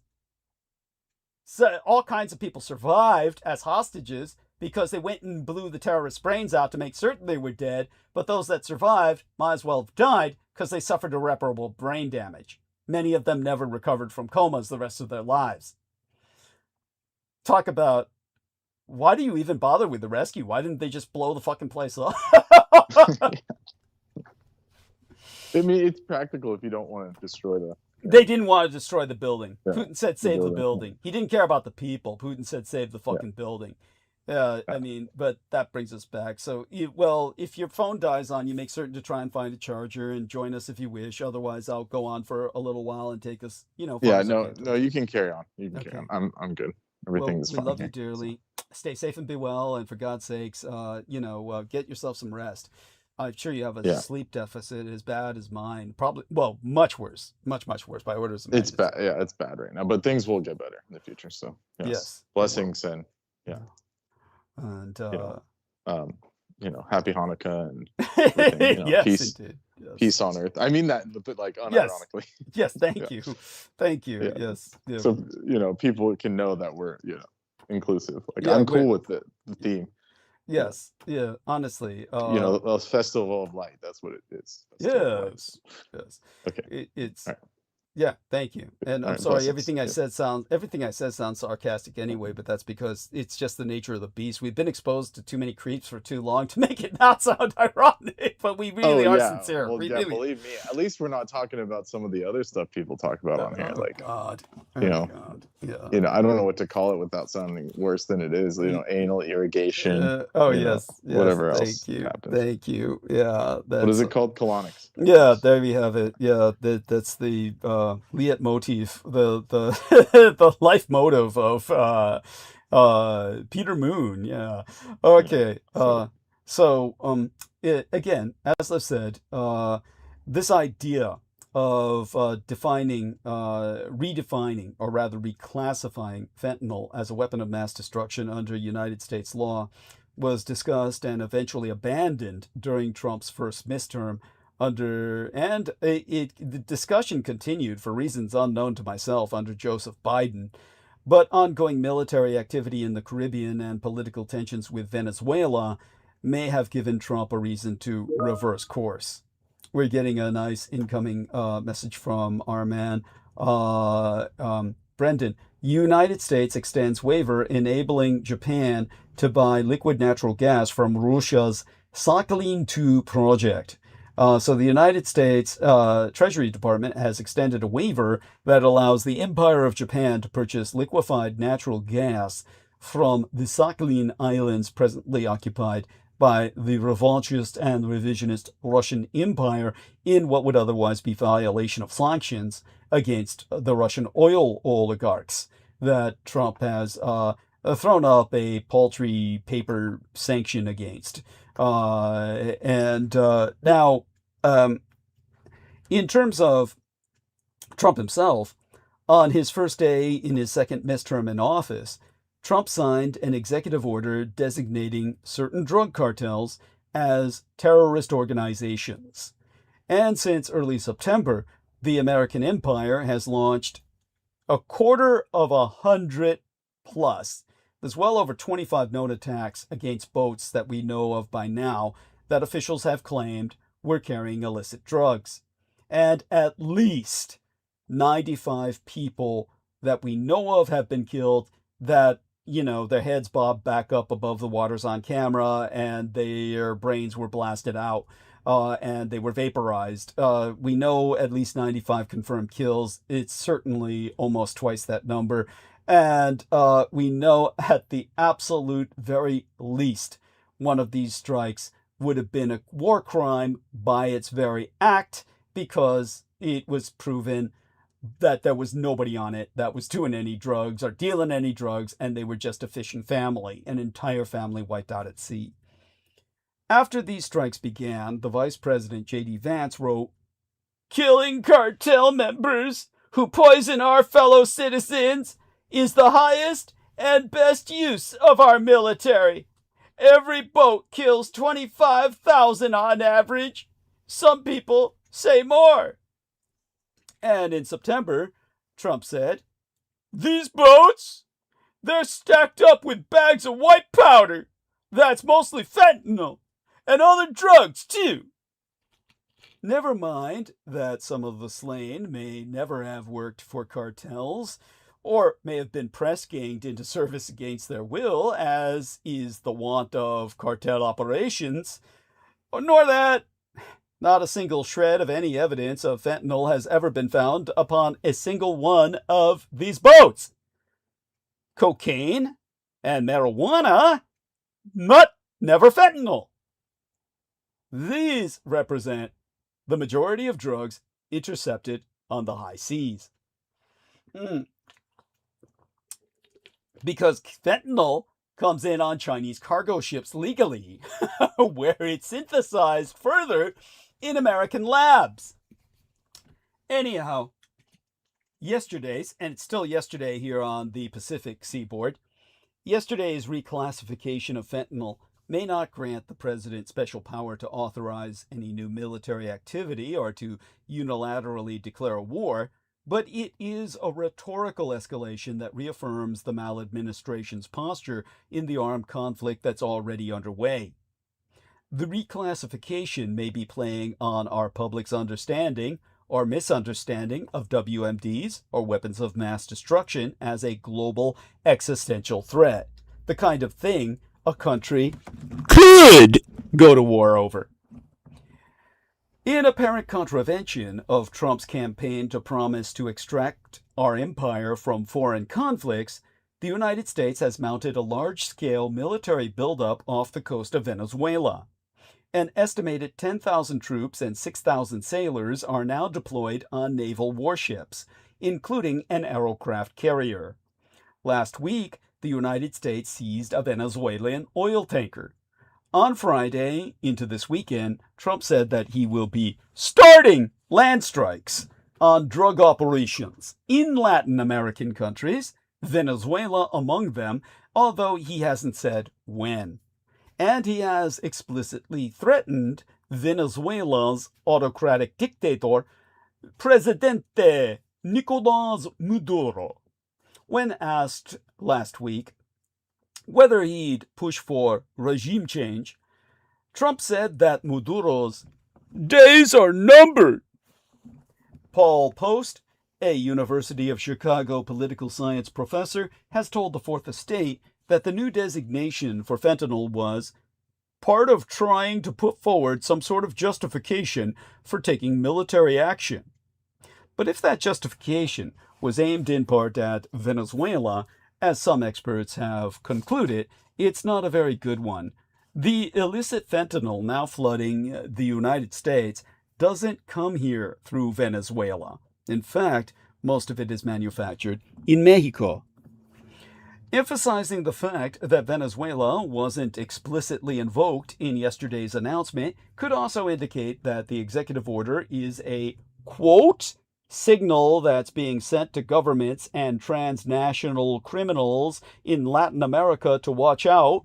You could be next, unquote. Christopher Sabatini, senior research fellow at the think tank Chatham House, has gone on record to note that, similar to how WMDs were used as a pretext for the Iraq War, Trump is using that same language, that same authority, to be able to do what he wants. Perhaps a bigger problem with the classification of fentanyl as a WMD is that, unlike, say, sarin nerve gas, it is not actually being used as a weapon. As I've already pointed out, fentanyl has been used as a weapon at least once. During the Moskva theater hostage crisis in 2002, Russian Spetsnaz commandos deployed fentanyl in gas form, killing the Chechen terrorists and many of the hostages as ill. But just because the drug can be deadly on a large scale doesn't necessarily mean it is a WMD. Jonathan Calkins, policy professor at Carnegie Mellon University, has qualified that although a chemical can be a WMD, his words, we don't use that term for cigarettes, bullets, or cars, each of which has also caused, or actually causes, tens of thousands of deaths every year. And in Dr. Calkin's own words, the vast majority of time when Americans die because of a fentanyl overdose, it was not an intentional outcome. Although the WMD designation may not have immediate legal implications for Trump's military powers, it could potentially change how domestic drug cases are prosecuted. According to Regina Labelle, a professoress of addiction policy at Georgetown University, it's a public relations tactic. The use of a WMD against people or property in these United States carries a maximum sentence of life in prison. If someone dies, prosecutors can argue for the death penalty. Ergo, research co-authored by Labelle, Doctress Labelle, concludes that could impose a life sentence on any person who uses drugs laced with illicitly manufactured fentanyl, or anyone who gives drugs laced with illicitly manufactured fentanyl to their friend. As of now, the Trump maladministration has offered no guidance on how this might play out. Although the reclassification of fentanyl reinforces Trump's position against drug trafficking, it may not do much on its own to solve the opioid crises. Overdose deaths have been declining in these United States since before Trump took office, long before the boat strikes began. Many theories have been proposed as to why, but the escalation of armed conflict is not one of them. Which brings us directly back to the Venezuela question. If you're confused about what President Trump is up to in Venezuela, don't feel bad. So are most Americans. A recent CBS News poll found that 76% of American adults felt Trump hasn't explained the goals behind his months-long pressure campaign against that South American nation-state, a sovereign country. So far, that campaign has included dispatching United States warships, placing economic sanctions on allies of El Presidente Nicolás Maduro, and carrying out deadly strikes on alleged drug trafficking boats. Trump seemed to up the ante last week when United States soldiers seized a tanker ship carrying Venezuelan oil.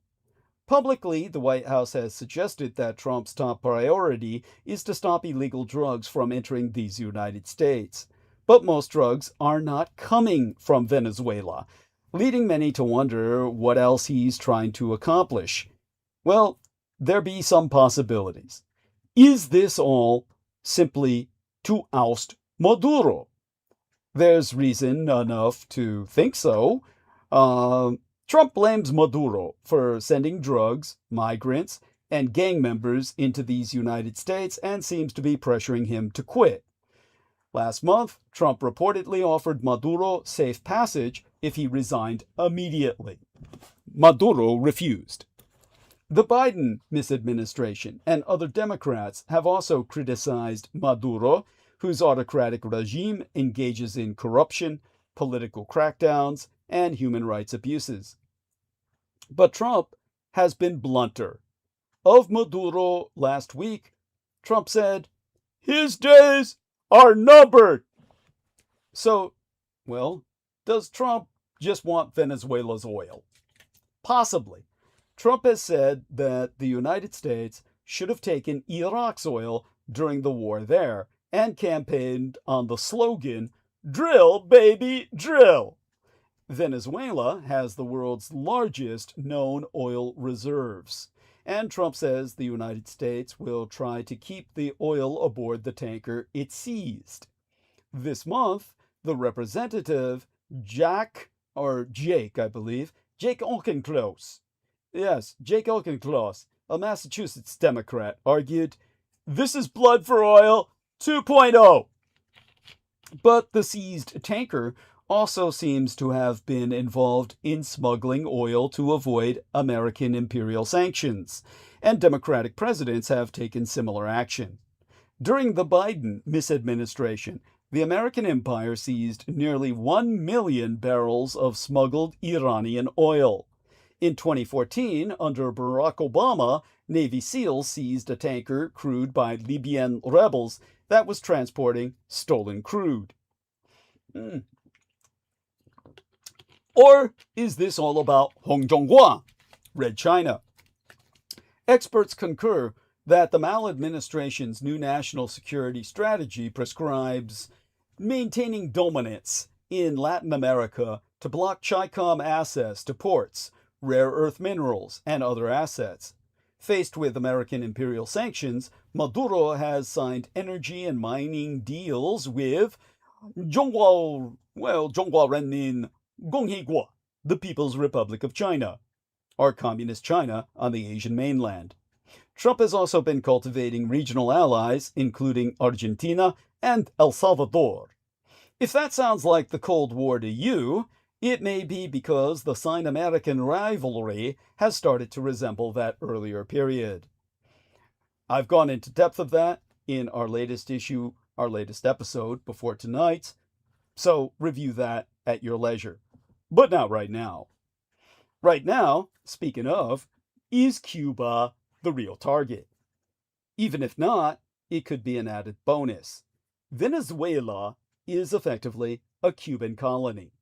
Under Hugo Chavez, Venezuela began delivering Fidel Castro's government nearly 100,000 barrels of heavily discounted oil per day. The seized tanker was reportedly heading to Cuba, which the Venezuelan government supplies with oil in return for security professionals and counterintelligence officers who work for Maduro. According to recent data from the PDVSA, the Venezuelan state-owned oil company, Venezuela still sends Cuba around 27,000 barrels per day. Toppling Maduro could in turn weaken Cuba's communist government, something Marco Rubio, Trump's Cuba hawk Secretary of State, and other Republicans have long favored. American imperial leverage may lie less in military action than in energy. Cuba remains heavily dependent on Venezuelan oil, making it vulnerable to any disruption stemming from increased American imperial pressure on sanctions on Caracas, the capital of Venezuela. A successful regime change in Venezuela could force Cuba to seek economic support from the Americans and to some extent the Europeans, potentially opening the door to American imperial-driven demands for economic and political reforms. But if Maduro doesn't leave, will Trump go to war? Trump has refused to say how far he'd go to oust Maduro, but he has also refused to rule out an invasion. He says land strikes on alleged Venezuelan drug operations will start pretty soon, and reportedly approved CIA plans for operations inside Venezuela. Congress hasn't authorized military action in Venezuela, however, and all experts agree that the maladministration's attacks on alleged drug boats is criminally illegal. Even some Republicans have questioned them, particularly a follow-up strike in September that mercilessly massacred survivors. And the White House says Trump, who campaigned on ending conflicts around the world, isn't interested in prolonged war. So what do Americans think? The Iraq and Afghanistan wars hardened public skepticism toward military interventions overseas. In last month's CBS poll, just 13% of adults called Venezuela a major threat, and 70% opposed United States military action against it. A Reuters poll last week found that just a third of Americans favor the boat strikes. So what's next? Amid doubts about Red China's malinfluence, Latin America is edging back towards my Taiwan. The United States has continued to strike boats, and the White House says it's willing to seize additional ships carrying Venezuelan oil. If so, we may learn more about Trump's motivations all too soon. In the interim, well, let me tell you why China celebrates Columbus Day. Because all of Pan-American history is divided not by Anno Domini or BC, before Christ and after his domination, but rather by pre-Columbian and post-Columbian. What Sweetballs here saying? Well, Troy Bellamy says, what was that rant of the Reich was that tonight by two? The country being ruined by a Hazarian Trojan horse? Stephen Miller. Oh, what?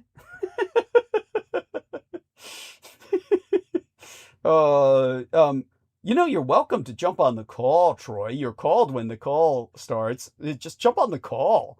Then I can understand. Text is horrible. I can't understand half the time what people are even trying to convey in text.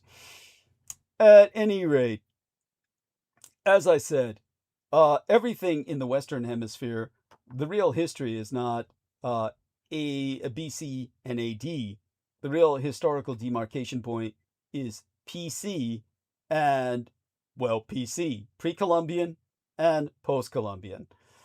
At any rate, here's some data on China's population. China's population has been between 15 to 60 million people most of the time in its history, until the late Ming Dynasty Brendan Zoget alluded to. Whenever there is a war, the population decreases significantly, but peak population has seldomly passed 60 million for the 2,000 years before late Ming dynastic era. Because Chinese dynasties tax on land size, head count, and household numbers, it is likely that the total populations are understated due to tax evasion, some scholars estimating that population reached about 100 million around the late Song dynasty period, so official statistics could be 30 to 40% below real figures.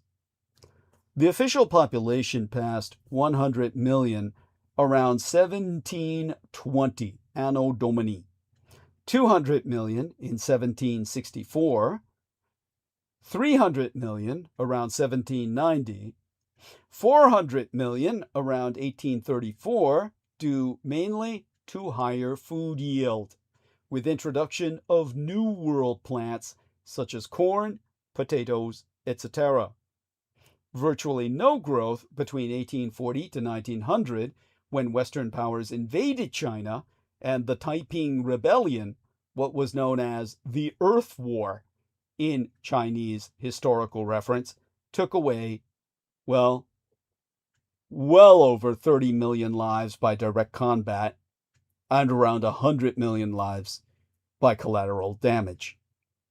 From 1900 to 1947, the growth was slow, from 430 million to 460 million, with a peak of 470 million around 1928, when civil war lessened, but then the Japanese invasion took another 30 million lives, equal to that of the Taiping Earth War, by direct combat. And altogether, in collateral damage, 100 million more. Now, of course, this would probably stun most listeners. They would probably have thought that China's population grew gradually over time. In fact, China has had two great growth spurts. The first was triggered by the introduction of better farming, partly due to crops from the New World, the so-called Columbian Exchange. And of course, the second was caused by the technological advances of modern times, which greatly increased the population in the decade I myself was born, after 1960. How many Chinese were alive in 1834 who would not have been alive had Columbus not discovered America? Recall that in 1834, mainland China had virtually no modern technology, no modern medicine. The Qing dynastic population surge was caused by higher food output.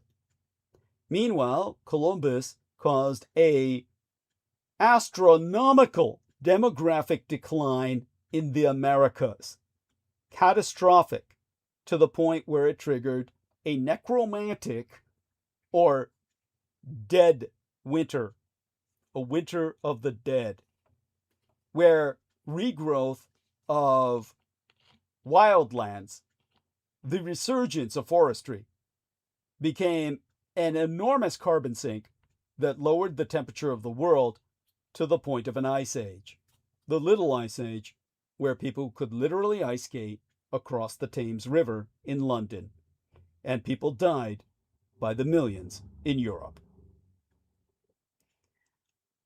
Now, Columbus caused all this by introducing smallpox, etc. The Americas lost 127 million people, directly casual, the arrival of Cristobal Balbo Corlambuenas, 20 million of which were killed by direct combat at the blades of the conquistadors, mostly in Mexico and Peru. Suppose you are a utilitarian. Should you view the discovery of America as a good thing or a bad thing? By the way, India's population also began growing fast at roughly the same time as China's, although not as fast. Even more oddly, the growth suddenly stopped around 1860, at roughly the same time as China's growth stopped, and then picked up again well into the 20th century, just like China. There seems to be some deep logic to world population. And, of course, only the son of Adolf Hitler can connect all these coincidences for you. Here's the world population distribution. At the time of Columbus, I choke upon his name. Mainland China traditionally has about 1/4, 1/4 of all the world's population. But the growth spurt took it up to 35%, over a quarter of the world's population, in the early 1800s. At that point, 1 out of every 4 people and beyond on planet Earth was Chinese. The Chinese could have overwhelmed the world simply by literally going on the march. Now, China's population will fall below 10% of the world's population in this century. But it can be said definitively that new world crops weren't the only factor. New strains of rice allowed for double cropping. All this seems to have been a big part of the story. And of course, Columbus becomes abstracted or symbolic as a demarcation point. It was the Portuguese who opened up the world by discovering the South Atlantic, then the South Indian Ocean, and then crossing the Pacific. It was a quirk of history that Columbus sailed under a Spanish flag. The Portuguese turned him down. Henry the Navigator started the ball rolling in the early 1400s, the age of Dracula, and that was the change that transformed the world. Change started with the New World, but eventually the changes in Asia were far more important. In other words, all of this was to reach Asia. The changes in Asia superseded the catastrophic collapse of the world population and agriculture, all the development and reforestation on either side of the Atlantic was superseded even in its production, its inception, thereby of a nuclear winter, by the rise of Asia. This is why the mainland Chinese should celebrate March 4th, the birthday of Henry the Navigator. Columbus's arrival in the Americas sparked the globalization of animals, plants, and microbes. A recent book that I've been reviewing with the Blood Boys has taken a closer look. As a matter of fact, it's a series of books I've been recommending to them, taking a closer look at how items from the New World, such as potatoes, guano, and rubber, quickly and radically transformed the rest of the planet. We can get into those books another night. That would lead us into a whole arc of narrative that's just too complicated for the point I'm trying to make right now. Tobacco, potatoes, and turkeys came to Europe from America. In exchange, Europeans brought wheat, horses, and measles. But whoever thinks about earthworms? They too were brought to America by Europeans, and hardly with fewer consequences than those of other more famous immigrants. Now, extinct in large parts of North America since the Ice Age, earthworms began spreading here once again following Christopher Valboa's Columbuenos' voyage Wherever this species appeared in American forests, it changed our landscape, aerating the soil, breaking down fallen foliage, and accelerating erosion and nutrient exchange. Earthworms make it easier for some plants to grow while robbing others of habitat. They take away living space from other bugs while providing a new source of food for some birds. In short, a forest with worms is a different one from a forest without them. As a result, the earthworm started transforming America itself.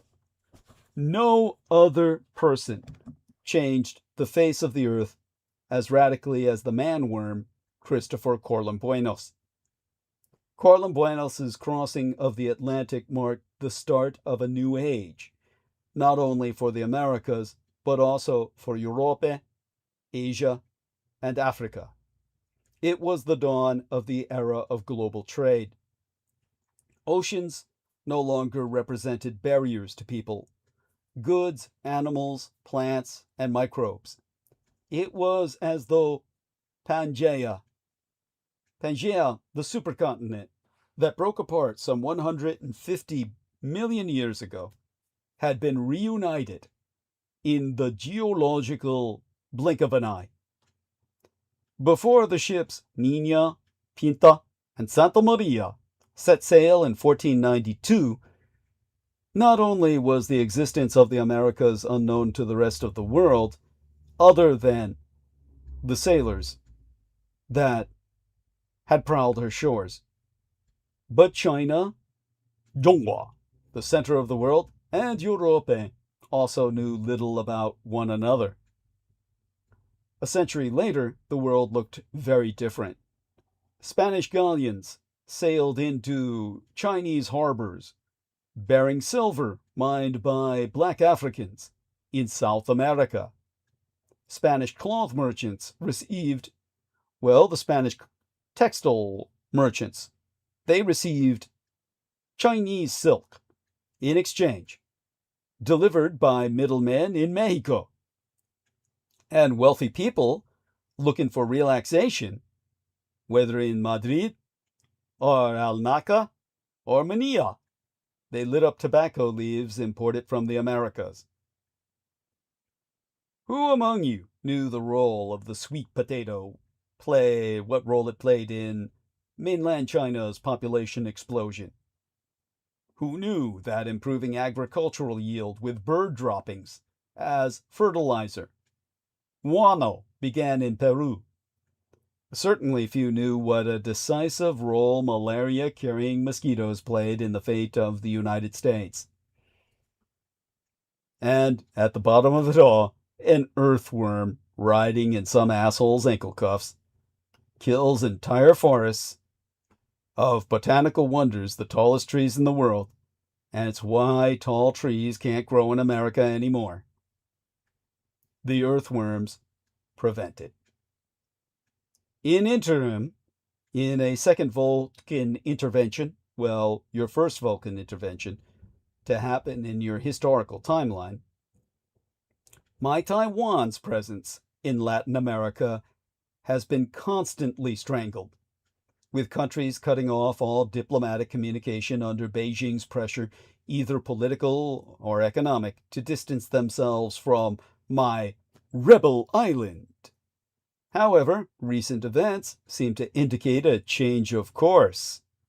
On November 25th, a delegation of about 10 Panamanian parliamentarians visited my natal urbs, or my birth city of Taipei, capital of Taiwan, for the first time since relations broke down in 2017.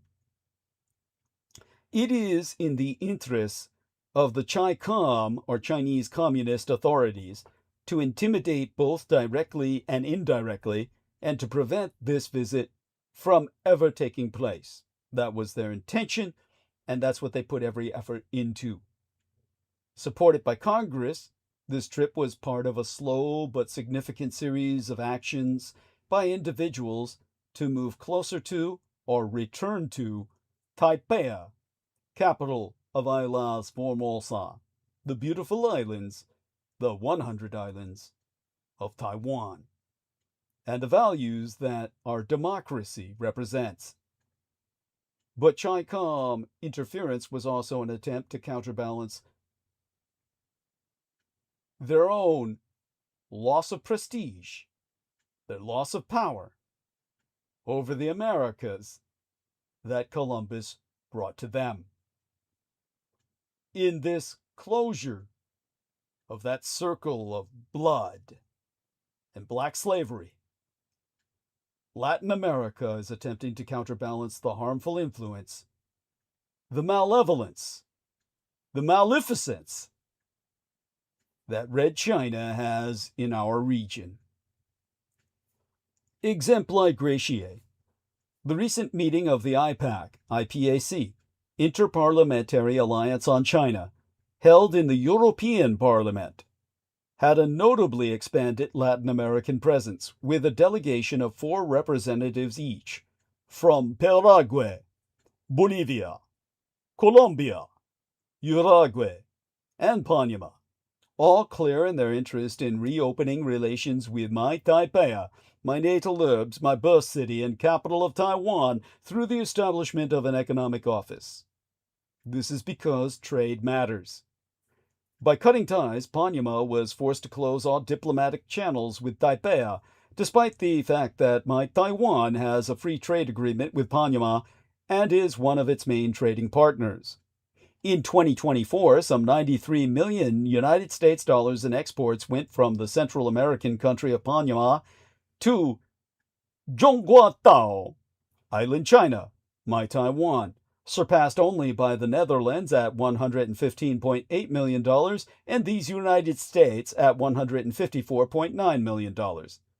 In comparison, only a paltry $42.5 million were sold to Communist China on the Asian mainland. Even so, the Panamanian Presidente, José Ramón Molino, published a post on X turning his back on the delegation I speakest of, and distanced himself from this initiative. According to Louis Duke, a Panamanian parliamentarian and member of IPAC, exploring avenues of economic and trade cooperation with Taiwan in commercial, academic, or innovation terms can be positive if done with transparency and respect for our international commitments. The executive statements reflect foreign policy considerations. José Ramos Reyes, a Panamanian member of the Central American Parliament, confirms that Panama maintains an excellent relationship with my Taiwan. So stating, and here I quote his T, with the FTA in place, the Fair Trade Agreement, it is only fair to approach and explore the possibility of opening a trade office. Opening the door to Taipei's presence in the Central American country seems to be the main objective of the parliamentarians who support Asian democracy, in order to counter the conditions imposed upon them when establishing relations with Beijing, which other countries, such as Chile and Argentina, do not have to comply with. It's a bumpy bandwagon. The actions by Panama and other countries in region are a response to accumulating disappointment with Hong Zhonghua, Red China, its policies, promises, and treaties. Since the early 2000s, the noughts, or the zeros, of the first century of our third Christian millennium, Beijing has set its sights on some Latin American economies and promised them an alternative path to development, trade, and political cooperation. These expectations led several nations to sever diplomatic relations in toto with my Taiwan, hoping to jump on the bandwagon of what at the time seemed to be an inexhaustible source of resources that imposed fewer conditions than Western lenders. However, years of broken promises and contracts, the worrying environmental impact of Commu-Chinese projects, authoritarian influence, and even negative economic effects, not to mention invasion of their maritime economic zones and the depletion of their food supply, have led more and more political and economic leaders in our region to question their relationship with Beijing and even redouble their efforts towards my natal urbs, my birth city of Taiwan's capital, Taipei. In Bolivia, for example, the change of government could open up more space for debate on the potential impact of lithium mining, the presence of commune Chinese companies in infrastructure, and the lack of transparency and cooperation. In Paraguay, Beijing continues to exert pressure to end recognition of my Taipei, as recently revealed in a documentary by Al Jazeera.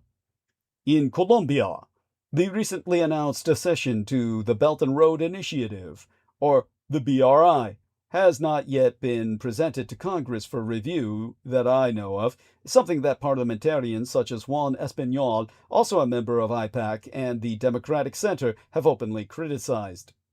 In this context, the coming months, which include several important elections in our region, the Western Hemisphere, the Americas, and key policy decisions in countries such as Colombia, will be crucial in defining my Taiwan's long-term position in Latin America. And yes, I've just received an email confirming that the presence of communist Chinese companies, particularly in Colombia, the recently announced accession to the Belt and Road Initiative, has never yet been presented to Congress for review at all. Everything is maintained in opacity, in disambiguation from transparency, meaning it's a blind deal. The people are not in on it, which is something that parliamentarians such as Juan Español have openly criticized, to their credit, and they must get our support. In the interim, of course, this is all a breach of the peace. By the way, 8Septillion says hi, Douglas, so we return hi to him. There we are. And, of course, thanks for joining us, which everyone is welcome to do. Now, what is peace good for? Last week, the Venezuelan opposition leader, Maria Corina Machado, she made a daring escape from her home country to Norway, where she was honored as winner of the 2025 Nobel Peace Prize. The team members that extracted her told the Wall Street Journal and the New York Times that they had several worries, including the risk that American forces in the Caribbean would strike the boats used in the operation. Luckily, Machado avoided the F-16s and drones on her way to Oslo, but the outcome her rescuers feared would have been remarkable.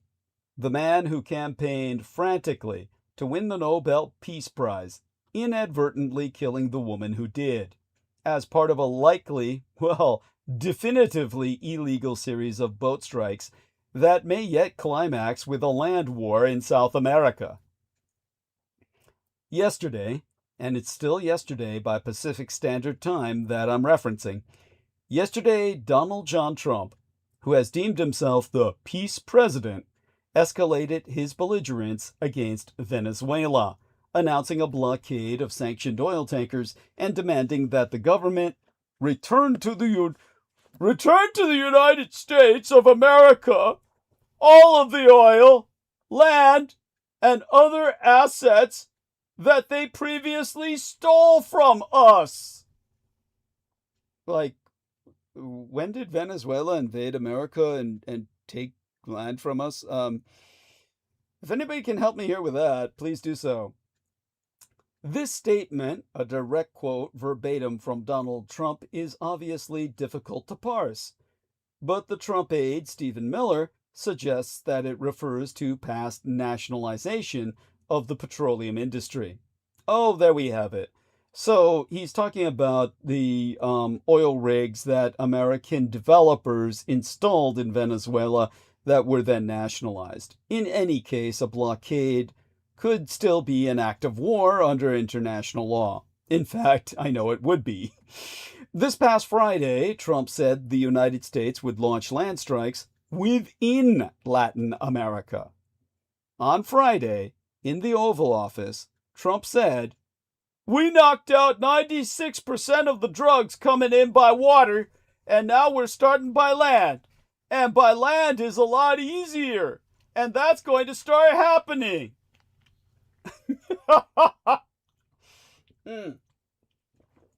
And Merry Christmas. And you're welcome. He didn't say the last two phrases, but they seem fitting in terms of his state of mind.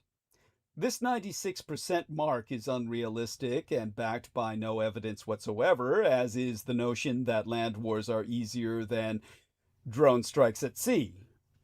Congress has neither authorized nor been asked to authorize these actions. The White House has relied on the tortured argument that because it has deemed that American imperial troops are not in active danger, the law does not apply.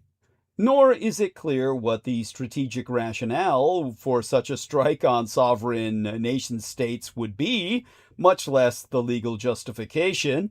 The maladministration insisting its boat strikes are legal, but officials having been vague about their legal arguments and all experts disagreeing with them to concur otherwise. Trump has claimed that drug interdiction is a goal and said Friday that strikes might hit countries other than Venezuela. I mean, why not? If you're going to start a war, why not everywhere at once? I mean, multiple fronts. It's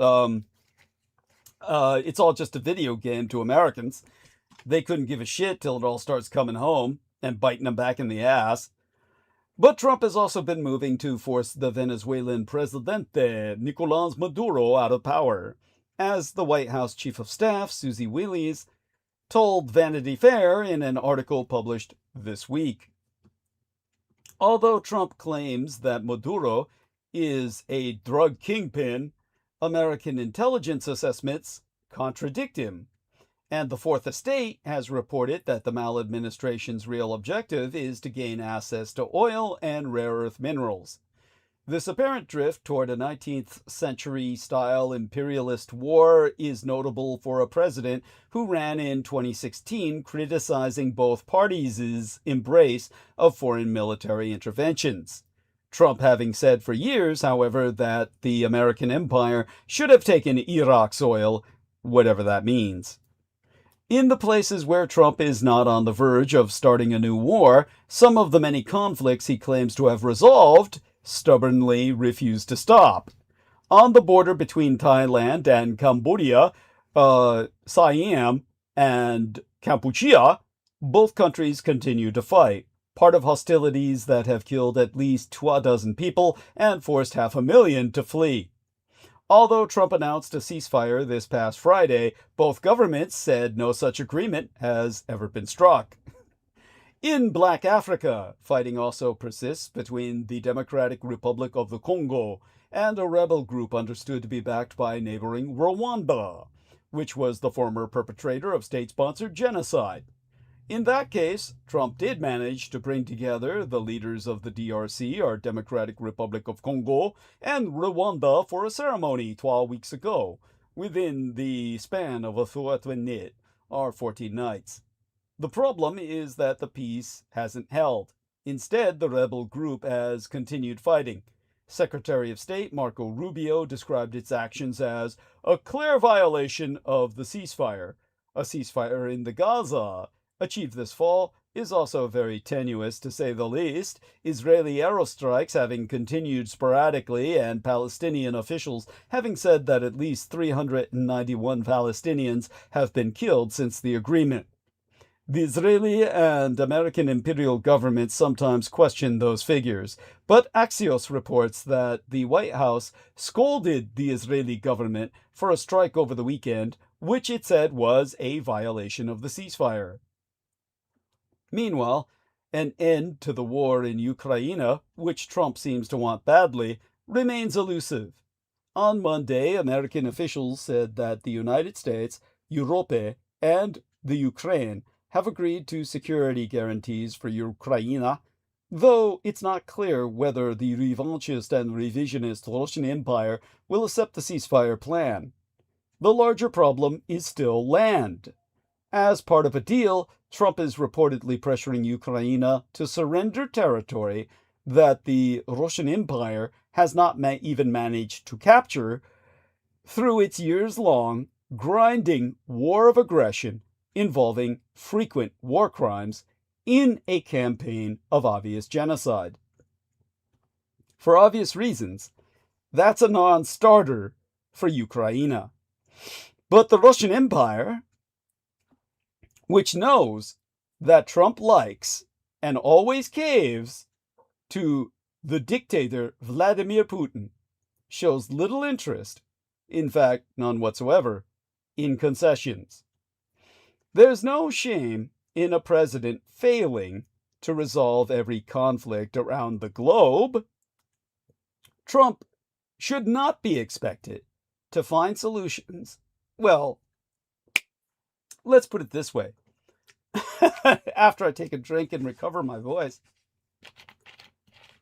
which has been killed by days of lecturing the lads over at the estates.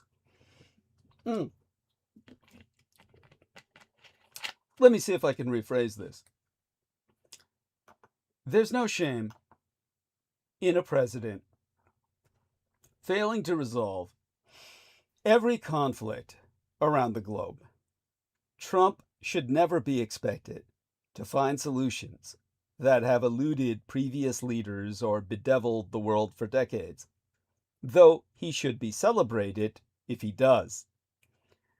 The Abraham Accords and the Gaza ceasefire are paper shackles that do not constitute any positive achievement.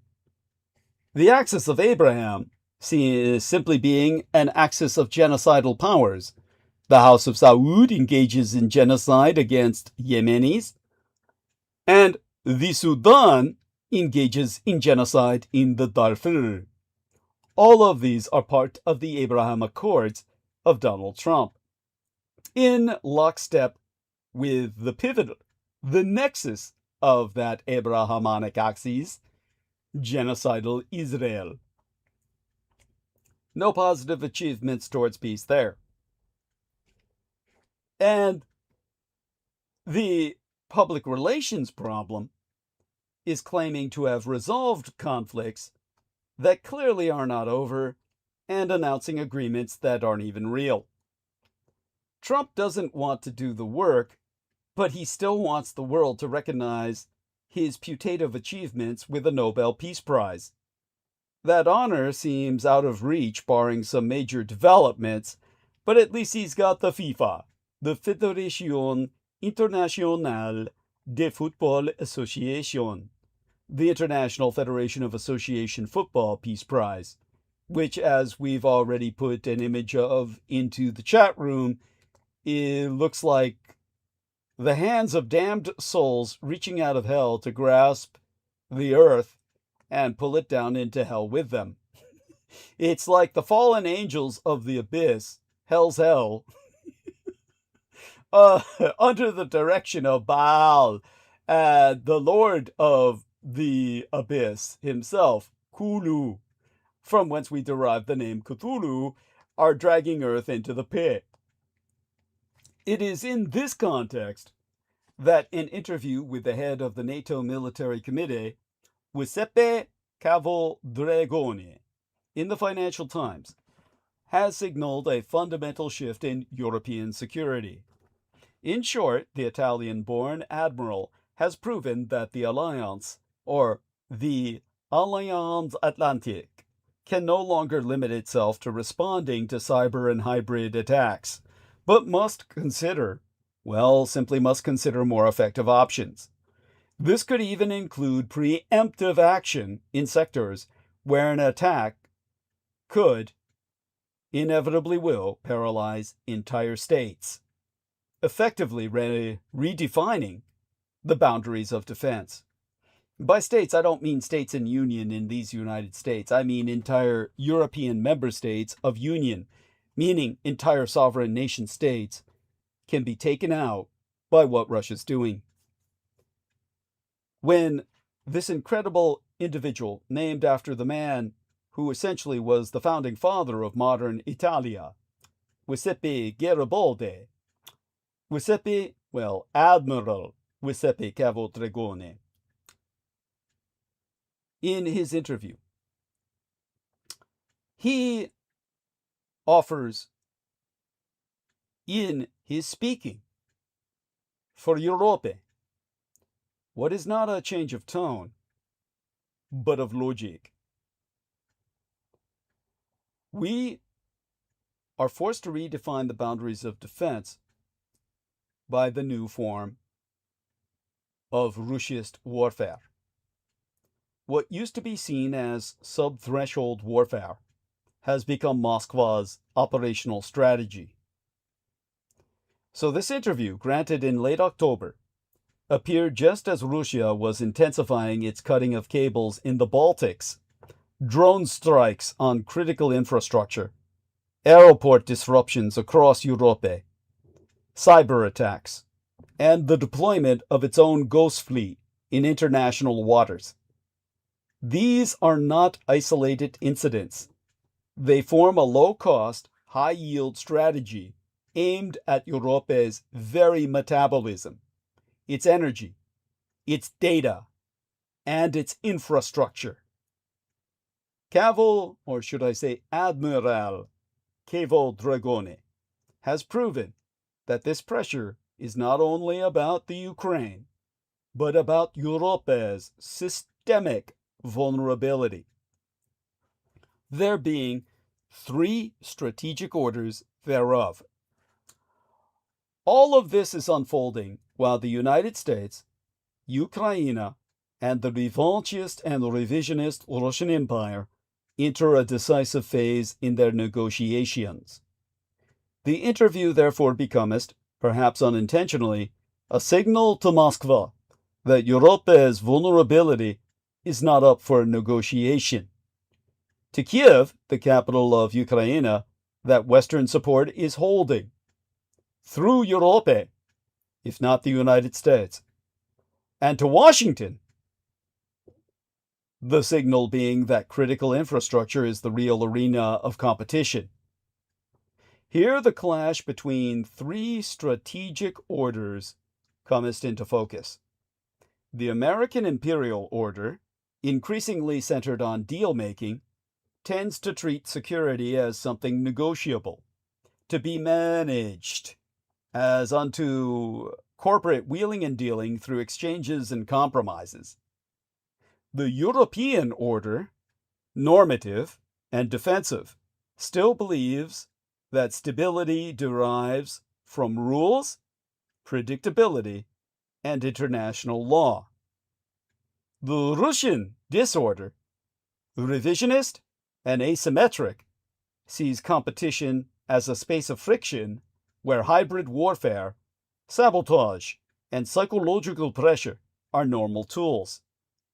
The incompatibility of these orders forces stark choices identical to the gravity of choosing between capitalism, communism, and fascism in the Second World War. First, deterrence must be rethought. In hybrid warfare, retaliation cometh after the damage has already been done.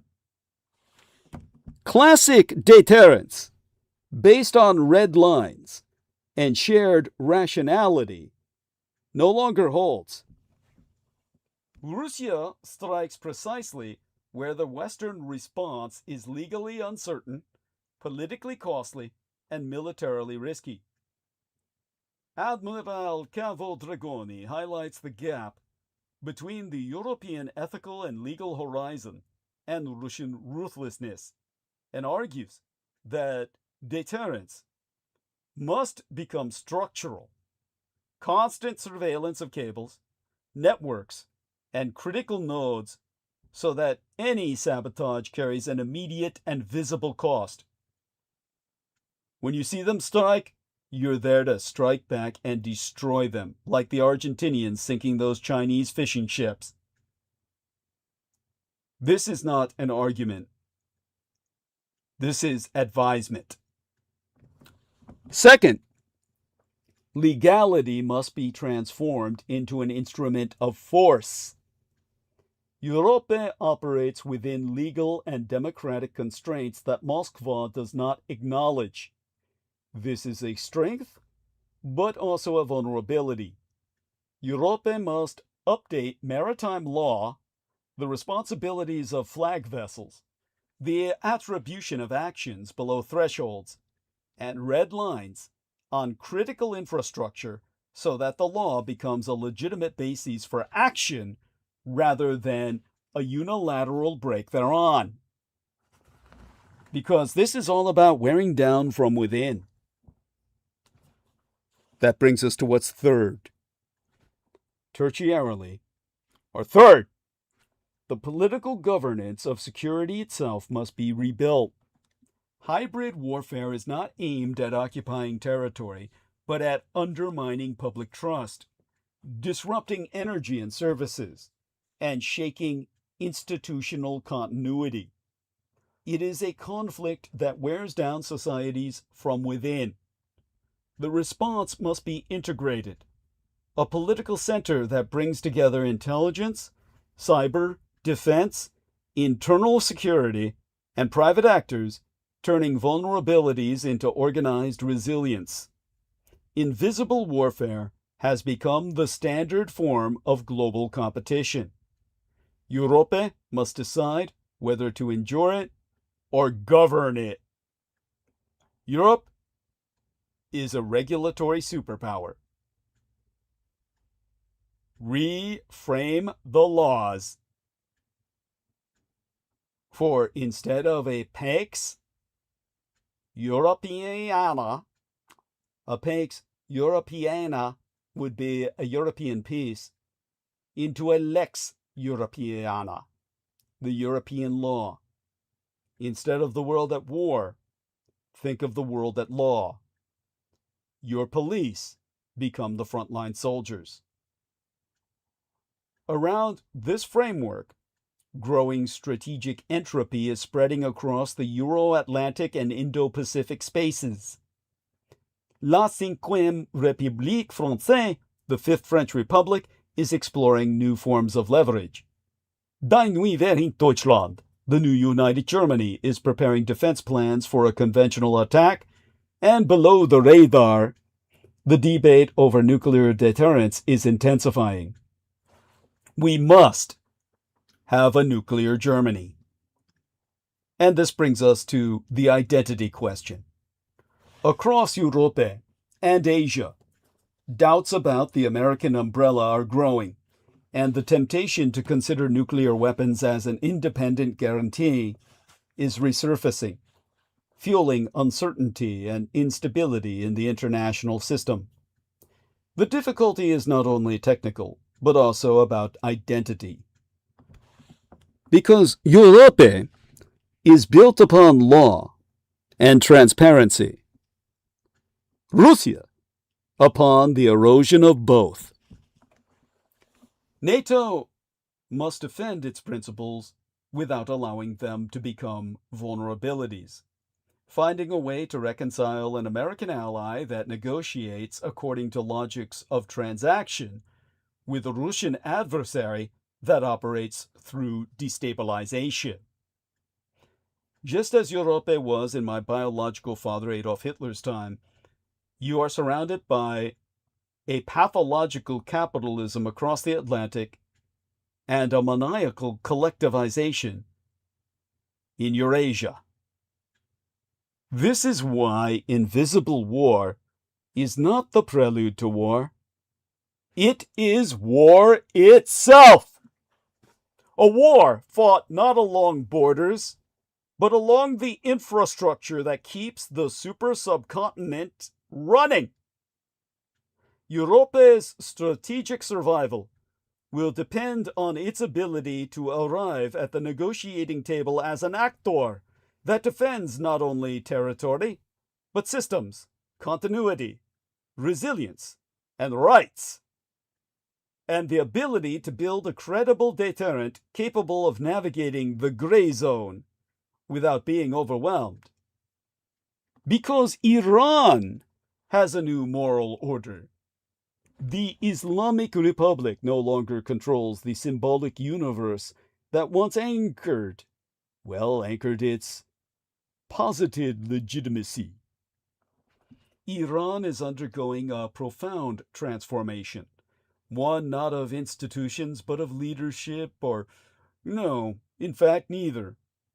Iran's transformation is not one of institutions or leadership, even with the mullahs dying off in hospice, on palliative care, on life support systems from which they belch out their obscene orders, but its transformative emergence, as if from a chrysalis, is one of meaning.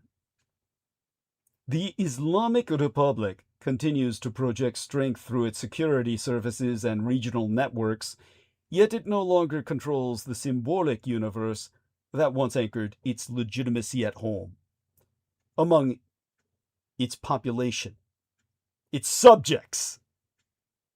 In the last 15 years, Iranians have quietly constructed an alternative moral order, rooted not in revolutionary sacrifice, but in dignity, bodily autonomy, and truth-telling, including about the victims of the state.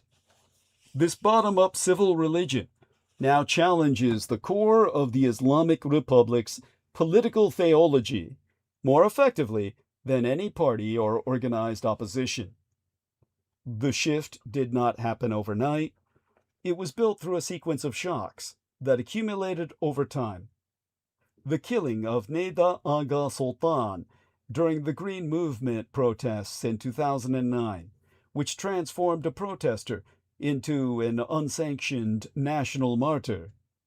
The mass killings during the nationwide economic protests of 2019. The execution of the wrestler Navid Afkari in 2020, which underscored the regime's indifference to public and international outrage. And the death of Mahsa Amini in police custody in 2022. Each episode widened the gap between the regime's sacred order and Iranian society itself. By the time protests erupted after Amini's death, the state had lost the emotional authority to define who counts as a martyr, what is sacred, and what moral language could unify the nation.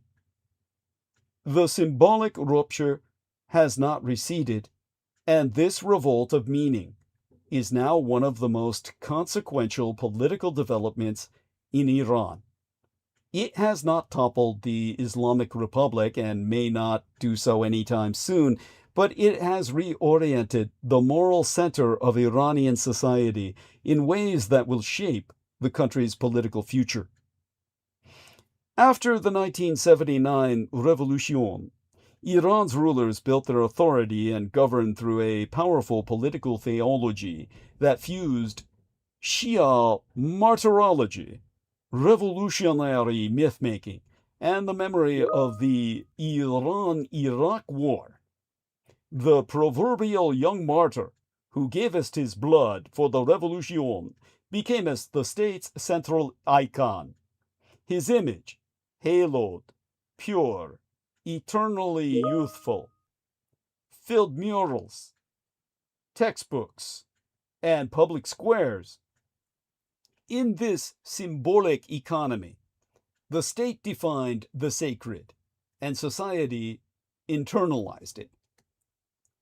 But the credibility of this system eroded, beginning in the late 1990s and accelerating in the 2000s, the decade of the noughts, the zeros, of our first century in our third millennium.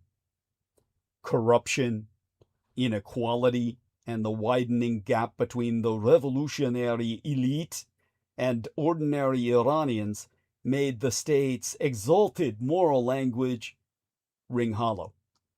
A younger generation, with no memory of the war with Iraq, not to mention the Iranian Revolution, increasingly rejected the idea that sacrifice for the Republic is a moral duty.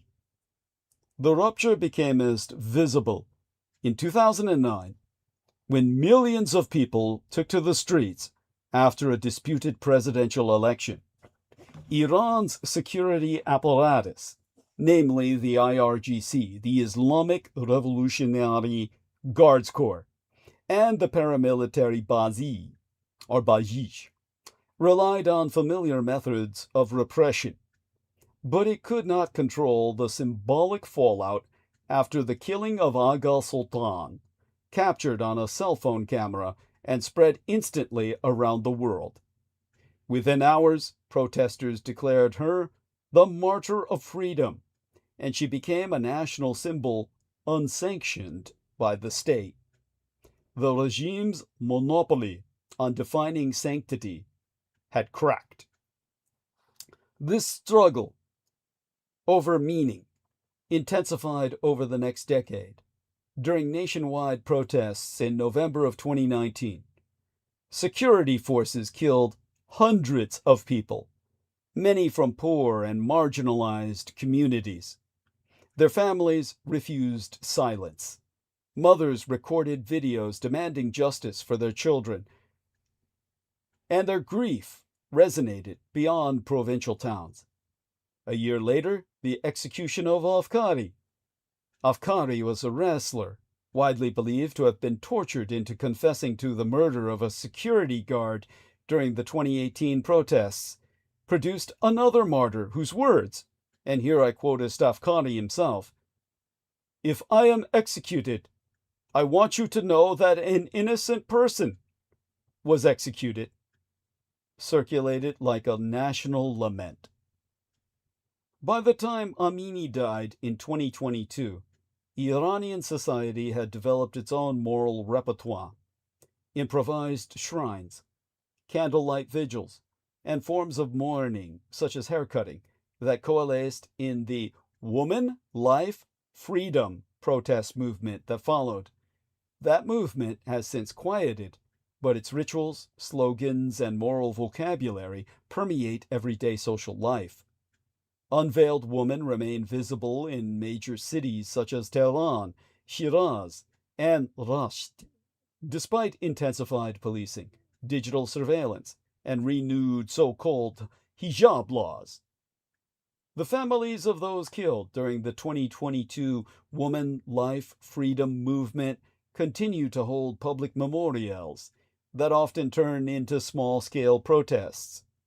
Security forces often attempt to block access to cemeteries or arrest relatives, yet these gatherings, traditional ceremonies on the 40th day after death, birthday vigils, poetry readings, remain focal points of moral mobilization. Moral mobilization. University students still deploy symbolic acts that echo the language of 2022, including silent assemblies, refusal to segregate, and circulating protest poetry. On Persian language social media, videos of local defiance spread rapidly, sustaining a transnational community of meaning. The consequence is that the protest movement has shifted from the streets to a diffuse, persistent, and morally charged form of everyday resistance. The state has regained physical control, but not symbolic authority. That's why a political reckoning is coming for Republicans. The Bureau of Labor Statistics, which can still be trusted, reports today that just 64,000 jobs were added to the economy in November. And yes, it was today. It's still not midnight here, Pacific Standard Time. That's not enough to keep up. These 64,000 jobs added to our economy. with the number of people looking for jobs at all. Hence, the jobless rate rose last month to 4.6%, up from 4.4% in September and from 4% in January. But the bigger news is that almost no jobs have been added to the American economy since April. In fact, 710,000 more people are unemployed now versus November of 2024. Now, let me just take a look at the entries from our man Brendan Zogit here. He points out, if Dy-2-END, the Empire of Greater Japan, does this, it means we are actually in a global bubble burst. Haven't been done in 30 plus years. The Bank of Japan policymakers are discussing hiking rates. Bank of Japan, thank you for this link, dearest Brendan. And if you want to come on and say something about this, you're invited to do so by all means. So, of course, you're always welcome to interject. Yes, this is like, yeah, certainly it's definitely scary. It hasn't been done in 30 plus years. Well, somebody's got to do something. And Japan's got to take care of its own. That's for sure. Now, that having been said, taking a look at our live stream here. Good. Numbers are great. And that brings us back to the task at hand. It would be one thing if wage gains were growing to compensate for lack of jobs, but they aren't. They're slowing. What accounts for this dismal record? Trump wants to blame the Fed, which he claims has been too slow to reduce interest rates. But in addition to creating jobs, the Fed also has a mandate to fight inflation, and prices continue to rise. The two main reasons for our dismal economy are, number one, Trump's tariffs. Employers aren't willing to expand or add new jobs due to the added costs of these tariffs, which they have to absorb or pass on to their customers. These tariffs are also creating wild uncertainties about our future, further discouraging any hiring. Number two, efforts by employees to cut costs. Payrolls are about 2/3 of all the costs of doing business, so employers squeeze payrolls as much as they can. They're doing it now just as they have over the last several decades, by outsourcing abroad, although this has become trickier given the tariffs, and by substituting technology for labor. What's new, and making it far easier for them to substitute technology for labor, is artificial intelligence. The bottom line, to use a business phrase, between rising prices and no new jobs, most Americans are struggling to pay their bills. Hence, the affordability crises. Put simply, Donald Trump is unaffordable. Hence, a political reckoning for Republicans, particularly if Democrats focus on affordability in next year's midterm elections. Dietrich, or Meisterschlüssel, master key planks of such a platform must be 1. Eliminating many of Trump's tariffs. If possible, I would eliminate them all. 2. Busting up monopolies. 3. Giving workers more power through unions.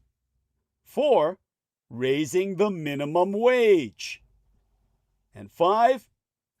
Lowering the costs of healthcare, housing, and childcare, which is the real killer for anyone alive. Now, this is not a time to mince words. Moral clarity is our sole duty in these dark days. And what happened in Bondi in Sydney was more than an act of neo-barbarism. It was a pogrom on a beach. It was a massacre of Jews that brought to mind the horrors of the mid-20th century. If this pitiless atrocity doesn't prise open the eyes of the West, nothing will. The details are beyond grim. At least 11 people mercilessly slain in an attack targeted at Sydney's Jewish community. More than 1,000 Jews had gathered near a playground at Bondi to mark the first day of Hanukkah. The Twa men opened fire. They marked the innocents for death. It was an act of savage racial hatred. The chilling thing is that this barbarous act feels both shocking but also not surprising. It didn't happen in any vacuum. Australia, like Great Britain, Europe, these United States, has been beset by the delirium of Judeophobia. Synagogues have been set on fire. Jewish schools have been daubed with racist graffiti.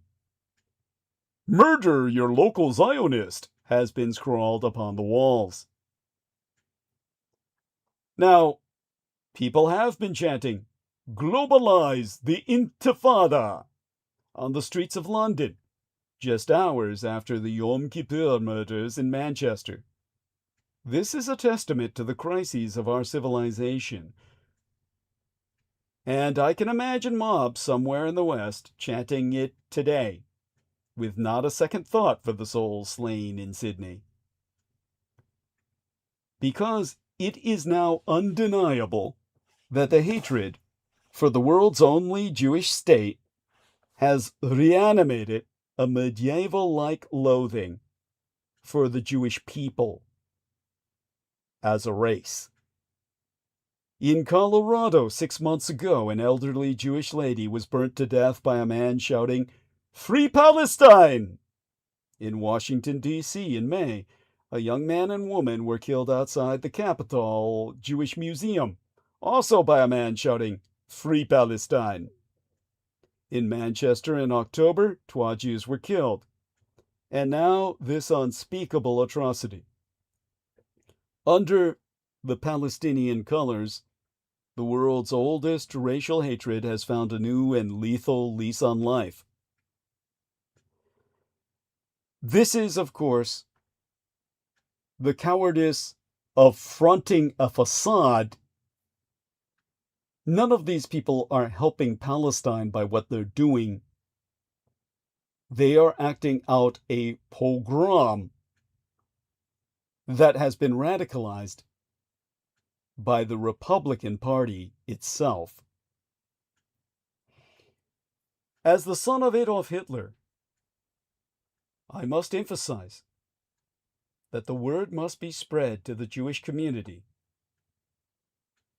that the son of Adolf Hitler is aiming for the exact antithesis of what these pogromatic cultists are intent on perpetrating upon the Jewish diaspora because they lack the power to touch the state of Israel.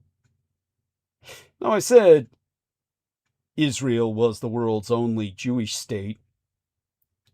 The United States is under a Zionist occupation government. People are lashing out as radicalized by online influence that traces straight back to the Republican Party.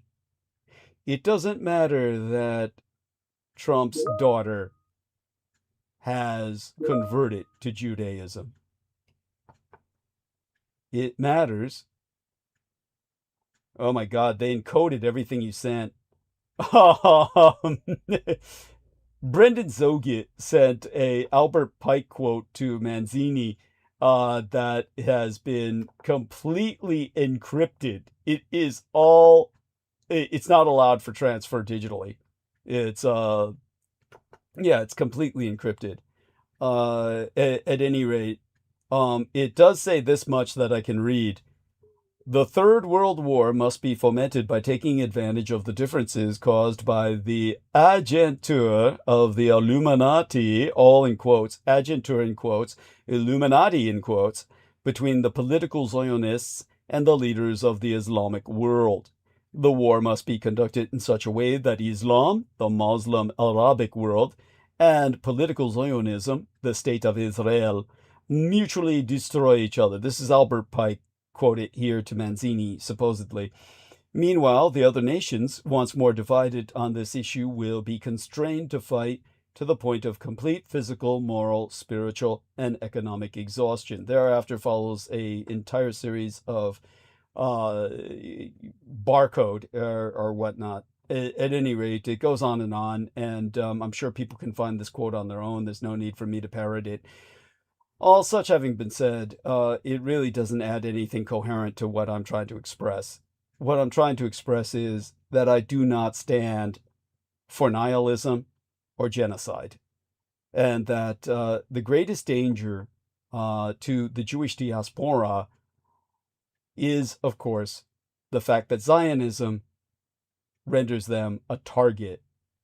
And I feel that a new Israel must be born here, established here in these United States. And I've expressed where it would be done. And this would be a counterpoint in liberal political ideation to the insanities of the state of Israel in the Mediterranean. This is something that I propose and will do everything to realize. And it does not involve genocide or persecution. The word must go out that the son of Adolf Hitler presents the sanest choice for Jewish sponsorship. I always have been, and I always will be. Otherwise, we all know these people are only multiplying in their madness, and the violence will only increase in intensity. Consider myself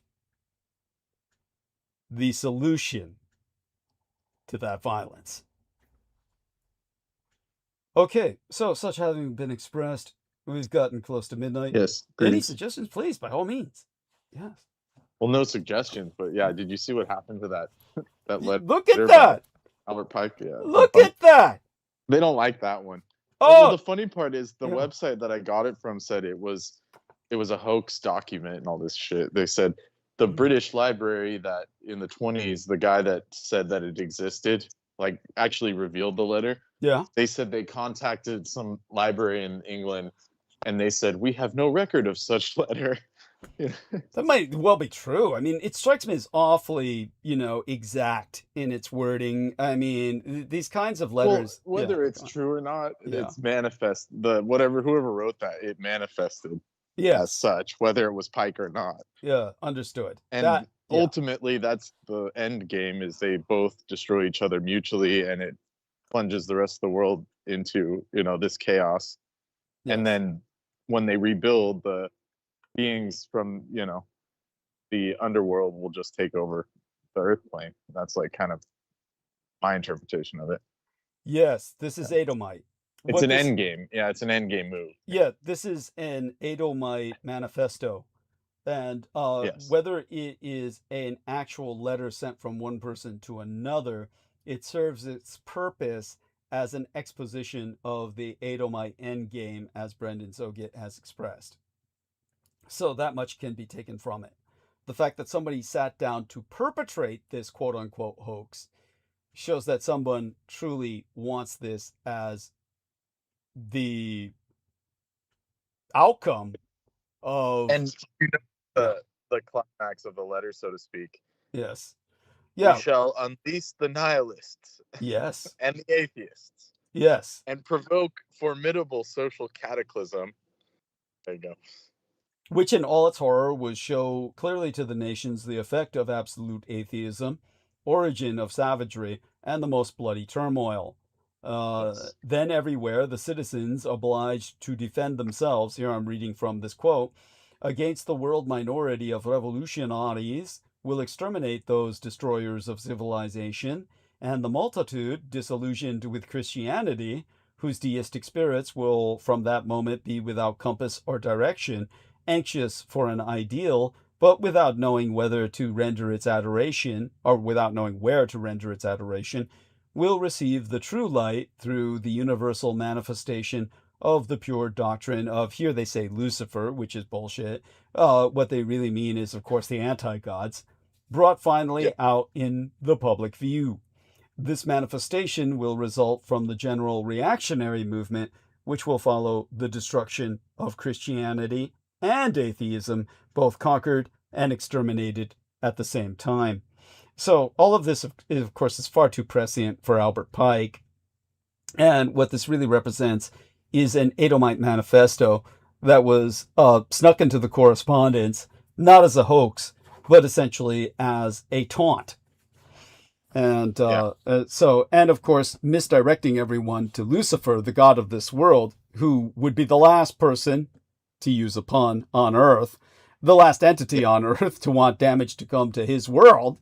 And instead, it Yeah. represents, yes, go on. Yeah. So the Vedic interpretation, I mean, Lucifer is actually Shukracharya, which is a rishi, which is like a really high level, divine being. And he gets a bad rap because he is the guru of the devas. So that's where this kind of confusion comes in. Yes. And when they say the doctrine of Lucifer, they mean the beings that are underneath, that being Shukracharya, meaning like Kali, the leader of the Kali Yuga. So it's like his disciple, basically. But the problem with the disciple is that they're asuras, they're fallen angels. So it doesn't mean they're going to listen to it doesn't mean you listen to your sensei. They just happen to train under him. Does that make sense? Yes. There you go.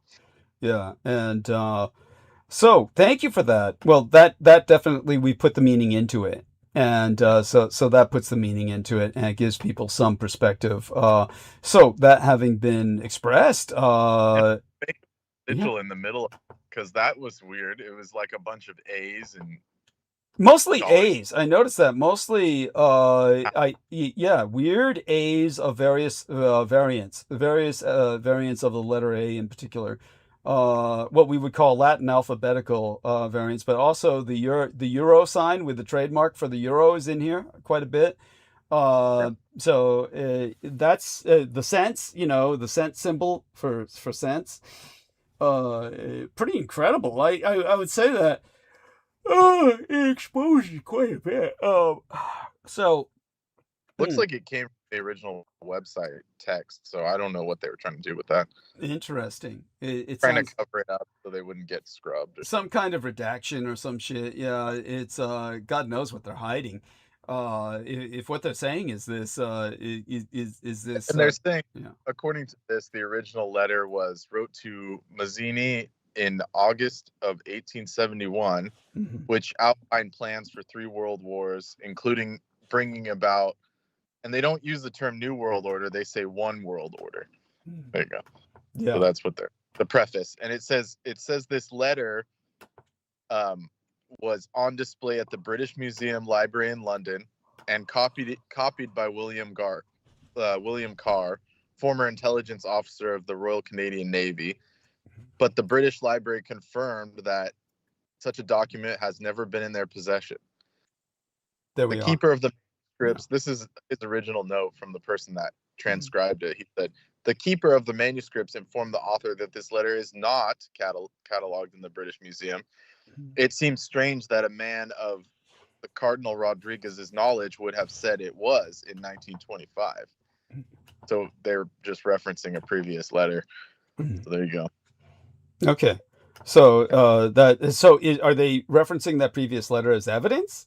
Like this did exist? That basically that the original letter was real because someone had mentioned it in the 20s. Mhm. But the British Library said there's no record. But their track record is, of course, they could say whatever they want. True enough. True enough. Yeah. Yeah, but But still. also the Canadian spy. So it's kind of like it's like, it's like the Spider-Man meme where they're all pointing at each other. It's like, Yeah. who do you believe?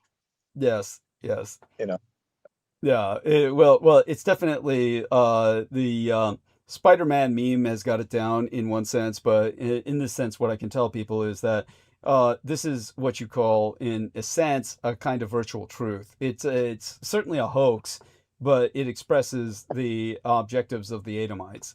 As for the but these cults, of course, are the real bane of our existence. For everyone, including those of the Jewish faith or ethnos, but it's a universal enemy that has simply amassed, you've seen most of them on this show, assets assigned to this show over the years, and we know them all by their behavior, and that we could say for the future. We How can go could into you say that about upstanding people? that. Obviously, the people who are generally speaking no longer involved with these transmissions, but certainly in the past have been. Yes, that's oh, okay. So that having been stated, and can always be delved into again in the future. Well, dear Aristides, come and join us. If you're still awake, Aristides, come and say good morning to everyone, by all means. Oh, and can you understand what the hell our man Troy is talking about, Brendan? Can you take a look into the chat here and see what... At Sweet Bills, I keep thinking Sweet Balls. Yeah, at Sweet Balls, Sweet Bills, he says... What the hell is he saying? He's talking about, of course, Stephen Miller... and I guess he's calling Stephen Miller the Hazarian Trojan horse. What that was obvious. I mean, you know what it is. It's just I don't really want to call these people out, but you know what it is. Okay. Some anti-Semitic trip. Okay. All right. So I will leave it at that. Kind of saying, I guess we shouldn't go too far. I shouldn't say like too far that direction, but it's like there's so much shit on the internet, like, oh, secret Khazarian, the Rothschilds rule everything, and it's like just stating the truth at this point. It's nothing. It's like, and then in context, if they're listening to you, what you said, it's like that was the purpose of this continent's takeover from day one, so it's irrelevant. What happened later? Thank you. Thank you. Thank you. Such being said, of course, I'm anything but Judeophobic, and and I tried to express that tonight. I hope I was clear. Was I coherent in what I said? Well, which part? The end, my conclusion, when I was talking about what happened at Bondi Beach, and this sort of thing is just going to keep intensifying this kind of terrorism against well, that's why I sent this this pseudo letter, because that's that's what this is doing, is got it. It's pushing, like, and then in this part of the letter was the part that was edited. I actually remember it. What he said is that the inhabitants of the world would be, the different countries would be forced to pick a side, whether to side with Zionism, nihilism, which he would equate to communism, or Christianity. And each country itself would have to pick a side, and that's what would ultimately cause World War III. He's not wrong there, or whoever wrote that. Well, whoever wrote this, depending on when it was first released, we'd have to find out when it first became accessible to the public. Then we'd get more of a context for what perspective they're writing from. Because if this came out, like, say, for instance, in the 50s or the 60s, then it's far less eerie than somebody saying it, after the Civil War when Pike was alive. So, Yeah. I don't really believe that this letter came out at that time at all. I do believe that this was a hoax, but as I Yeah. said, it's virtual in the sense that it's offering But that us, plan is yeah, in line. It's it, going on. And yeah, oh yeah, on a side note, just as a top, just something in my immediate vicinity, there's a completely blacked out van there you in go. front of my workplace, Of just course, unknown, unmarked. of course, of I have no course. idea who they are, why they're there. Never seen them before. Well, for God's sake, let me know that you make it home safely. The first Yeah, thing I want you to do is send me a note in cellular text or the yeah, Microsoft Teams or both that you made it home safely. And yeah. I shall. yeah, and aside from that, I do want people to, of course, support us and understand what I am saying. Obviously, this was a pogrom that happened on Bondi Beach, and it is Yeah, part can of. you explain that a little more? Because Mm, I thought a pogrom was like, you know, like massive, a like a mass. extermination plan. Yeah, like Yeah. Well, it's a programmatic action, like was performed by the Einsatzgruppen, whom were using bolt-action rifles for the most part to exterminate large swaths of Jews in the open. So this was like an but this was in Einsatzgruppen. the East. This was on the East Yeah, of Front. course. Yeah. So what I'm Like saying is not in that Germany. this. Not in Germany. That's correct. Yes. Yes, that's correct. Yes. Yeah. Yeah, all of that is historically correct. Yeah. What I'm saying is this was a pogrom of a neo-modern sort. This is like a kind Yes. of neo-modern, postmodern. It's a postmodern pogrom conducted by a father and son team who obviously were trained to do this with bolt-action rifles that eerily echo the tools used in World War II. In fact, they're basically Yes. using World War II rifles, and they're Yes. taking out as many Jewish people as they can in an open area. So obviously it's not taking place on the Eastern Front in World War Yeah. II, but I'm saying it is a pogrom, but it's based on medievalist loathing of Jewish people. And so Yeah. it's Judeophobia goes back to the Middle Ages, not to the Third Reich. But these people are Oh yeah. Islamo fundamentalists who have been radicalized, whether it was online or not. They're obviously radicalized, and they took radical Well, action. it's funny when they say that, when they say they were radicalized online. It's like they were apparently on some of the early reports, which they've scrubbed. It said that they were trained literally in Indonesia. So let's forget about online. I mean, Yeah, they were thank like you. indoctrinated in a camp somewhere. In other words, they had some Yeah, real training because yeah. Aristides, God love him. I mean, your average person, he's still. It's hard to No, believe. well, most people Yeah, are scared, especially yeah, Australia. I mean, where yeah, guns are not common. I mean, people are yeah, scared of guns. They don't yeah. know. They don't know where to start. If you hand them one, they don't know what to do. It's Other true. than It's they true. know pull the trigger. I mean, everyone Yeah, knows that, but yeah. to load it and oil it Yeah, and reload it, maintain it oil it, is a whole maintain it. nother. Yeah, and then maintain the steadiness of mind, Yeah, to repeat your task without without yeah. freaking out. Watching, Yeah, if you blow someone's head off, yeah, sorry to be graphic, but yeah. if you blow someone's head off, you're not going to just reload and keep going. Like a normal person can't handle that. Yes, that's quite true. The normal person. Doesn't matter how evil they are, or Yeah. untrained and how crazy they are. I should say. Yeah, seriously. I mean, just so people understand this much, man's not a natural killer. You have to train him, No. and it doesn't always work. So No. it's these guys were trained. These guys were trained, and so. Well, that's why I maybe I'm gotten cynical over the years, but I think it's just like basically a false flag to incite this kind of fighting. The kind of split that was talked about in that letter is like it divides each country into saying, which side are you going to pick? Same with the the Palestine Gaza situation. Everyone has to pick a side, otherwise you're evil, according to the other person. So it's like a zero-sum game. But what I was trying to say tonight, without taking it to that grand strategic level, because that's the problem we're all going to have to face anyway. Yes. We're all going to be facing that as the ultimate struggle of humanity is against the cults of the kings of Edom. And so we have to realign our perspective so we understand who the real enemy is.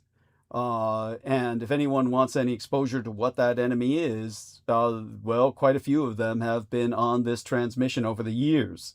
Not too many of them currently involved with the transmission right now, but definitely many people who have severed with myself have openly stated their allegiance to Edom and the anti-gods.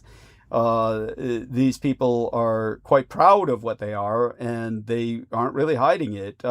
Jameson Reese articulated their ideology with brutal bluntness, and certainly nothing I have ever said in terms of my contempt and bitterness towards the horrors I've experienced in America can come close to that individual's ultimate vision of humanity's destruction, which he wanted in toto and was very open about it, and was supported by Salman Sheikh and so many others who gave him succor and agreed with everything he said by their own admission, cop to it, that they were on Jameson's quote unquote side. And this is, of course, at any rate, it is what it is. And where else would Edomites go to expose themselves other than here? And in fact, they're assigned to do so. And this is done in part to confuse our listeners as to what exactly an Edomite is. Well, you've seen them, you've heard them. Images of them were seen. They put images of themselves up. You've heard them at length, as a matter of fact. Okay, and one of them is still writing occult books. Salman Sheikh is publishing them himself. Yeah. Well, I was about to say which one. They're all fucking doing it. Yeah. I guess one of them is incapacitated. Well, Peter Moon seems to be incapacitated, but he was producing his own shit for a while. Oh my God! So here we are. Nick Rayner has Sampaku eyes. Yes, that's where your eyes are so wide open that your eyeballs are visible. You know, the whites of your eyes are visible. Yeah, your sclera is visible above or below the iris. Yeah. Yes, that's So right. that's a sure sign of psychosis. Yeah, to say the least. everything's out of balance. Yeah, it's also a sign of very poor health. But Yes. it's which funny enough, he looks like he has fair enough skin, meaning that his skin looks to be in good shape, which is weird. Yeah, Right. but he's definitely. Well, I mean, it's like his skin and his teeth are fine, but it's Yeah. like you can tell it's more the mental side. Yeah, It's the mental nothing. side is it's visible. It's Yeah. visible. In fact, it's palpable. It's fucking palpable. Yeah. You can feel it through the fucking photographs. Okay, this Right. do not let this man So in through the door. I get yeah, that's exactly. I get like the whole parents love of their child, but at a certain point you got to be like, okay, he's like absolutely insane. Well, they've blinded themselves. They blinded I themselves. luckily didn't have that with any of my crazy family. It's like they're Thank just God. insane, Yeah, they're insane. They're So crazy. I They're can't. insane in a different way. They're insane in a different Yeah. way. But his Yeah, insanity but I was is never palpable. like Mhm. trying to like rationalize it or something. It was just like I'll cut them off first. Forget about that. Yes. I mean, you still fell prey to some of their predatory manipulations, but ultimately Yeah. you came to Well, realize. believe me, if I didn't have to, like if I was rich enough or in a space where I didn't have to do that, I would never have done it. Of course. Understood, of course. So let's see if our man. Oh yeah, Aristides- now all the dirt's coming out about this guy. He went to rehab 18 times by the age of 22. It's like, holy shit, just let him OD at that point. It's like, holy shit. He's Trampus Nicholson level. That's Yeah, Trampus Nicholson. That's ridiculous. I mean, Oh. Remember well, Trampus, to his credit, he was like somehow keeping himself alive with all those like, different, literally deadly toxins he was using as drugs. That was crazy. His body was mutated to the point where he was feeding off of them. But he was like a like a Cracker Jack box X-Man. It's like no one could survive that. Yeah. Like, Yeah, no, he was not human in his own No. right. All of these people are No. kind of not human in their own right. The anti-gods, crawl in and they begin to use them as a vessel, and in a sense they're empowered. They get a kind of X-Men power in the weirdest possible sense, and like Jameson Reese, He was sucking down all that cough syrup and had rhabdomyolysis. Yet all these women claimed, "Oh, I saw him on camera. He was all buff and ripped and cut and and Oh yeah, well those were like felt casts and shit. yeah, of course, and erect. Even though he said he couldn't get it up because of all of the cough syrup abuse, which of course ruins that part of the body from working. Yeah, he obviously some kind of glamour was being applied. And this was before artificial intelligence even existed. Well, AI imaging. This was before AI imaging really was released, that he was, fooling these ladies. But all that being said, you just So a bunch of shit keeps coming out about this guy. He was going around at that party, the Christmas party, saying, Yeah. "What's your name? What's your last name? Are you famous?" There you go. And then they finally asked him to leave. Cool. Yeah. Again, I don't understand how he was invited or how he got in. It's like I would have had security on the lookout for him. So it's just odd to me that how the community tolerated him, how the community indulged him, is beyond me.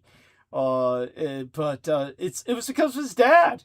Because of his dad, they did that. But all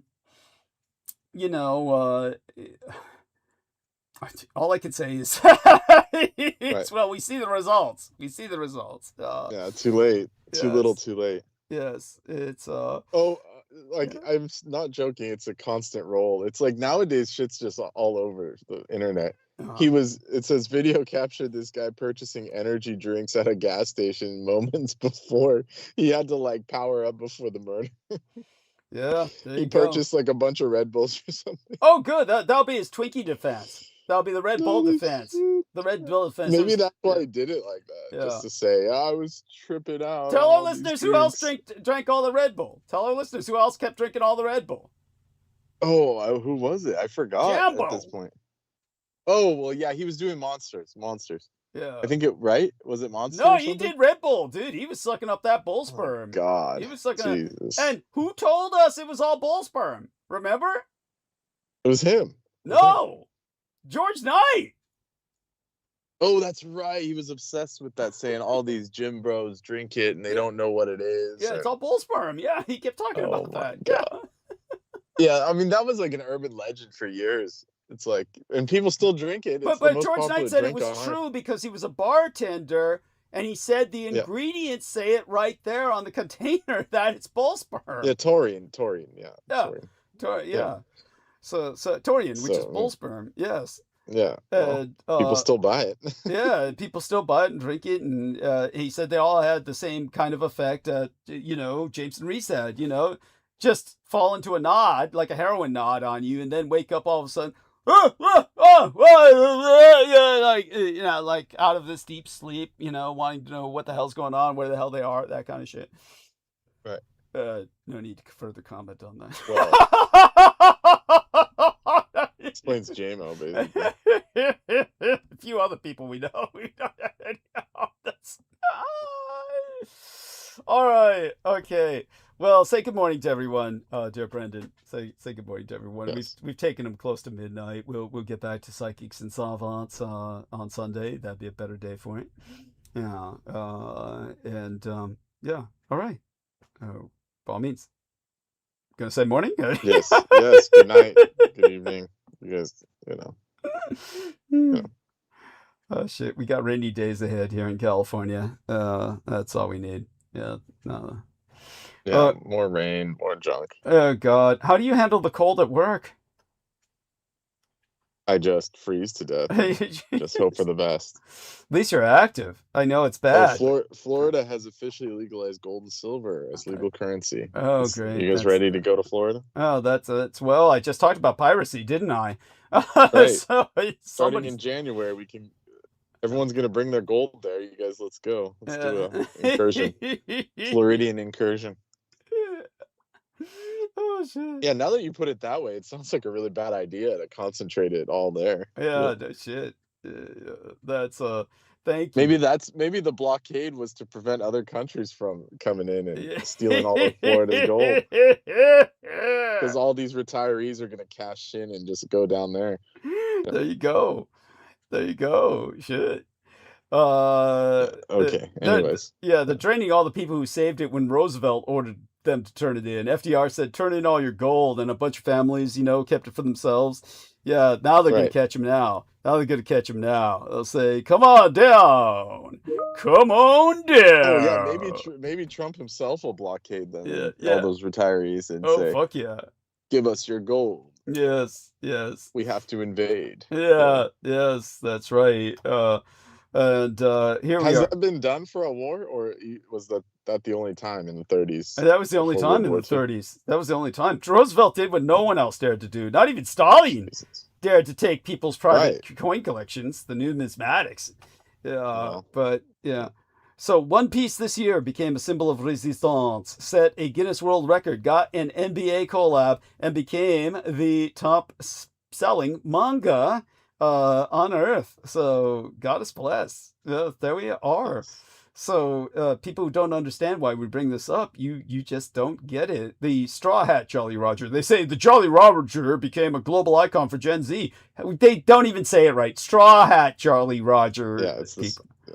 Well, Yeah. these articles, those online Facebook articles, are all written by Yeah, AI. yeah. There you go. Yeah. And yeah, they just don't get it.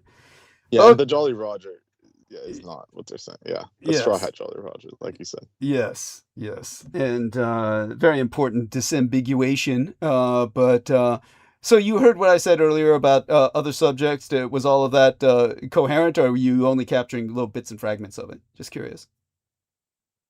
About what?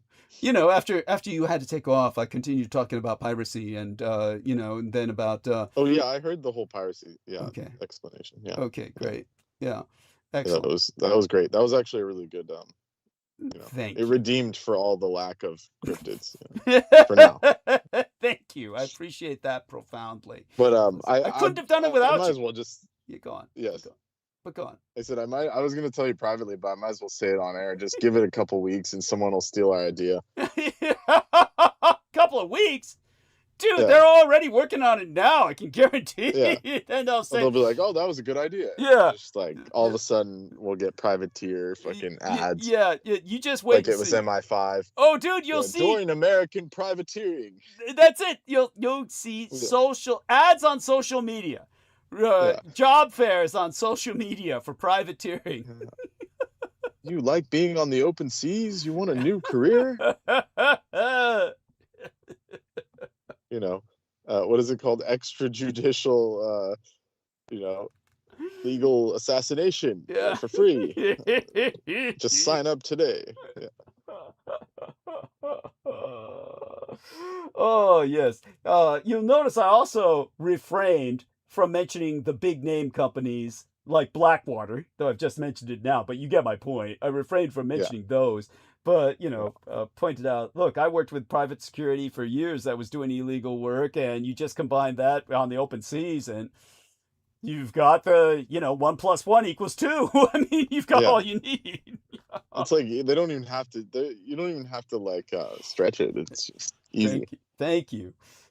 Especially when you give people the incentive of, and you can keep what you get. Yeah. Keep 10%. Whatever it is. Yeah. Pirates can keep. They just give the rest to the captain or whoever, and you're good to go. Yeah. And I like this next article. Rob and Michelle Reiner died.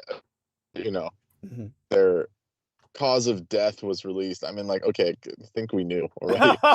I'm sorry. Said multiple stab wounds. I mean, I'm not trying to demean their death. It's just so it was multiple stab wounds, probably along with a slash throat in each case. I mean, I'm certain he went all out. I'm certain once he started, he just couldn't fucking stop. He's right. That's well, it was from all the energy drinks. Yeah, there you go. That'll be his defense. It'll be a factor in his defense. You wait and see. Who'd you say the lawyer he's got some big shot lawyer who's coming to defend? Oh, I saw that. Yeah, I saw that. He had the Kardashian lawyer or something. Some shit like that. Yeah.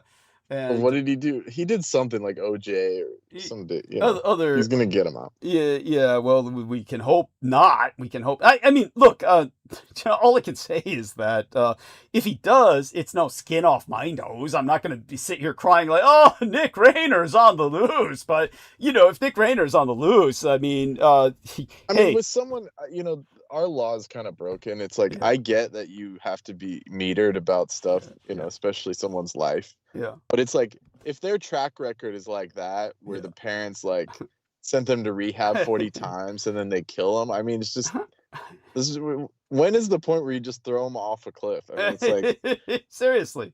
like how So, much evidence do you need? yeah, seriously, it's this guy's not going to be curing cancer anytime soon. Okay, No. Nick Rayner is not.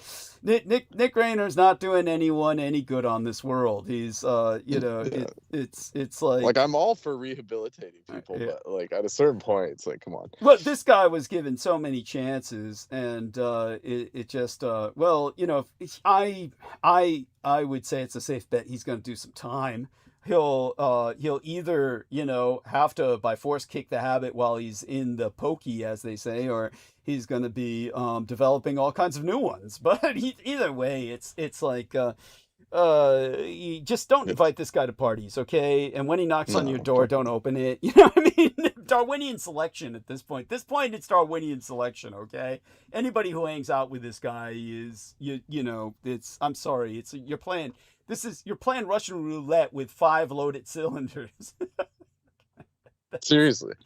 Yeah, but all such being Yeah, the said, crazy guy that's never you know, like yeah, imagine that's your report card, never yeah. passed rehab. Like, jeez, man. It never passed rehab. Yes. Oh, I tried to heart this. Let me heart this. The One Piece bit, and I like some idiot down there said, "Oh, Jolly Roger's been a symbol of resistance forever." And it's like, no, this is new, you idiot. This is something new, Right.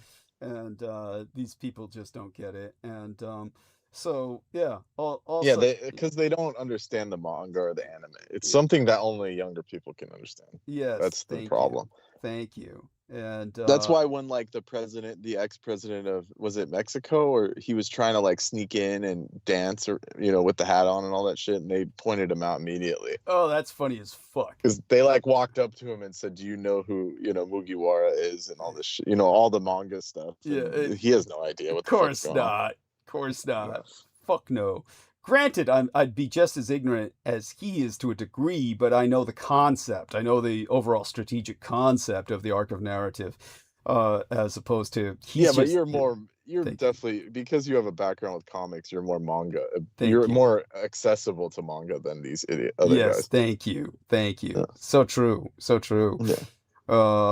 And again, without indulging myself, it's my own essence that has gone into making quite a few of these things. So yeah, that's Yeah, you're Moria. yeah. You know, There we are. the warlord, the shadow warlord. Yes, with his hot pink girlfriend, the Yeah. girlfriend with the Yeah. pet ghosts and shit. Yeah, Right. and okay then. So who do you think that new chick is? That you know, I showed you our favorite chick, but this other chick that's challenging her and or inspired by her, I think she's that was using the like same her rooftop. friend. Yeah, It they're was on her the friend or something. they're on the same rooftop. They're on the same fucking Yeah. rooftop, right? Yeah. It's just some kind of body farm in Dubai.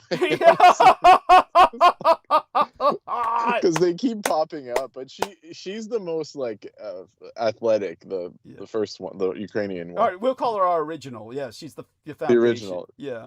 She's got the best moves, you know, because and she must like JoJo because she understands, like whoever's Yes. making that video understands the characters a Oh, little dude, bit. she captures their essence. Yes, Yeah, so as much as she can. Yes, we'll call her the other original girl was kind of gangstress. just Yeah. like a pole. No offense to her, she's like a pole dancer kind of level. Yes, She just was doing it. Well, she was even the photographs that were inspiring her were simply the original gangsteress's photographs, as opposed to Yes. the anime or manga. Yeah, so she's Yes. inspired more by the human level accomplishment than by, you know, the illustrated level. So Yes. yeah, and Definitely. yeah, and Okay, then. Well, love you dearly. Stay safe and be well. Send that text both in Microsoft Teams and on cellular that you've made it home safe. We'll Yep. might speak a few minutes after that. Should still be up for a while.